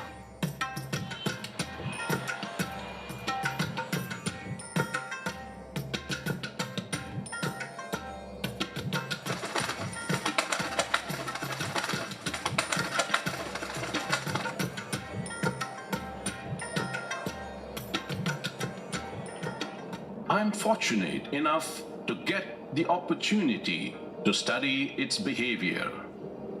The bird is none other than the Indian grey hornbill, which is one of the most commonly found hornbills in the Indian subcontinent. There are 10 species of hornbills found in the Indian subcontinent. They are the Malabar grey hornbill, Malabar pied hornbill, the great hornbill, rufous neck hornbill, oriental pied hornbill, wreathed hornbill, brown hornbill, Nicondum hornbill, the Sri Lankan grey hornbill, and the Indian grey hornbill. Karnataka is one of the best places to spot 4 of them. They are found in the forests, rural and urban areas. They live in large trees. Hornbills are unique birds and are often called as the farmers of the forest. They disperse the seeds of many trees and thereby contribute for keeping the forest alive. The Indian grey hornbill is a medium-sized hornbill measuring around 60 centimeters in length. The upper parts are grayish-brown and there is a slight trace of a pale supercilium. The ear coverts are darker in color. The flight feathers of the wing are dark brown with a whitish tip. The tail has a white tip and a dark subterminal band. The male has a dark bill, whereas the female has yellowish bill. The bare skin around the eye is dark in the male but pale reddish in females. The call of hornbills is a squealing call, somewhat like that of a black kite.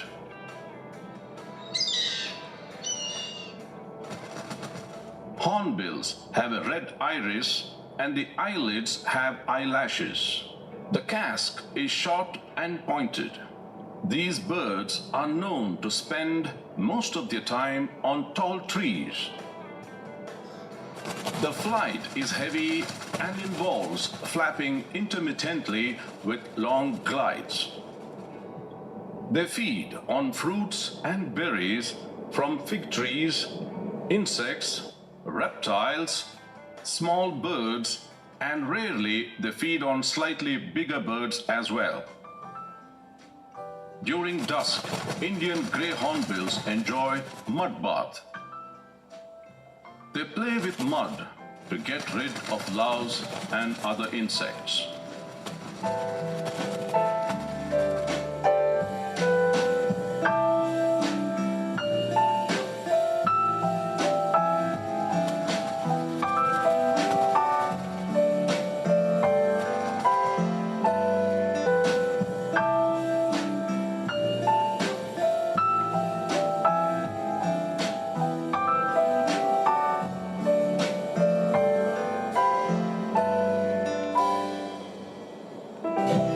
are found in pairs or small group.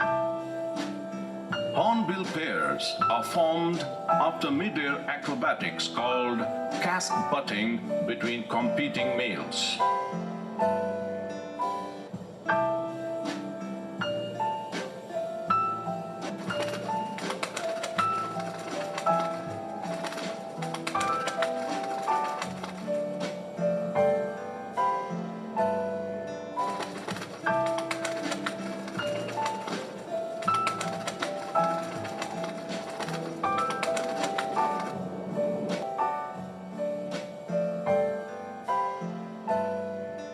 The winner male presents delicious fruits like figs to the female.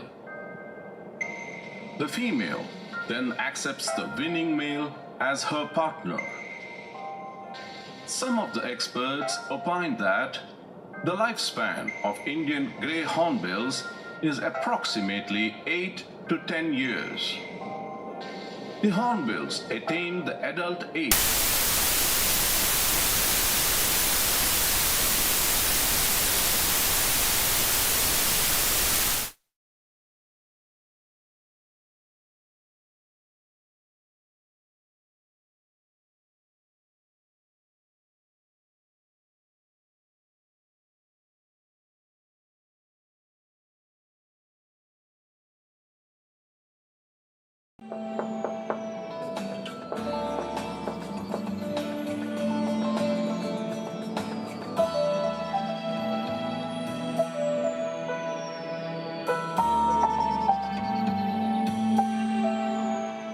Indian grey hornbills usually nest in hollows of all trees like yellow flame tree, also called as copper pod.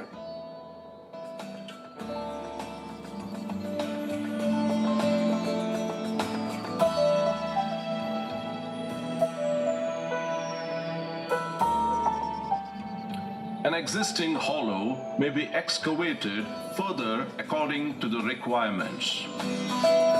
Once a large enough and suitable tree cavity is found, the pair monitors the area for some time for ascertaining the safety, and if the cavity is safe, then they will nest in that hollow. The life of hornbills is not so easy. There is a competition for ownership of the tree cavity posed by birds like myna, parakeets.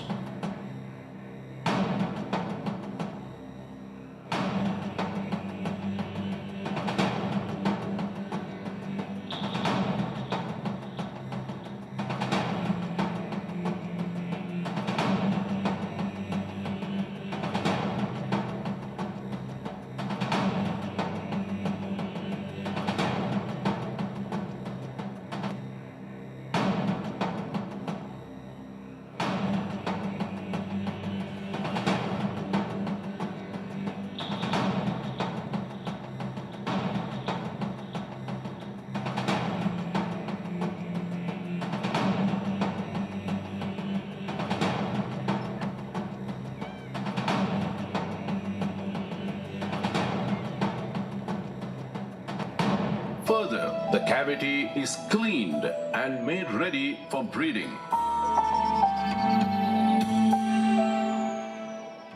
Hornbills are so intelligent that the nest is designed in order to protect the eggs and chicks from rain and heavy winds.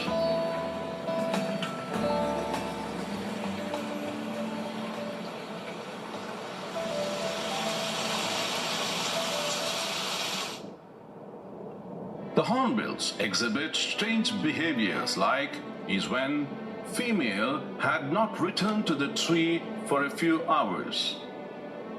On returning, the male did not welcome the female and was upset for some time. Finally, the female could persuade the male.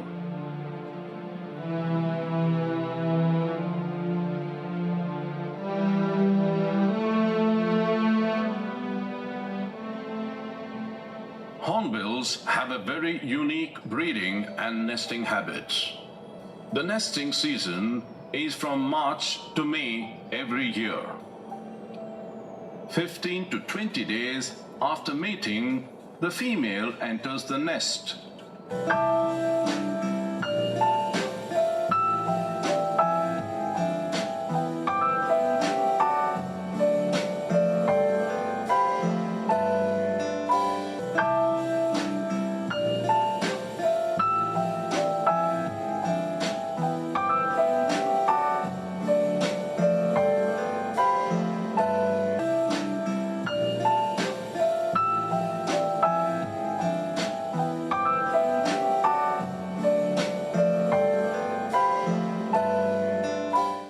After entering the nest, the female hornbill starts plastering the opening of the cavity using feces and mud pellets.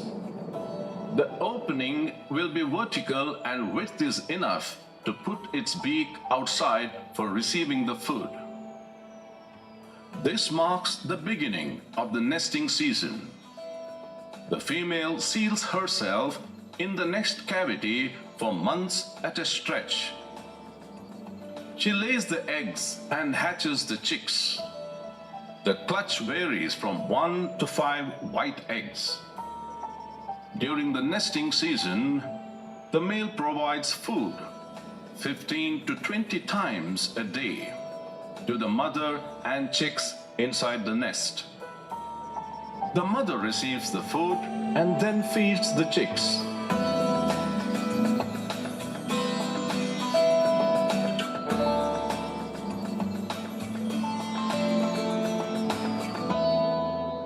During the breeding season, female and young ones are completely dependent on the male for their survival. They depend on the male till the juveniles reach maturity. If the male bird unfortunately dies during the breeding season, then that will also result in the death of the female and young ones.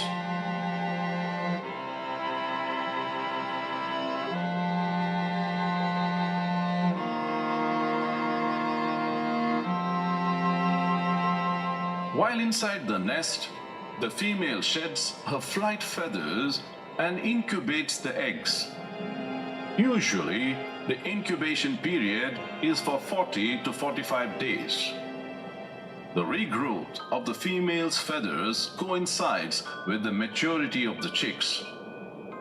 At that point, the nest is broke open. Hornbills tend to use the same nest year after year. Approximately after 4 weeks from the commencement of nesting, the chicks start making shrill calls. This marks the hatching of the chicks. After the chicks develop the capability of consuming the food, the female comes out of the cavity and remains confined in the tree for around 5 weeks. The opening of the cavity is resealed in order to protect the chicks from the predators and competitors. At the same time, papaya leaves are used to avoid ants entering the cavity.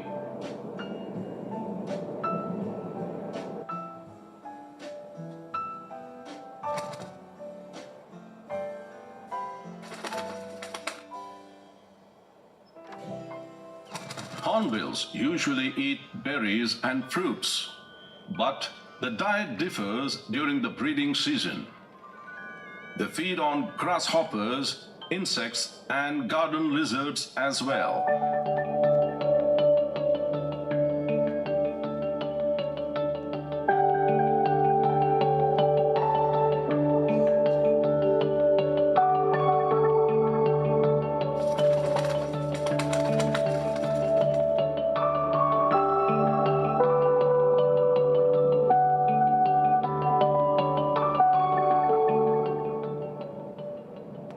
The parents continue to feed chicks until they reach 40 to 45 days of age.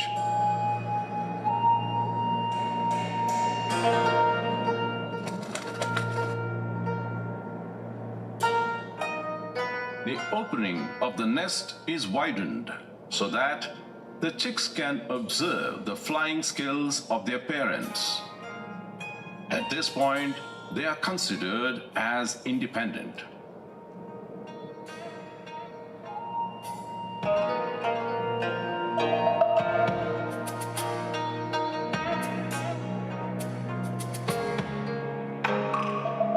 The young will be called out of the nest by the parents with loud and ferocious voice.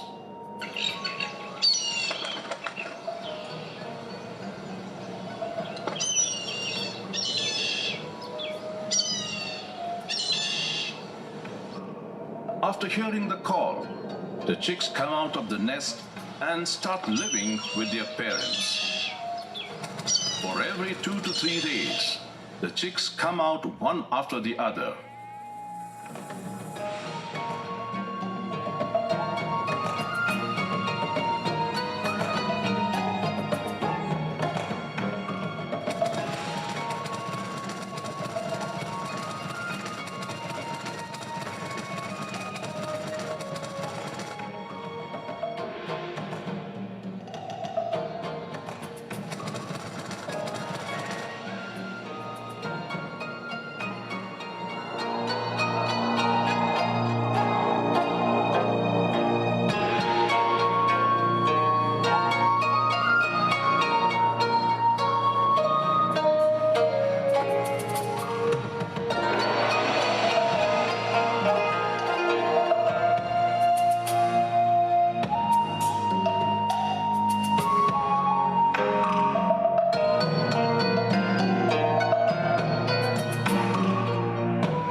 Once the chicks grow, they live an independent life, away from their parents.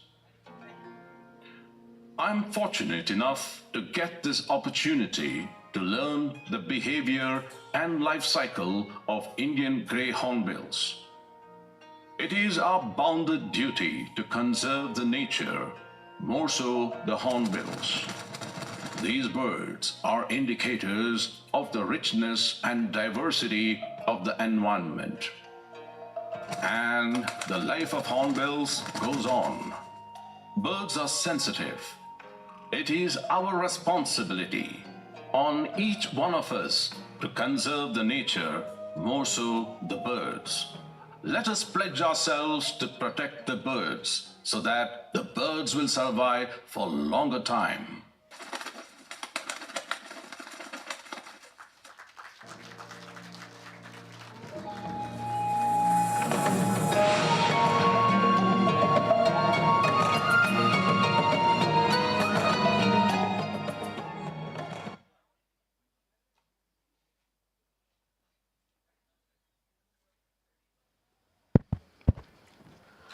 So it was a family story of the great, grey hornbills. I think Mr. Gopinath is with it. I welcome you, sir. Please come to this dais.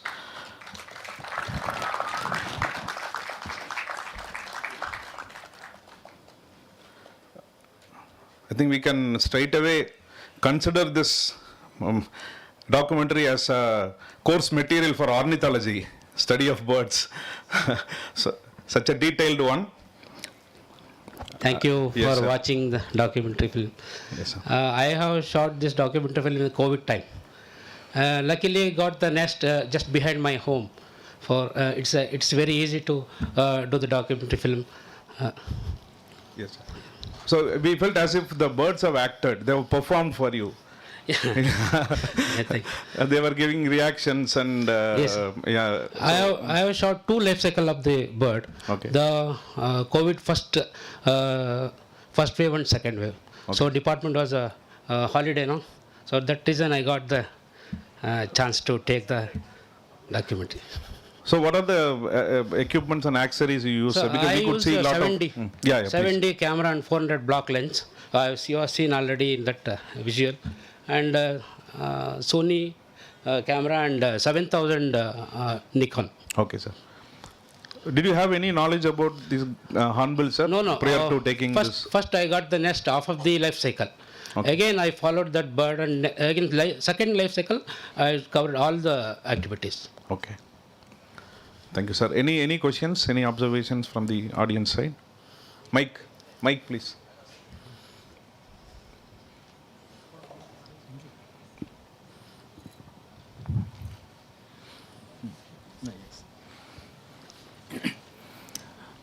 Good evening. Documentaries are the real document for the future. It gives great fact, great authentication, great credibility. So one of the great production. I congratulate to you. Not only this documentary, from the morning itself, we have seen many documentaries. They are very nice. Actually, these documentaries should go to the international level. It's already in the international level only. International mean it should go to foreign countries. I think he has a lot of feature in international channels like Discovery, Animal Planet, or many channels. Actually, the Prakriti is giving the great platform for all these documentary makers. I am also proud as one of the family member of this CSC. I congratulate and thank you. My special thanks to juries also and CEC director. And also my special thanks to my director, Professor Rajshekhar. He has supported me a lot to do the documentary films like this. Thank you very much, Mr. Gopinath. You have really made our day. It was really a treat to watch such a wonderful film, but obviously it must have taken you a lot of time and effort, which you have brilliantly utilized at the time of COVID.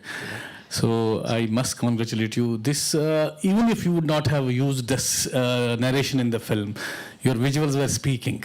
Your visuals were always giving the feel what we want to convey, and every visual has its own meaning, and you have carved it such nicely, beautifully, interwoven every detail as if these birds were talking themselves. Narration was, I would have preferred you have used the first person, you have narrated a story, but if birds have been used as the storytellers, so birds were speaking to me. Thank you very much for showing me such a wonderful film, and I must be very thankful to CC for making such a beautiful presentation of these films, and really eye-openers, and these are given us a motivation to make documentary films and be in the field. And I had a request to director sir that at least one producer must be given an assignment to make a documentary in a year, and for that some funds are needed. Thank you very much. And also one more thing I want to add it. My two sons are also at work with me. My younger son is also doing diploma in cinematography in elder son in Bangalore, and my younger son is also studying 9th standard. He's also supported me to shoot the visuals. That is precisely why I told it's a family documentary. Yeah. Family, but family as well as your family. First of all, congratulations. Thank you, for such a wonderful film. I have two questions. What was your daily routine as you are capturing everything in detail? And number two, what about the sound? Sound is I made music director has done this sound. So this is post-production? Yeah. Okay. No, spot sound is I covered the spot sound. So basically I am interested in the sound of close shots. Yes. Where birds or chicks are just coming out of the hole. It is very near to me, just 20 feet from my camera to nest. Okay, so it is during COVID. Yeah. So maybe COVID is one of the reason that you got that sound so good. Yeah. So yeah, that's it. Whole day I work on it. The office is already closed. Hello. Yes, sir. Mr. Gopinath. Yes. Thank you very much for giving this visual treat to all of us. And thanks for I appreciate your work from home, which you did during yes, COVID sir, period. exactly. Work from home. I have just one question. How did you manage the level of, because obviously that nest was... It is very lucky. My rooftop is high angle to the nest. Oh, that's a great. So that way the bird was very supportive and very cooperative. That's why you captured the wonderful shots. Once again, congratulations. Thank you so much. Thank you, sir.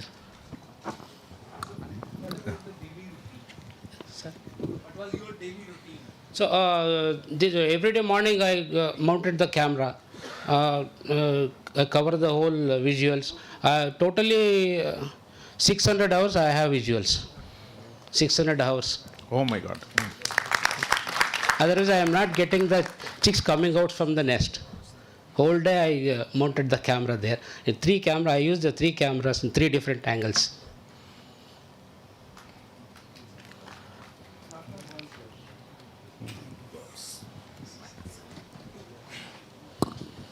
I mean, I'm a bit inquisitive.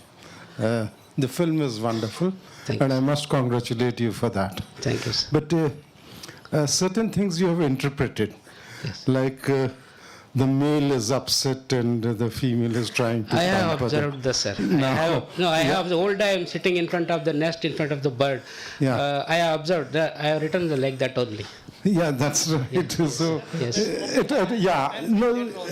It is very easy to write. When I am observing the bird activity, it's very easy to write. And the second thing is that you say that once the chicks come out and they fly, they leave their parents. Yes. You know, and they are independent. Yes, yes. Is it true? Did you follow it up? No, yeah, I followed, sir. I followed, yes. So they don't come back to the no, family and they are independent. No, sir. Because these are the interpretations, you know. So we must believe that what you say. Thank you. Very good film. I Thank must you, sir. congratulate you. Thank you, sir. Thank you. Thank you so much, sir. So with that, we are coming to the close of this screening session. A big round of applause to Mr. Gopinath once again. I hand over the session to Ms. Maurishi. Before winding up this section, we have a delightful cultural programs. Now,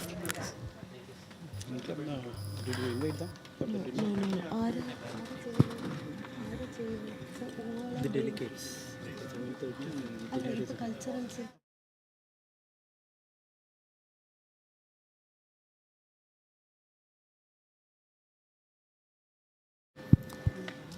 so everyone, please request you all to stay back and hope you will enjoy this one. And there is a small announcement that dinner for the delegates are provided at University main guest room at 7:30 p.m.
alumni of Folklore and Culture Studies of Madurai Kamaraj University as the performers of this today's enthusiastic event. Mr. Palpandi, entrepreneur and alumni of Department of Folklore and Culture Studies. Ms. Varsha, entrepreneur and alumni of Department of Folklore and Culture Studies and proud first transgender student of the Madurai Kamaraj University.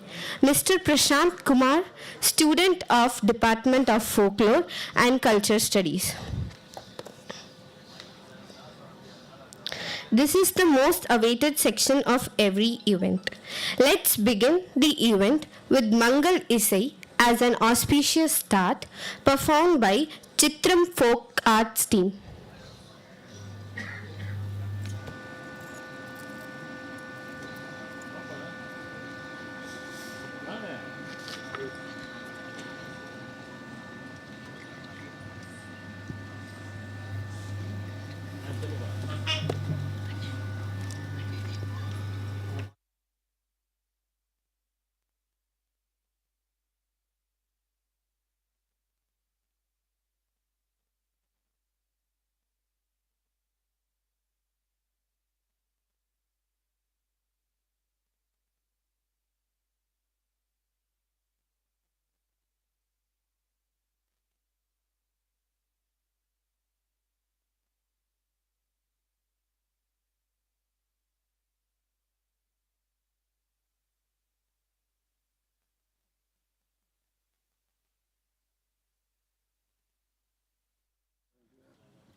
That was a really blissful start to the event.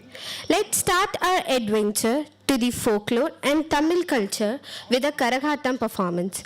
Karagatam involves a group of dancers moving in a circular formation while balancing pots on their heads. The pots may be filled with waters, flowers, or even sometimes burning camphor, adding danger and excitement to the dance.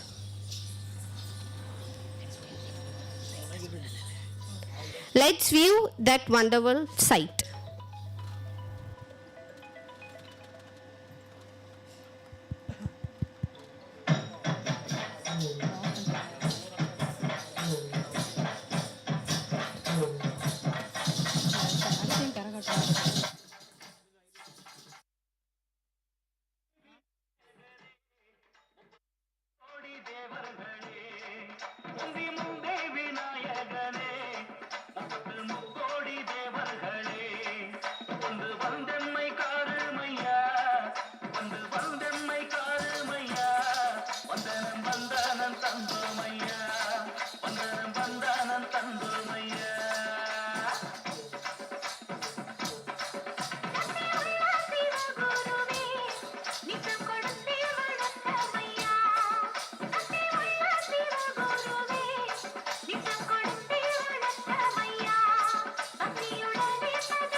மயிலாடும் மறையில நாங்க ஆடி இருக்கோம். Madurai மேங்காட்டு பொட்டலில் medal வாங்கி இருக்கோம்.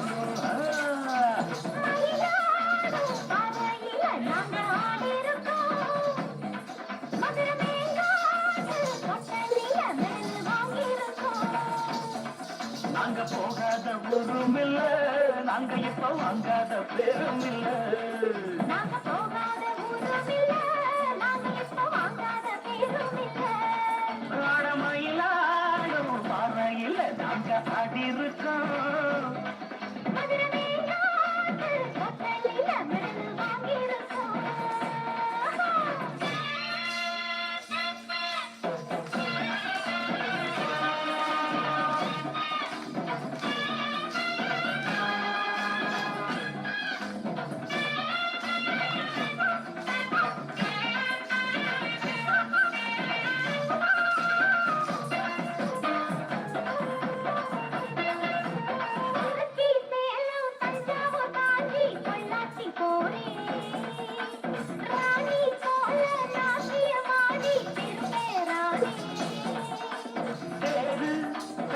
மதுரையில் பரிசு பல வாங்கி வந்தேன்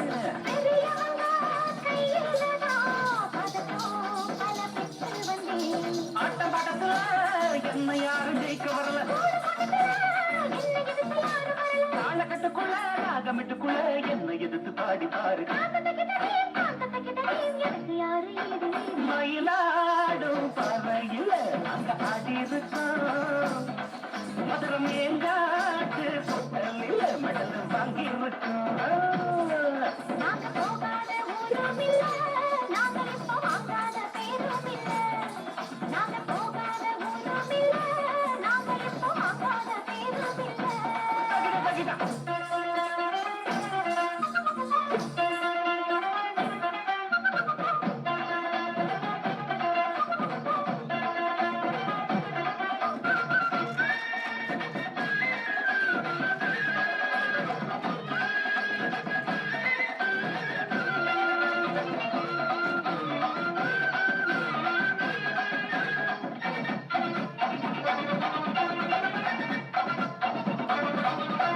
ஆடும் குயிலு பார்த்தா மயிலு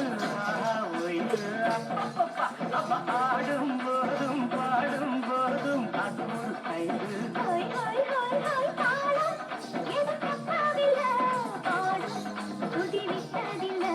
மேளம் இன்னும் கொட்டவில்லை கொடி கட்டவில்லை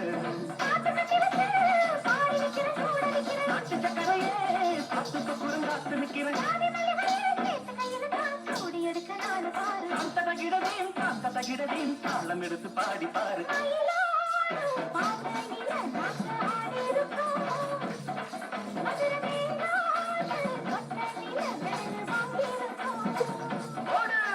மயிலாடும் பறையில் நாங்க ஆடி இருக்கோம் மதுரை மேங்காட்டு புட்டலில் மெடல் வாங்கி இருக்கோம் நாங்க போகாத ஊரும் இல்ல நாங்க இப்ப வாங்காத பேரும் இல்ல நாங்க போகாத ஊரும் இல்ல நாங்க இப்ப வாங்காத பேரும் இல்ல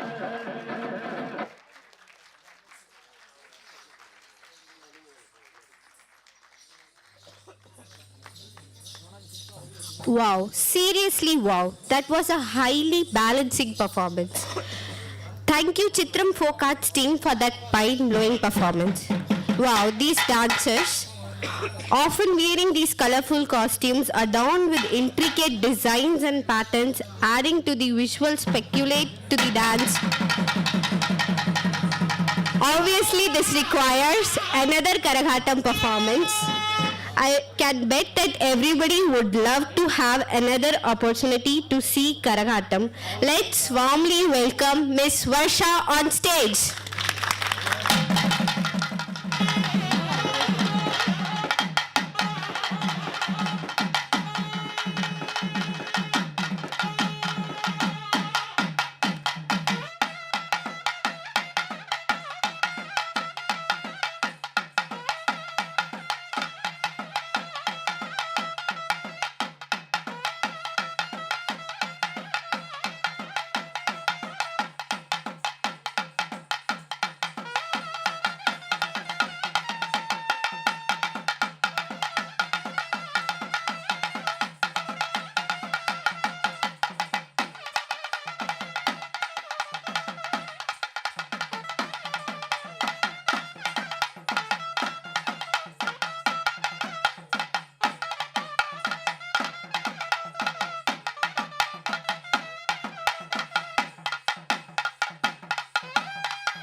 What an engaging and enhanceful performance. Thank you, Varsha, for giving us this awesome performance.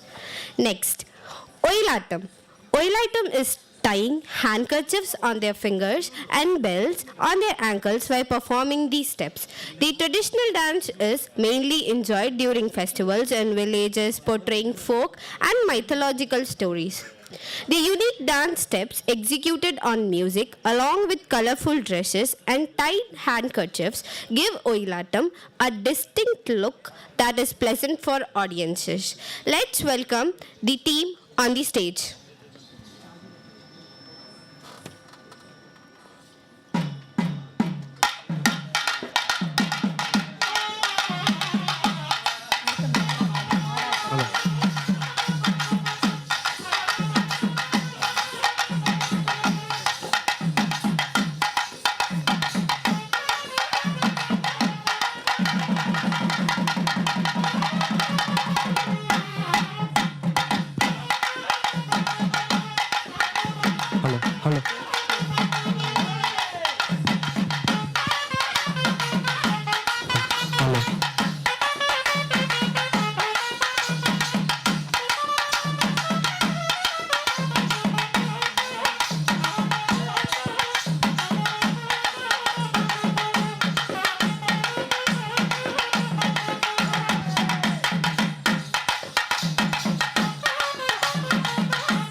Madurai குளுங்க குளுங்க நீ நையாண்டி பாட்டு பாடு புழுதி பறக்க பறக்க நீ போடாத ஆட்டம் போடு இந்த மண்ணு மணக்கிற மல்லிகைப்பூ நல்ல மனச எடுத்து சொல்லும் வந்து நின்று ரசிக்கிற ஊரு சனம் நல்ல தேர இழுத்து சொல்லும் மதுரை குளுங்க குளுங்க நீ நையாண்டி பாட்டு பாடு புழுதி பறக்க பறக்க நீ போடாத ஆட்டம் போடு இந்த மண்ணு மணக்கிற மல்லிகைப்பூ நல்ல மனச எடுத்து சொல்லும் வந்து நின்று ரசிக்கிற ஊரு சனம் இந்த தேர இழுத்து சொல்லும்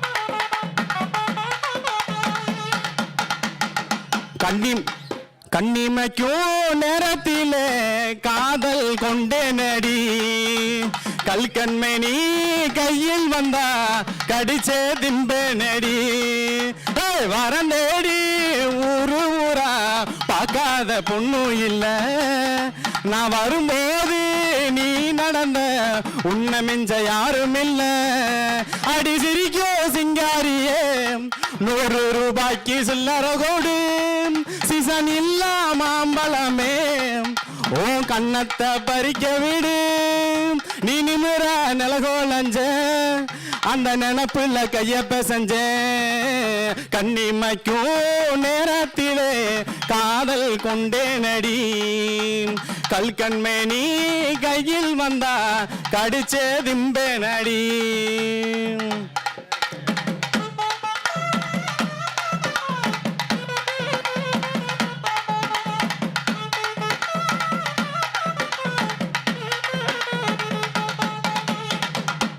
அந்த கடலுக்குள்ள ஓரத்தில இன்னைக்கு காடை பூரா 2 நிக்க அந்த காடை பூரா அந்த காடை பூரா கலஞ்சொடனே இன்னைக்கு கலங்குதம்மா என் மனசு அந்த கடலை கொள்ள ஓரத்தில காடை பூரா 2 நிக்க அந்த காடை பூரா கலஞ்சொடனே அந்த காடை பூரா கலஞ்சொடனே அந்த கலங்குதம்மா என் மனசு கலங்குதம்மா என் மனசு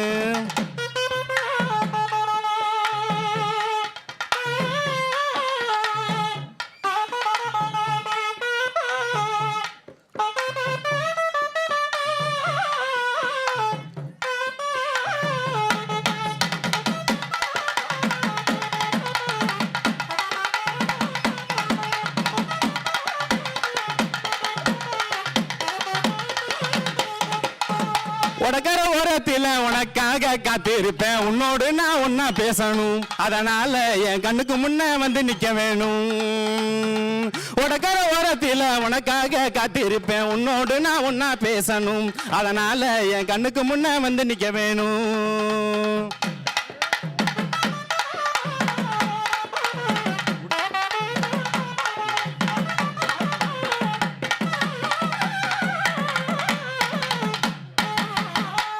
நன்றி. It was a rich and diverse cultural heritage of Tamil Nadu, portrayed gracefully both by dancers and singers. Thank you. Next, Madatam. Madatam is wearing costumes of the holy cows and bulls, mainly performed in the cultural events of villages in Tamil Nadu. Not everyone nowadays gets this opportunity to get a view of such a traditional performance. So let's welcome the team to see the unique style of Tamil culture.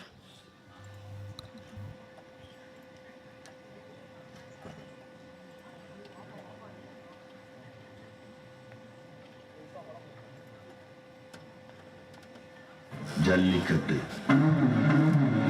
என் இறை விளையாட்டு கடவுளா கட்டி குடிச்சு போறன்ற விளையாட்டு ஏறுதழுதல் என் முப்பாட்டன் சொத்து என் பண்பாடு கலாச்சாரம் வீரம் ஜல்லிக்கட்டுல அடங்காத ஒரே காலம் ஆடி மாசம் தெரிஞ்சதுமே வந்துடுவான் பாரு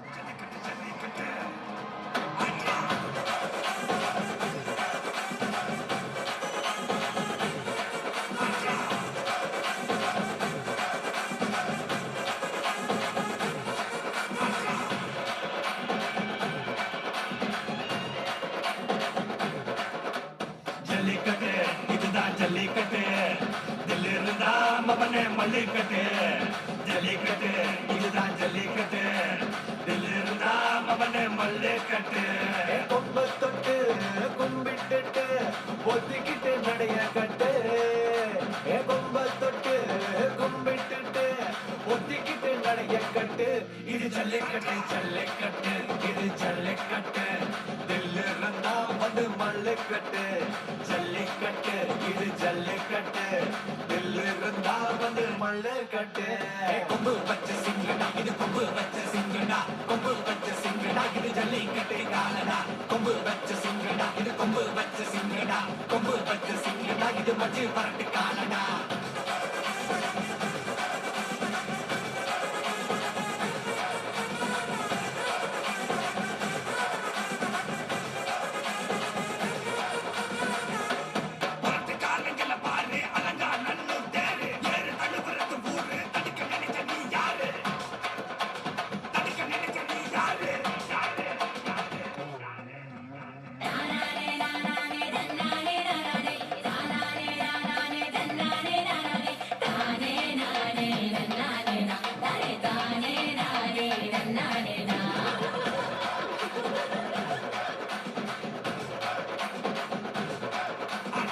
மாடி வாசல்ல திறந்து வைக்கிறோம் தேடி வந்து தான் பம்பிழுக்கிற கோடி பேரு தான் இங்க இருக்கிறோம் வாங்கி கட்டிக்க வந்திருக்கிற இது மஞ்சி விரட்டு தாண்டா நீ நெஞ்ச நிமித்தி வாடா இது எங்க வீட்டு பிள்ளைங்கடா ஜல்லிக்கட்டு கலைஞடா இது எங்களோட நீதி உங்களுக்கு செய்தி தடைகளை மீறி குறிச்சுதும் தேதி ஜல்லிக்கட்டு இதுதான் ஜல்லிக்கட்டு தில்லிருந்தா மவனே மல்லிக்கட்டு ஜல்லிக்கட்டு இதுதான் ஜல்லிக்கட்டு தில்லிருந்தா மவனே மல்லிக்கட்டு கொம்பு பச்ச சிங்கடா இது கொம்பு பச்ச சிங்கடா கொம்பு பச்ச சிங்கடா இது ஜல்லிக்கட்டு காலடா கொம்பு பச்ச சிங்கடா இது கொம்பு பச்ச சிங்கடா கொம்பு பச்ச சிங்கடா இது மச்சி வரட்டு காலடா கொம்பு பச்ச சிங்கடா இது கொம்பு பச்ச சிங்கடா கொம்பு பச்ச சிங்கடா இது ஜல்லிக்கட்டு காலடா கொம்பு பச்ச சிங்கடா இது கொம்பு பச்ச சிங்கடா கொம்பு பச்ச சிங்கடா இது மச்சி வரட்டு காலடா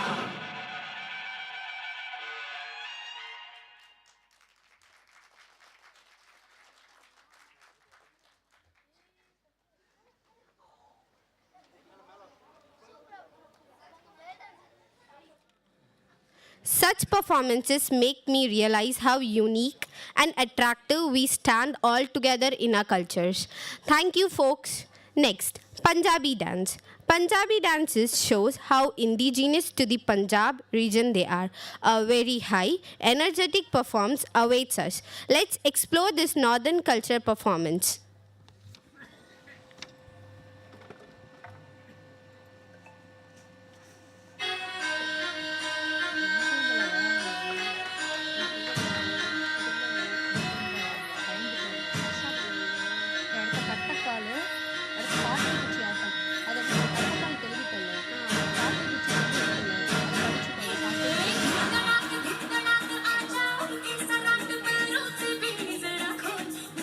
संग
Like every other performance. Wow, Varsha, thank you for that dhamaka steps on the stage. Next, Kattaikal. Kattaikal is a performance done with props using logs and sticks to make the performance entertaining and risky. It requires a high level of practice. This is only found in the famous Tamil culture. I can't wait to foresee that performance.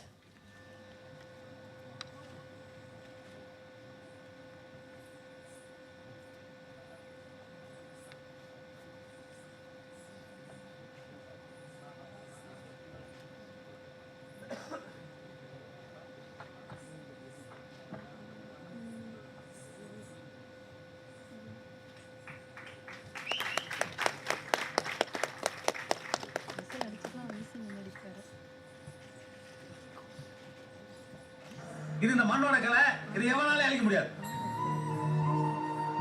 இந்த மண்ணில் கடைசி விவசாயி ஒரு உயிரோட இருந்தானா அவன் கூட விடிய விடிய எங்களை ஆட சொல்லி பார்த்துட்டு இருப்பான். நடந்து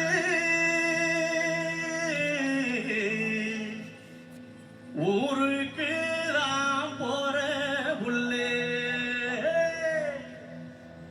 ஏன் அத்தே மவ ரத்தினமே ஆதரவு சொல்லலையே ஆசை வார்த்தை சொல்லலையே ஒய்யார நடந்து ஒய்யார நடந்து ஊருக்கு நான் போறவில்லை அடி ஒய்யார நடந்து ஊருக்கு நான் போறவில்லை அத்தே மரத்தினவே ஆதரவு சொல்லலையே ஆசை வார்த்தை சொல்லலையே அத்தே மரத்தினவே ஆதரவு சொல்லலையே ஆசை வார்த்தை சொல்லலையே அடி ஒய்யார நடந்து ஊருக்கு நான் போறவில்லை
பொழுது முத்தம்மா உன் பின்னால நான் வாரேன் குத்தம்மா உன் நாட்டு முத்தம்மா என்ன பேராரம் வந்து கடி முத்தம்மா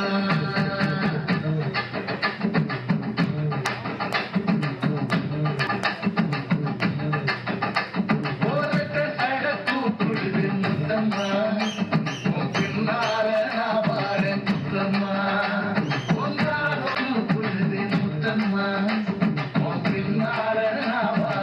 Mama.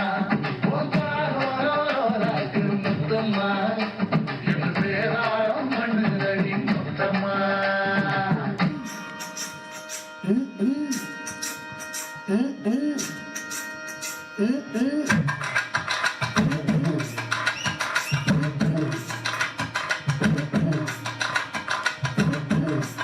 புகழ் துவங்க இங்கு நானும் நான் துவங்க எங்கும் புகழ் துவங்க இங்கு நானும் நான் துவங்க அன்னையான சுந்தரியே ஞான தங்கமே பறக்க விட்டு தேடலானோ தேவதைய காணோமே அன்னையான சுந்தரியே ஞான தங்கமே பறக்க விட்டு தேடலானோ தேவதைய காணோமே பள்ளிக்கூடம் படிக்க வந்தாய் பவுசாக கூட இருந்தாய் பள்ளிக்கூடம் படிக்க வந்தாய் பவுசாக கூட இருந்தாய் பட்டம் பெறாமலே ஞான தங்கமே பாதியில பறந்துட்டு ரத்தினமே கண்ணம்மா பட்டம் பெறாமலே ஞான தங்கமே பாதியில பறந்துட்டு ரத்தினமே கண்ணம்மா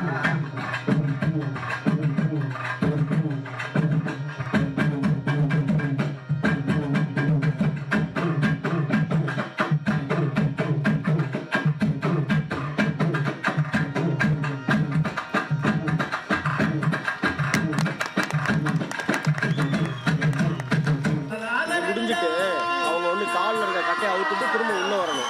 அதனால் கொஞ்சம் அதை மேக்கப் பண்ணுங்க, அதுக்குள்ளே வந்துடுவாங்க உள்ள. இப்போ கட்டை கால் ஆடிட்டு இருக்காங்க, இது வர்றதுக்கு இதே ஆள் தான் திரும்ப வரணும். சில பாட்டு தானே இறங்கிடுவோமா?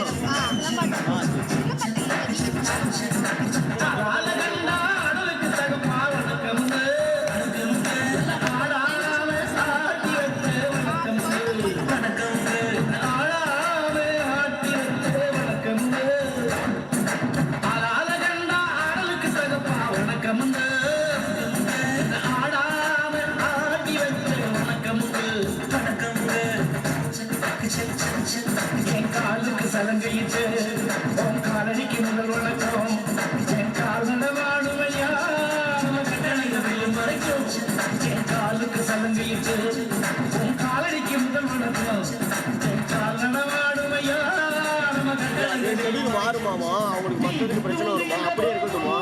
இதை மட்டும் மேனேஜ் பண்ணி 2 minutes மட்டும் மேனேஜ் பண்ணால் மாற்றி வந்துடும்.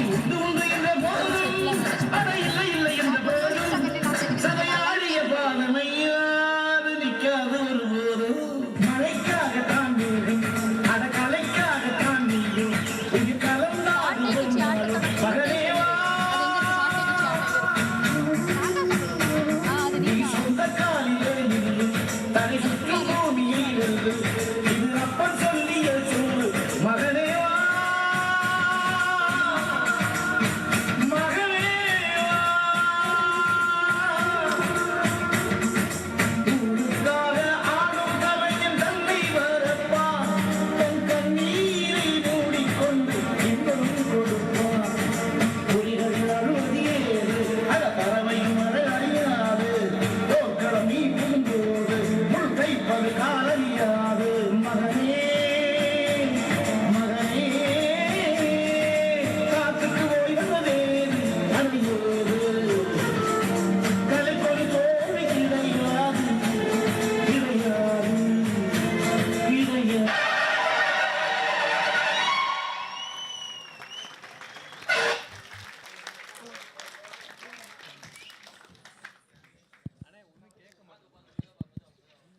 Oh my God, I can't even believe what my eyes just saw. How heartwarming and entertaining it was. I hope we don't fall in love with them.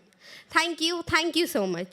I can't believe we are finding entertainment on Netflix and Hotstar when all such beauties and entertaining things are awaiting in the culture, Tamil culture. So next, we would like to go to Sate Kuchi dance. I would like to explain it a bit. Sate Kuchi dance is a traditional folk dance originated in the southern Indian state of Tamil Nadu. It is usually performed by women and is typically associated with the harvest season. The dance gets its name from the sate, which means stick in Tamil. The dance is characterized by energetic and rhythmic footwork. The sticks are usually made of bamboo or wood and are about 2 to 3 feet in length. Tamil folk music, which is played on instruments such as tawil, a traditional drum, and the nadaswaram and the wind instruments are used in this performance. The dance is a celebratory dance form that is performed during festivals, weddings, and other joyous occasions in rural Tamil Nadu. Satekuchi dance is something that we can await with the hopeful eyes that we had for the Kattakal.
Once again, it is a beautiful and energetic dance. Thank you, folks.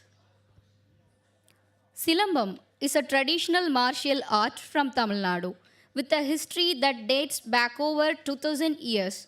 Silambam involves the use of long bamboo staffs, typically between 5 to 6 feet length. The style emphasizes agility, speed, and precision, with practitioners utilizing a wide range of footwork patterns and techniques to stay one step ahead of their opponent. In recent years, Silambam has gained popularity outside of India, with schools and organizations dedicated to the practice of martial art popping up around the world.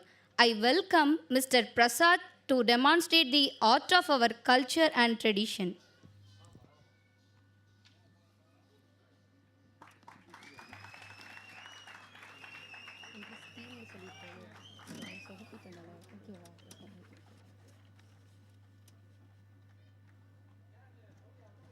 வரும் ஆயுதங்களை தடுக்கும் சக்தி சிலம்பத்துக்கே உள்ளது.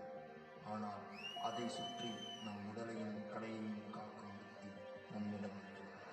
என் உயிர் மூச்சு உள்ளவரை சிலம்பை சுற்றி வரும் காற்று என் மண்ணில் வீசிக்கொண்டுதான் இருக்கிறது. மறந்து விடாதே தமிழா, பின்பு நீ மறைந்து விடுவாய். உன் பாட்டன் பிடித்த சிலம்பத்தை நீ விட்டுவிடாதே. உன் பேரை உனது பேரன் காப்பாற்றுவார்.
Wow, it was a breathtaking performance. This amazing group of students from various schools have been beautifully coordinated by Mr. Prasad. It showcased skill, energy, and gave vibrancy to this event. Thank you. The butterfly dance is a traditional folk dance which is popular in various parts of the world. Varsha added her own unique touch to the dance by incorporating LED lights into the routine. The lights were attached to her costume and created stunning visual display that enhanced the beauty and grace of the dance. Butterfly dance using LED lights was a beautiful and inspiring example of power of art that brings people together in celebration of culture and creativity. I welcome Ms. Varsha to brighten the stage.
நில்லாமலோடி யோசித்தாலும்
Thank you, Varsha.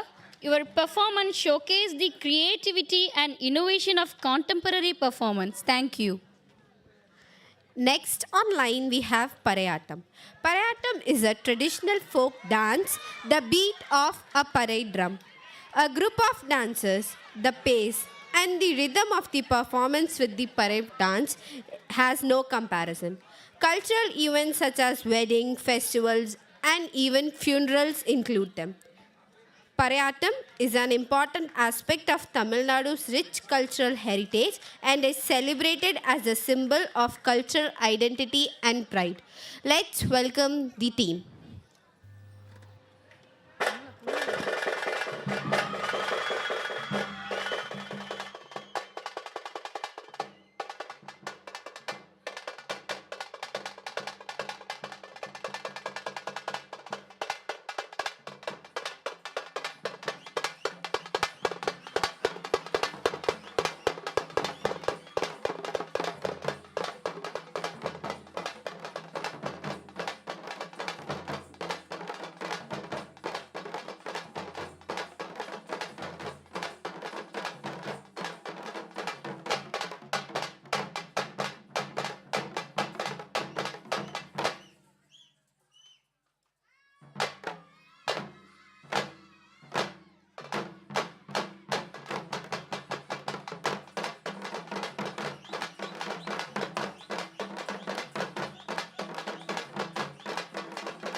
Obviously, it was a power back performance. Thank you, folks. Karpasami Attam. Karpasami Attam is a traditional folk dance. It is a ritualistic dance that is performed by devotees of the Hindu god Karpasami. No words can describe its aesthetics of ongoing performance. So let's welcome the team.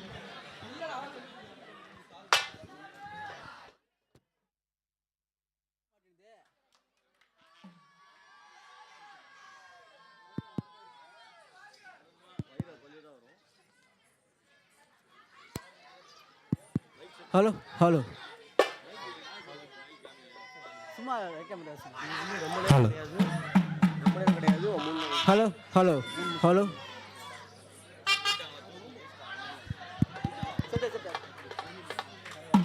பாடுங்க நீங்க தான்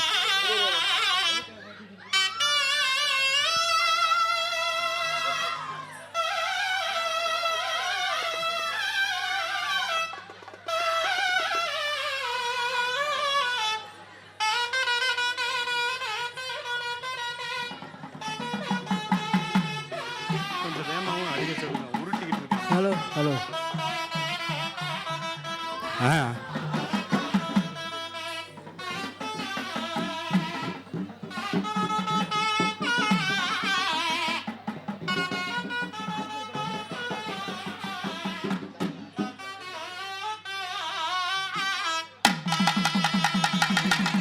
பெற்றார் பிரவணத்தே பேரிட்டான் மாரியன்னு வளத்தாண்டா பைரவி தாண்டா வளத்தாண்டா பைரவி தாண்டா கருப்பையா நீ பிறந்தாய் மலையான கருப்பையா நீ பிறந்தாய் மேல்நாடு வண்ட துணையே வணங்கா முடியே கருப்பையா நீ இருந்தாய் கீழ்நாடு கருப்பானை எடுத்து வைக்கும் கால்களுக்கு சாமி எடுத்து வைக்கும் கால்களுக்கு உனக்கு எருக்கலம்பு சல்லடமா நீ தூக்கி வைக்கும் கால்களுக்கு கருப்பானை தூக்கி வைக்கும் கால்களுக்கு அந்த துத்திப்பு சல்லடமா அவர் நிப்பாட சொல்லுங்க நிப்பாட சொல்லுங்க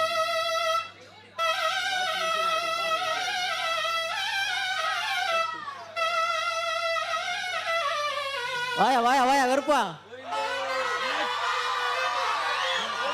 வர சொல்லுங்க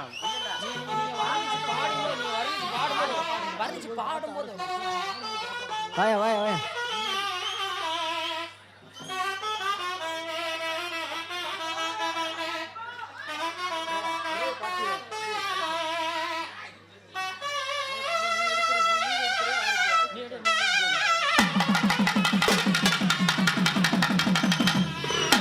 எடுத்து வைக்க கால்களுக்கு சாமி கால்களுக்கு எருக்கலவோ சல்லடவா கருப்பா சல்லடவா தூக்கி வைக்க கால்களுக்கு சல்லடவா கருப்பா சல்லடவா நீ வைக்க கால்களுக்கு சுத்தி போ சல்லடவா கருப்பா சல்லடவா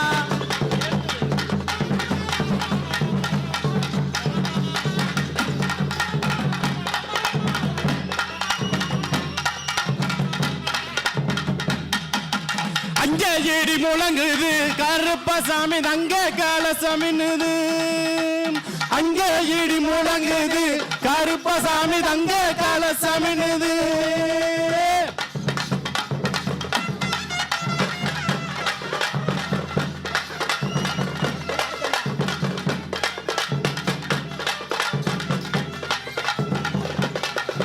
ஏ கோடல்ல கொண்டா போட்டு கோத்தமுத்து பல்லழகன் கோட நல்ல கொண்ட போட்டு கோத்தமுத்து பல்லழகன் கொடிய வேட்டையாடி எங்கே வாரணங்கே கருப்பசா கோட நல்ல கொண்ட போட்டு கோத்தமுத்து பல்லழகன் கொடிய வேட்டையாடி இங்கு வாரானையா கருப்பசா அங்கே ஈடு முழங்குது கருப்பசாமி தங்க காலசமிடுது அங்கே ஈடு முழங்குது கருப்பசாமி தங்க காலசமிடுது நல்லா மாட்டு பாடி தாளம் எல்லாம் கொட்டி பாடி ஏ தந்தானத்தான் பாட்டு பாடி தாளமெல்லாம் கொட்டி பாடி தந்தானத்தான் பாட்டு தாளமெல்லாம் கொட்டி பாடி வையகத்து மக்களுக்கு வாழ்வாளிக்க இந்த நேரம் வாராண்ட கருப்பசாமி வரோம் தாராண்ட கருப்பசாமி. அங்கே இடி முழங்குது கருப்பசாமி தங்க கலசமுன்னுது. அங்கே இடி முழங்குது கருப்பசாமி தங்க கலசமுன்னுது. அந்த மலையாள திசை விட்டு மயிலோடு வந்தவரா. அந்த மலையாள திசை விட்டு மயிலோடு வந்தவரா. அங்கே கருப்பசாமி இவ தங்க கருப்பசாமி இவ. அங்கே இடி முழங்குது கருப்பசாமி தங்க கலசமுன்னுது. மலையா மலையழகா மாமதுர கல்லழக மலையா மலையழகா மாமதுர கல்லழக சிலையாக எந்த முன்னே சீறி பாயிராண்டா. அங்கே இடி முழங்குது கருப்பசாமி தங்க கலசமின்னுது.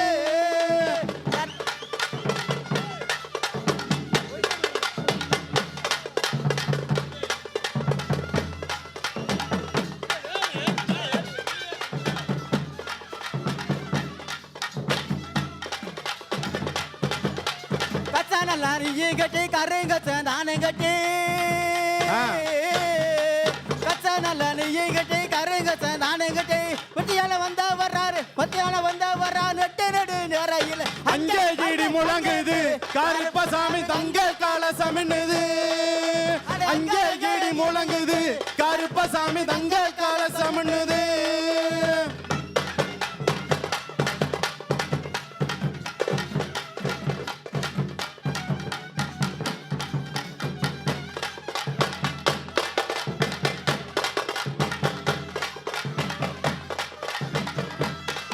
அந்த மதுரைக்கு நீங்க மதுரைக்கு காவக்கார காவக்கார காவக்கார காவ. மதுரைக்கு காவக்கார மாயழகு கண்ணழகா அழகரு மலையா அழகரு மலை மேலே ஆடி வந்து நீங்க இருப்பா. அங்கே அங்கே அங்கே அங்கே ஏடு முழங்குது கருப்பசாமி தங்க கலசமின்னுது. அங்கே இடி முழங்குது கருப்பசாமி தங்க கலசமின்னுது.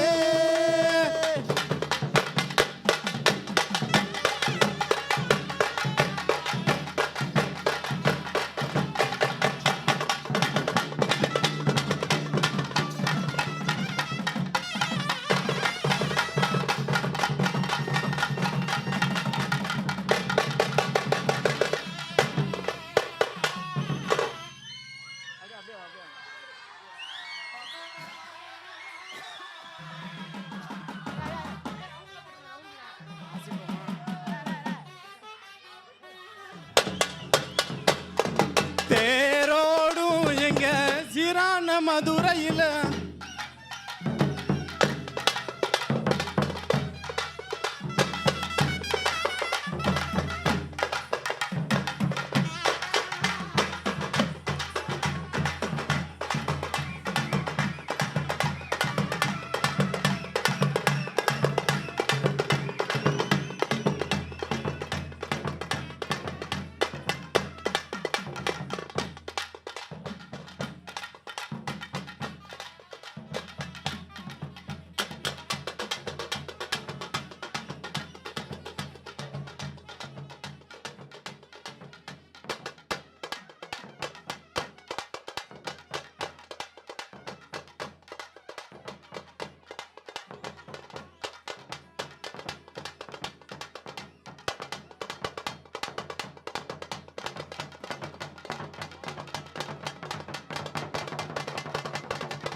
கேட்குறாங்களா? எதுக்கு எதுக்கு மைக் இருக்கு? முதல்ல அனைவருக்கும் வணக்கம் சொல்லிட்டு ஓகே.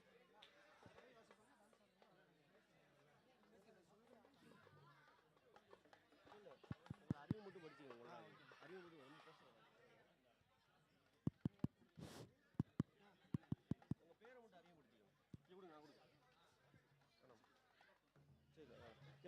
போதும் முடிச்சுக்கிறேன் time.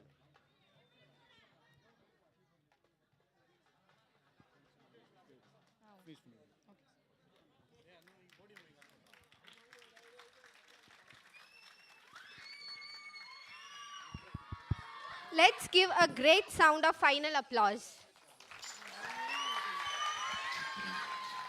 The versatility of the folklore and culture performances, the Indian culture was very well, elegantly portrayed and communicated to the audience. It was a beautiful opportunity to and a bigger step towards saving these and practicing these cultural events again in this era. I know we all hope that if this could just continue more, but let's wrap this up by concluding warm-hearted thanks. I would like to thank the wonderful performers and the artists on the stage, the honorable chief guests, and audiences for their energetic response. On behalf of the Department of Folklore and Cultural Studies, School of Performing Arts, Madurai Kamaraj University. Finally, I would like to thank the Department of Folklore and Cultural Studies for providing this opportunity to me, Nandini and Pausya, for comparing this event. Thank you. Thank you so much.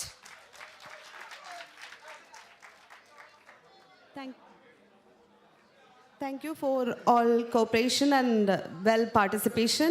An announcement. Dinner for all the delegates are provided at University Main Guest House at 8 p.m. and vehicle is provided outside.